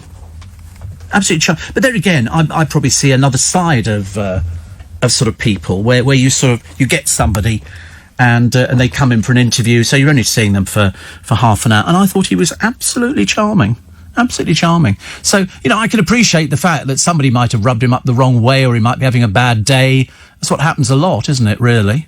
A lot, really. So Mike from Lincolnshire says, my ex-wife has just cancelled our remarriage plans. She found out I was just trying to get me own money back. Oh, dear. I quite like that idea, actually. What was it? Oh, somebody said, was it all these people who marry time and time again? 8 marriages. Nothing unusual, is it, really? Absolutely nothing unusual. And you think, why do you do that? Is it just the taste of wedding cake or you like collecting houses? We can never quite work it out. Steve says, Dan, does Creed ever have a sale? Not that I've noticed. if they have, I want to know about it now. But they don't seem to do things like that. There are certain things that you won't find in a sale, and they'd be top-end things. I mean, I don't think Cartier would have a sale, or any of, you know, Van Cleef and Arpels or any of these other places. Why would they have a sale? They have enough sales going through of people who will happily pay retail. You don't want to cheapen the brand. That's the problem, isn't it? When you have a sale, it's a case of, so then you're known as having a sale, and then people hang around waiting for the sale every year, so they don't have to pay retail price, and that's bad for business. That's very bad for business. Still to come, the burglars who targeted the home of Guy Ritchie. I'm not totally convinced that they knew it was the home of Guy Ritchie. Next door to them were builders, and they apparently saw what was going on, so they called the police, and then the burglars scarpered. But that's not very nice. It's a £10 million house, so not in the most expensive sort of area, not in the most expensive area of London, but still nice. You know, £10 million house, you can have a very nice time in. I could have a very nice time in a £10 million house, especially if it was sort of filled with Victoria Beckham's clothes. You know, I could do a sale. I could have a rail on the pavement outside the front door and go, Victoria Beckham, I mean, perhaps she should have a sale. Perhaps you should put it in a flea market, as the producer suggested. I don't know why they ever called them flea markets. Was it because the clothes were so old they thought that they might have had fleas in them? I don't know. I do not know. Happy birthday to Dame Judi Dench, says Dean. You're a day late. It was yesterday. You're not much use, are you? What's the point of getting you to go and get the cards? It was yesterday, Judy's birthday. Goodness sake. Stephen Liberties, there was a rail of Victoria Beckham's clothes for sale, says Claire.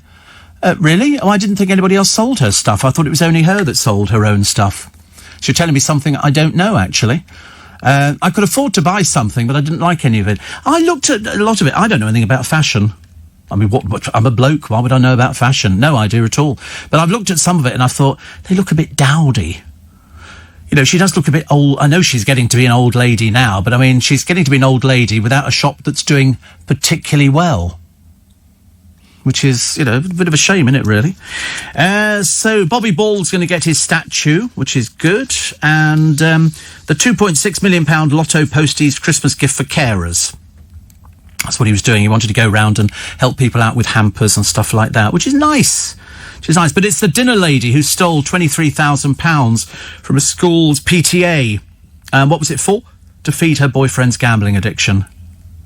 If, she stole to buy medicine, that a sick relative needed, or somebody had cancer or something like that, then I can understand it. But, not to feed her boyfriend's gambling addiction. That's absolutely no, because children miss out on stuff like that. Ricky Gervais, terrified of spiders, apparently. Terrified. So when he found one in a very expensive hotel room, he asked, quite rightly, the receptionist to come and remove it. I would do exactly the same. What do you think? You're supposed to run around the room with a broom handle, chasing a spider? No. You phone down to reception. There's a spider in my room. This is £1,000 a night. Get up here and get rid of it. They would send housekeeping round. That's what the room is supposed to be spotless. That's how it works, isn't it? We won't find any spiders in my studio. Not that are living, anyway.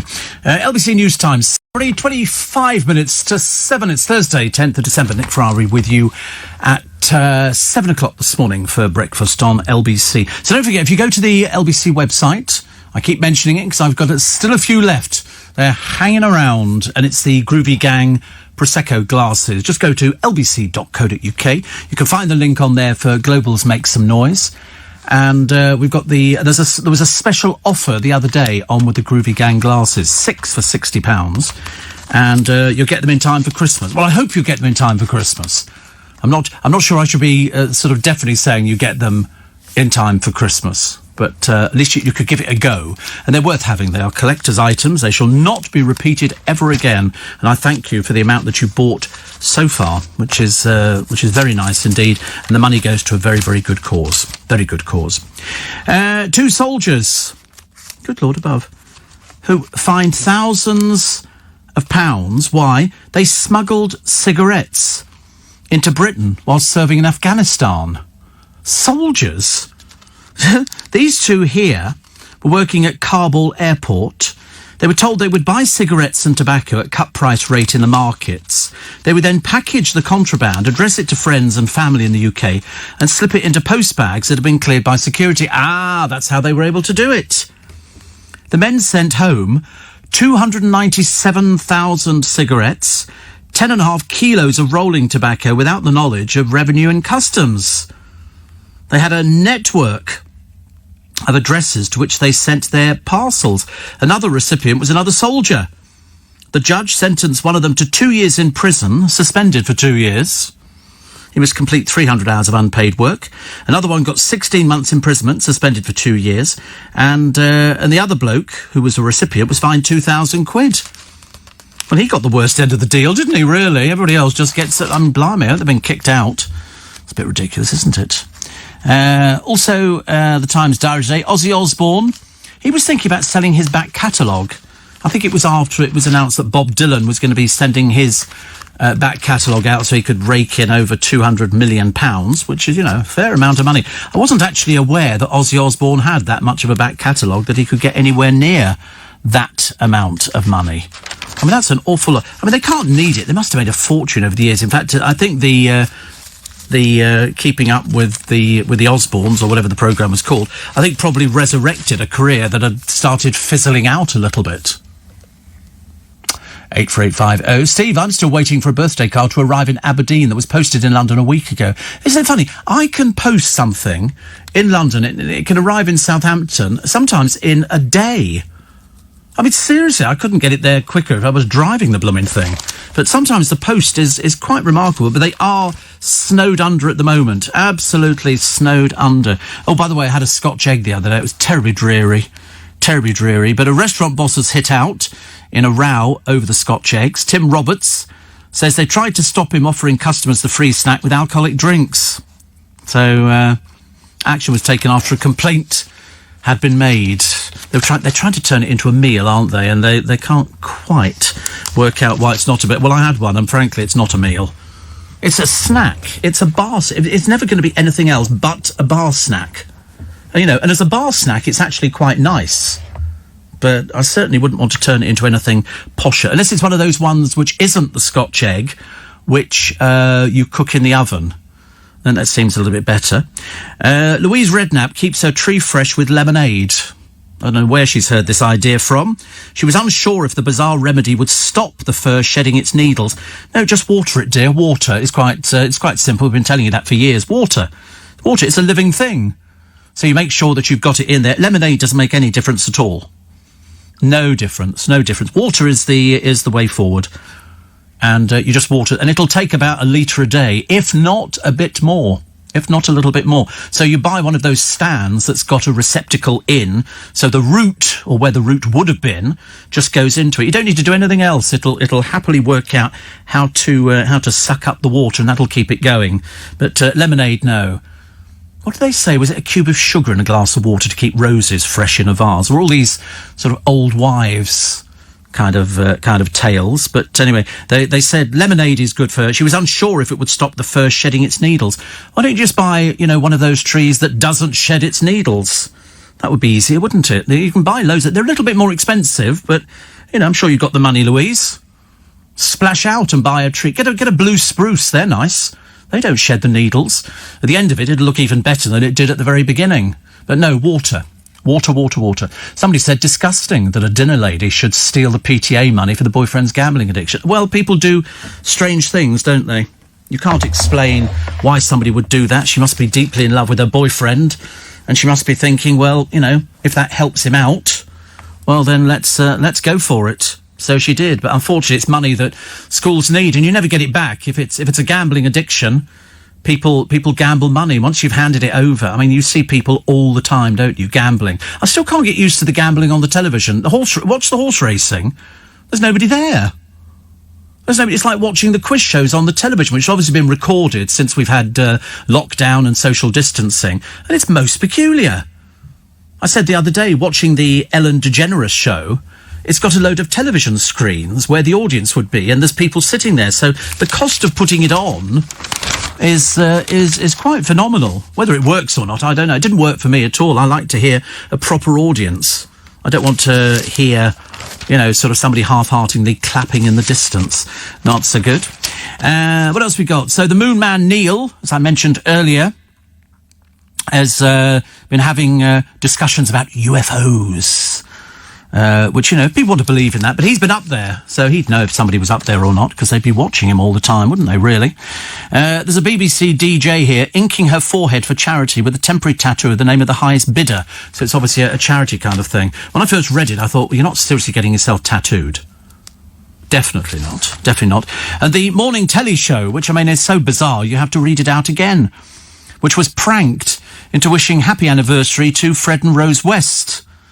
This is TVNZ issued an apology after the show aired, where a picture of the deadly couple was shown on the Today's the Day segment, which showcases photos sent in by viewers of members' families on special occasions. The New Zealand-based station boss Rachel Howard said, "We're disappointed someone chose to mislead us when this..." But you see, I suppose you have to answer the question, or ask the question, had they never heard of the Wests? And the answer is, obviously not. They just saw a happy couple. And that's why, as I pointed out before, the Wests were so successful. They looked ordinary. You didn't realise that they were mass murderers. We had no idea. Now we know. He did the decent thing and took his own life within a very short space of time. And then there's a shop assistant called Elisa Semenova. She climbs into the bath. She's in Russia, incidentally. She's not in this country. She climbs into the bath. And what does she do? She decides to plug her phone in and charge it. And the charging unit fell into the bath. So, quite clearly, electrocuted, which is not good. So, she was found pale and lifeless by a flatmate as her iPhone 8 floated in the bath. Well, that's good news. At least we know they float. She didn't. The one thing that doesn't go together, and it doesn't matter whether we're in Russia, here, or wherever, is electricity and water. You stay very well away. Poor old Claude Francois, a very famous singer of the French Persuasion, stood up in the bath and changed a light bulb and electrocuted himself. Why you'd ever want to do... really? I remember years ago I had an electric lawnmower, and the one thing that I did make sure I bought was a circuit breaker. So in other words, if ever you cut the cable, it immediately turned it off, so it was safer for you. 84850 steve@lbc.co.uk. Steve, lemonade is effervescent, as is sparkling water, and it's all about science. Hence why putting sparkling water or lemonade in flowers does help the flowers to last longer, says Teresa. Yeah, but you don't actually need to waste lemonade. The money on lemonade... You just put water in there. It'll be more than happy, I promise you. Christmas tree on water. Definitely fine. Definitely fine. Also, 252 years today. The first edition of Encyclopaedia Britannica was outside. 152 years today. The first traffic lights were installed outside the Palace of Westminster in London. And they've still got, in the road next to the Savoy, a lamp powered by the gas from the sewers. And that was just sort of to warn people, actually. It's as simple as that. 84850 steve@lbc.co.uk. Laura's been listening to my woes. Get to the doctor fast. Well, I've already been to the doctor once, but I think what I'll do, I'll make another appointment today, and then we'll wait and see what we've got, because I don't think the penicillin's having the slightest effect, which normally it would have done by now. Normally after sort of day 1, day 2, it would have some effect, but this has had no effect. So let's wait and see if we can change it. 7:15. It's another programme coming up on the telly. This one is called On the Farm. Sounds a bit ghastly, doesn't it? It's got Helen Skelton, JB Gill and Jules Hudson all appearing on it. A 3-day event featuring live demonstrations, performance, animals and activities. Oh, This Week on the Farm is filmed in South Yorkshire. They can't come up with anything, can they, new on the television? Yeah, woo for South Yorkshire. Very exciting. Sky History is kicking off the new year with a string of new shows for their mystery season. The lineup includes The Legends of the Pharaohs, History's Greatest Mysteries, and Hunting Hitler, the final chapter. That's a bit of light viewing, I think. And Celebrity Big Brother winner Courtney Act is looking dead good for her latest role, starring in a murder mystery called Death Drop. Just literally at the back here. It's a Dragatha Christie. A Dragatha Christie. So that's at the back. Scott says Dave O'Brien was in your studio yesterday. Was he? Well, nobody told me. He didn't sign the visitors' book, that's a fact. They're normally expected to sign the visitors' book, but sometimes they do forget these things. And Steve, please come to your beautiful local store, Bentall's. And you can see Victoria Beckham's clothes and more. Be treated as by as lovelies in cosmetics. Cosmetics. I've been to cosmetics there. Monty Don recommended lemonade for Christmas trees on Gardeners World, says Barry. I don't care. Water does just as well, thank you. Phil in Ilford says Happy Hanukkah starts tonight. Yes. And my friend Stuart Manning says you need to go back to the doctors. Yes, I shall phone them today. Definitely. 8 o'clock this morning. Ring, ring, ring, ring. They're not working. The penicillin's not working. Where do we go from here? Let's find something quick, shall we? You know, to ruin Christmas. Blimey. That'd be a nightmare. Do you know, I often wonder, actually, how much some of these competitions make in the papers, where they do them on the television. They go, oh, look, hidden in this grid is a famous vegetable. And you could see it straight away. They think, you know, and then you see how much it costs to enter, and it's like sort of 10 quid or 12 quid. There's one here. It's £3.60. And the cash prize available, the top prize, it's a full-page advert, is £18,750. They must be making loads more than that. They've got £27 £1,000 prizes and £6,750 prizes. But they said the prizes will be dispatched the 26th of January. And you call the answer phone hotline with your answer, and you'll be told on the phone if your entry's been accepted. So in other words, I can tell you now. So what does it say? Can anybody find the answer? Difficulty level, very hard. And so you look at this sort of thing, and I'm sort of scanning it very quickly just to see if I can see anything here. They said it's very, very hard, very difficult, but it doesn't really matter, because you then phone up and they go, no, not them. OK, no, you haven't won, but thank you for spending £3.60 plus your phone company's access charge, which could sort of rack it up a little bit. Hint, you draw with it. That'll be pencil, won't it? Or something stupid, or pen, or coloured pen. I can't think of anything, actually. I'm trying to look if I can see the word pencil. It'll be something stupid like that. And then you call, and then you have to find some of the words, Paris, London, Barcelona, because presumably, if you just phone up and say, oh yes, it's pencil, they go, oh yeah, it is. You're a winner.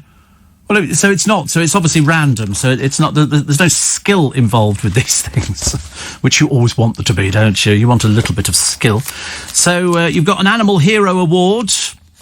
There's a souvenir pull-out in the paper today, which is nice. We like animal. They don't get enough mentions, poor animals. And if the BBC are going to start doing programmes telling you how to start breeding so you can make loads of money out of dogs, I'm not in favour of it. I suspect that one will gather momentum. Animal lovers are very vociferous when they want to complain. Do you ever watch Yorkshire Farm? I did watch a couple, actually. I did watch a couple. So there you go. Do you know when the Christmas schedule for LBC will be out? Probably now, I would have thought, actually, isn't it? I would think it's out at the moment. I can't see it not being out at the moment, seeing as we are in December. I'm just getting the boys to check on it, just to make sure, see if we can find it. I think it is. It's up on the LBC website. Is it? Have a quick look. Have a quick look. Schedule. There you go. It tells you all the days that we're on. Oh, it only goes to Wednesday. What, Wednesday of this week? Oh, Wednesday of next week. Okay. So presumably there'll then be another one. But I'm on Christmas Day. Okay. Just thought I'd let you know now, which is very sweet. Somebody says it says that you're not on Christmas Day on Radio Times. Are we in Radio Times? I wasn't even aware that we were in Radio Times with the schedule, but I am, actually. Christmas Day and Boxing Day. So I think I can't remember now what the days are. Is that the Friday and the Saturday? I think it might be. It all gets a bit confusing around this time of year. People sort of go, "Oh, when are you on?" You go, "Well, I'm normal for most of the time," as they say. And then there's the other times where maybe it's not so normal. But that'll be Christmas Day, Boxing Day, and I think New Year's Day. But we're waiting to see what happens with Brexit. So we'll let you know nearer the time. Panic not, as they say. Panic not. So here we are. Can we have our wall back? 1 year on since the nightmare Tory victory, say the Mirror. Thank you. And you can read all about it. Movies to make your Christmas. Do you know, I'm enjoying what channel is it I'm watching on Sky? Sky Arts. I think it's a brilliant channel. It's got the most wonderful things on it. Most wonderful things. And I'm liking every minute of it. I've never had it before. It just sort of magically appeared on my television. And I've started watching it, and I've thought, some of the things are fantastic. I don't know where they would have been shown if it hadn't been for Sky Arts. Also, disgraced ex-Cabinet Minister Jonathan Aitken begged a judge to show mercy to former Tory MP Charlie Elphicke. Despite testimonials from Aitken and several MPs, Elphicke was jailed for 2 years for 3 sex assaults against 2 women. They all stand up in court, don't they? The diary today I quite like. It's got a showbiz mental health champ, Professor Green, has inspired Superdrug to turn their celeb panel chat into a podcast. They also have to put down the rapper. When was the last time he was rapping? He's doing reality shows, hasn't he? Real name Stephen Manderson took part in this discussion. And also, Dame Helen Mirren, Sir Chris Hoy and Rob Brydon have come together to back Just Eat. And Love Island's Isle Booker, once ribbed for channeling positivity in the Villa, is having the last laugh because he's speaking on School Days with Max and Harvick, whoever they are. I've got no idea. Sometimes you put these names in there and I sit here blankly and look at them thinking, I should know who these people are. This is the dinner lady. This is Janet Holmes, who was, unfortunately, the reason she was able to take this money from the PTA to fund her boyfriend's gambling addiction is because she was the PTA treasurer. She was also a teaching assistant, and so what she did, she drip-fed cash into her personal account over 3 years. There was £4 left in the account at this school in the Solihull in the West Midlands when she was caught. She used the cash for herself, admitted theft, and was given a suspended sentence. What's the point? There's no deterrent, is there? A suspended sentence. So she's had the money, she's had a bit of a whale of a time with it. And as the judge said, you're a greedy woman. That money would buy important equipment for the school. And as we all know, schools suffer quite badly with not enough funding. They'd like a bit more, thank you very much indeed. It's very difficult to try and get the funding, and it doesn't help if somebody on the inside who has access to it and was able to do it over all those years. And nobody knew. Nobody knew. Dreadful, isn't it? Dreadful. We've got our own room at Brinsworth, and we send our love to Scott this morning, who is coming to terms with it, but he's been coming to terms with it for quite a while. We spoke to Scott. We've got some little clips that I want to play you. In fact, one that you probably had forgotten of a conversation that I had with Barbara back in 2010, which we'll tell you about in a moment. But everybody's got stories about Barbara Windsor. Everybody's got stories. I mean, you could really, you could go through show business. And I've always said, you won't find her at parties unless she was promoting something. She wasn't just she wasn't a showbiz party person, but when she went out to something that involved her sort of putting herself forward, you couldn't get her out. Seriously, we used to go to the Lady Rattlings and on quite a number of occasions, and it would be a good couple of hours at the end of the luncheon that she'll be... She loved chatting, and as you've just heard Scott, that was an interview I did with Scott some time ago, she'd get in a London cab. They wouldn't need to say anything to her. She'd be talking to them first. If you went for a walk down the street with her, where she lived in Marylebone, used to take them 3 times as long to get to the restaurant, because she'd be stopping and talking to people. And I thought that was quite a nice thing, because she had such a history.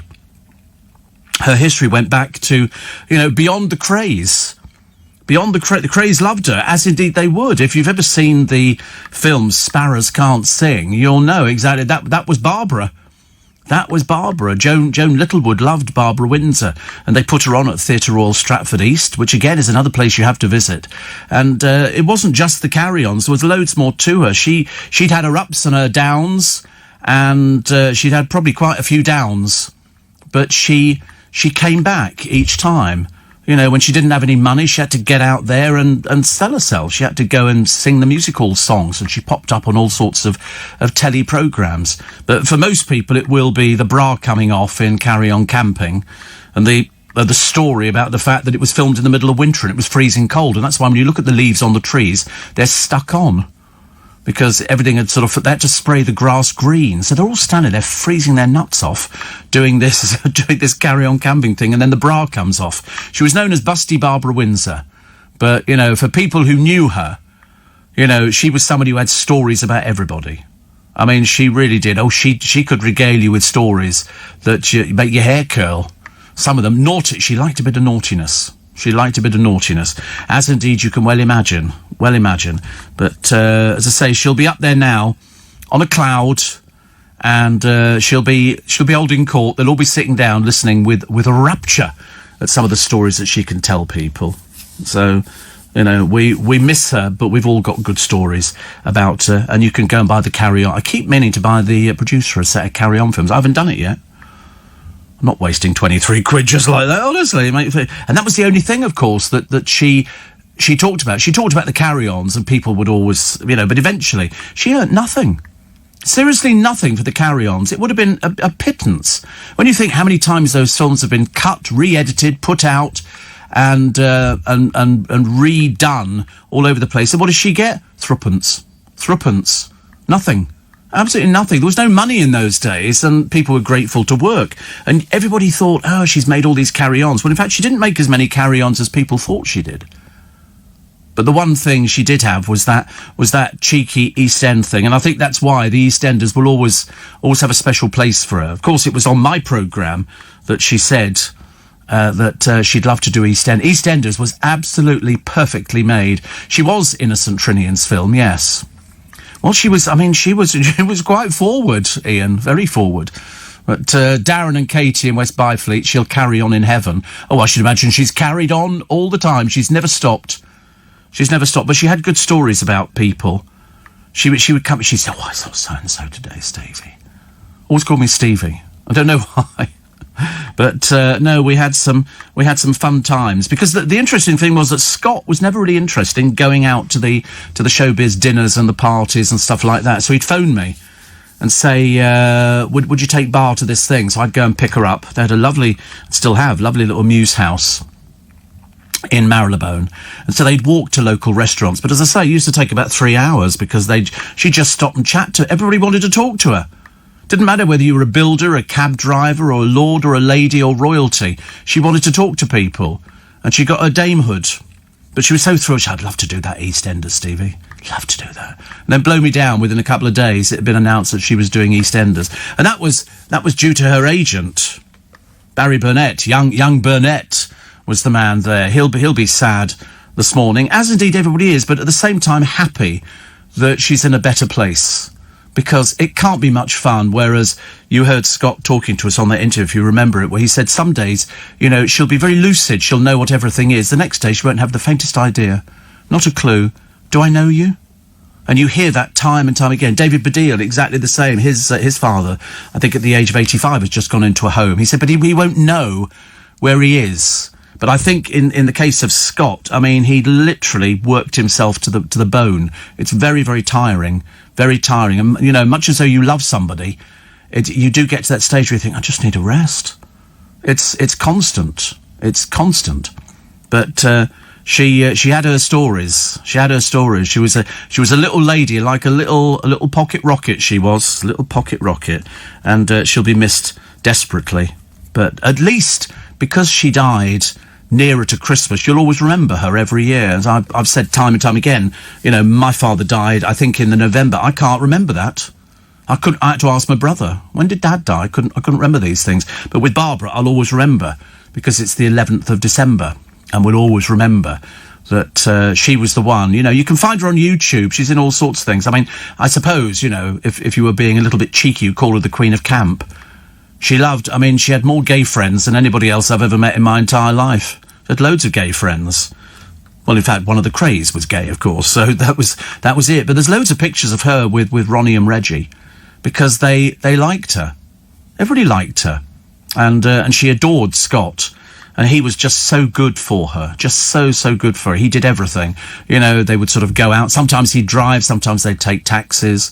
But he was the one who was there for it all the time. But they liked nothing better than sitting in of an evening, just watching television.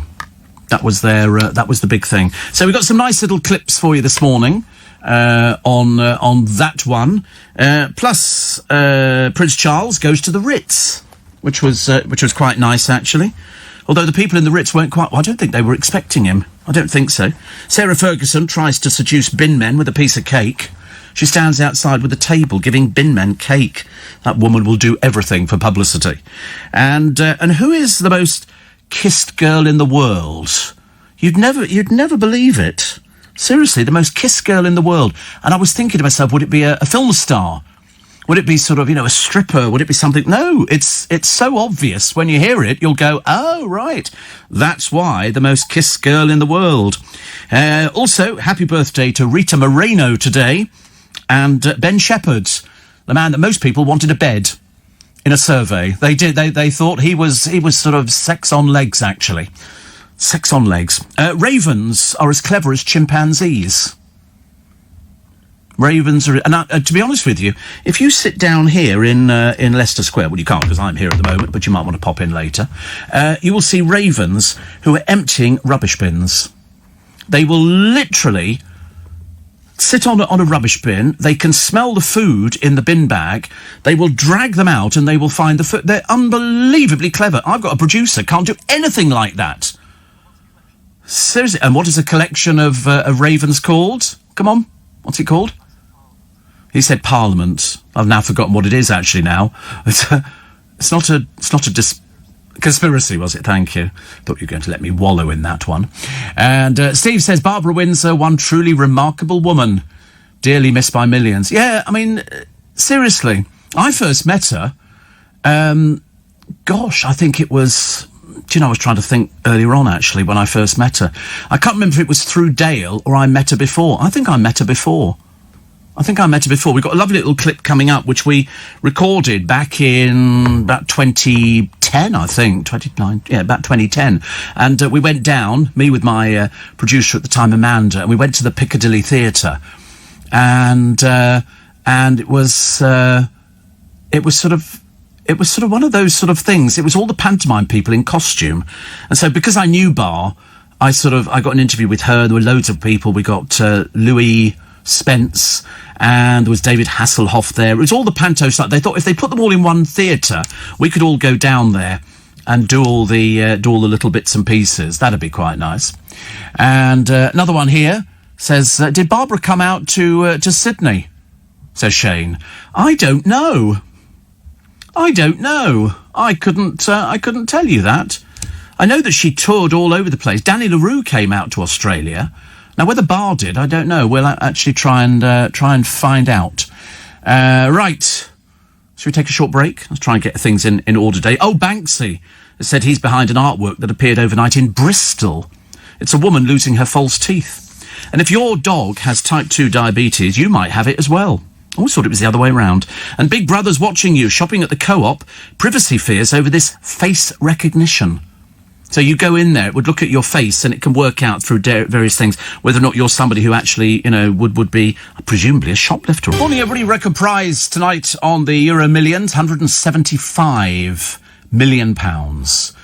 That'd change your life, wouldn't it, for Christmas? 170, it'd change anybody's life, actually. Can you imagine what you could do? They always put in the papers, oh, you're going to be richer than so-and-so, so-and-so. I'd like to open a store right next door to Victoria Beckham's and go, everything £1.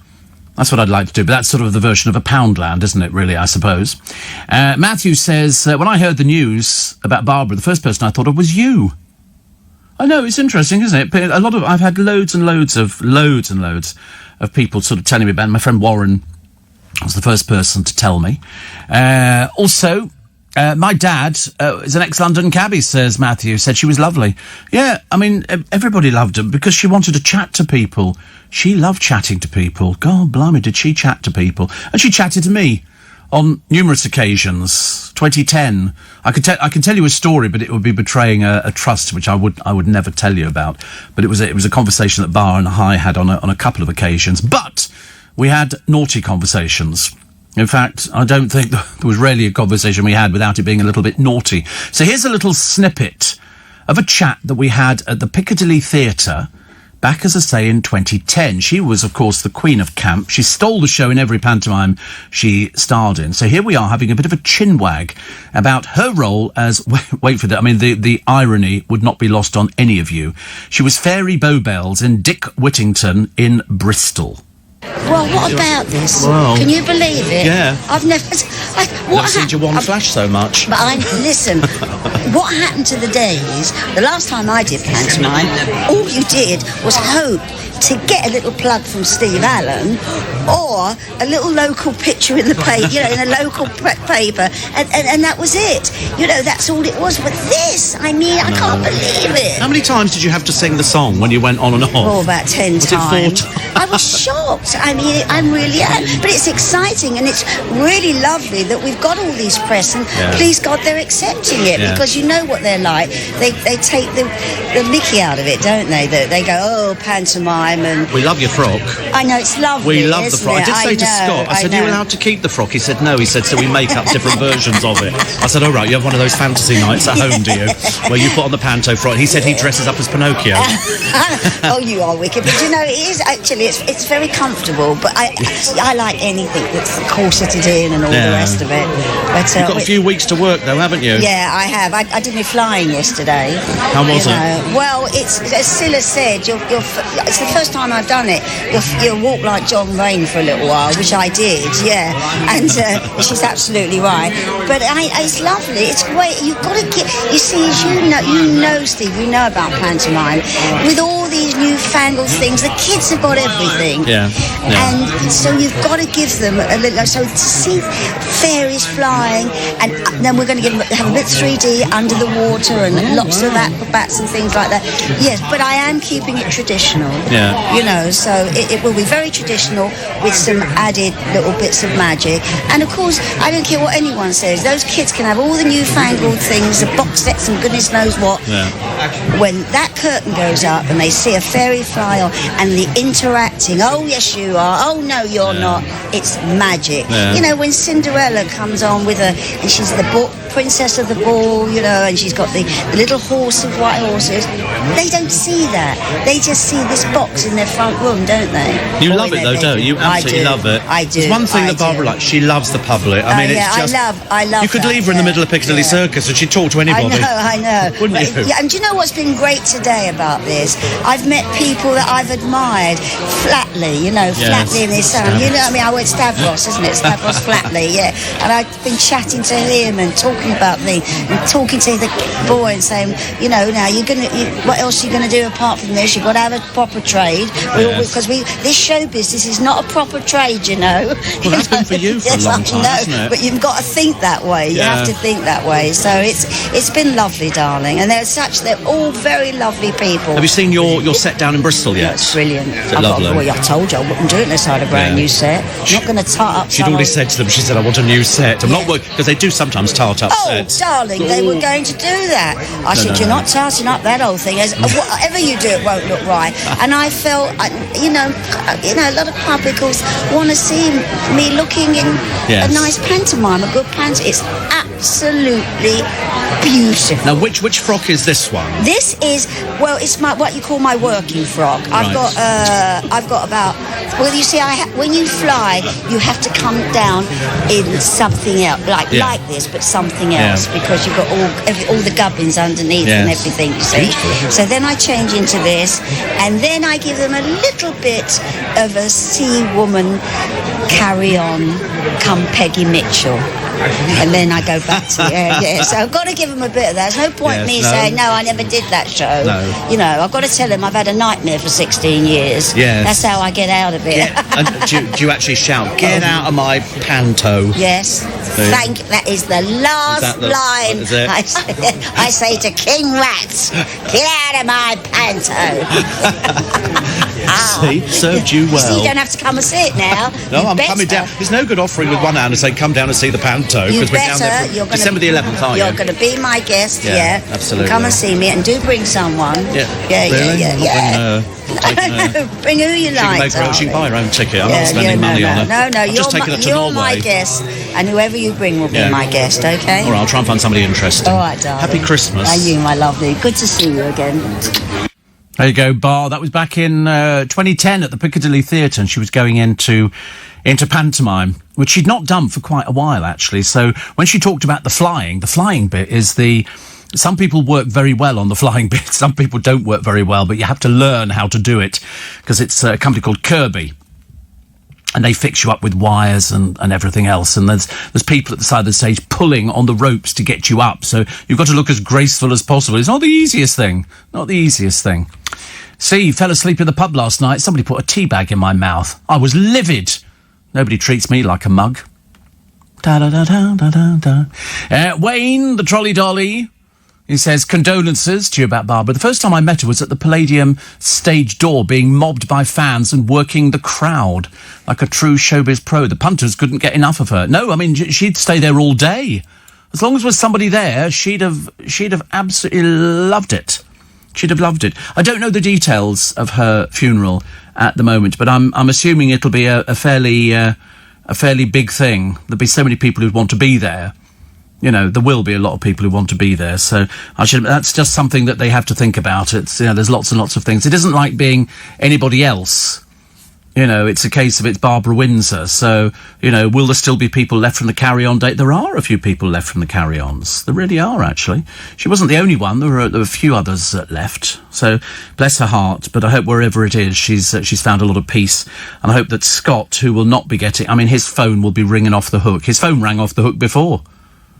So it's only going to get more and more people contacting him saying, I've only just heard about Barbara. But much missed. The bookies have slashed the odds of snow on Christmas Day. And Holly Willoughby and Freddie Flintoff set to co-host a new ITV celebrity sports show called The Real Games. I didn't know that one, actually. Was that a story that you've invented or something? I've never heard of it. No, I don't think so. No, I don't know. I can't remember. You just make up these stories, don't you? You looked it up, did you? Oh, right, okay. Also, the Beckhams are planning a wine cellar. Well, I mean, you know what it's like, If she's not selling any frocks, you better drink a bottle of wine. But apparently it'll be the best wine cellar in the entire universe. It'll be, not that they know anything about wine, apart from how to drink it and how much it costs. And they think if you spend a lot of money, then that's a good bottle of wine, but it doesn't work like that. There's also a fisherman had a tale to tell, T-A-I-L, after landing an enormous goldfish. He was fishing in a lake. Now, I can tell you for a fact that goldfish grow to the size of the area where they are. So if you've got a pond at home and it's got goldfish in it, they will grow much bigger than if you keep them in a tank indoors, because we used to have goldfish. I can't remember where we got them from. They were lovely, though. And they turned out to be quite big. They would grow to be the size of the pond that we had. So looking at this enormous goldfish, no surprise to me. No surprise.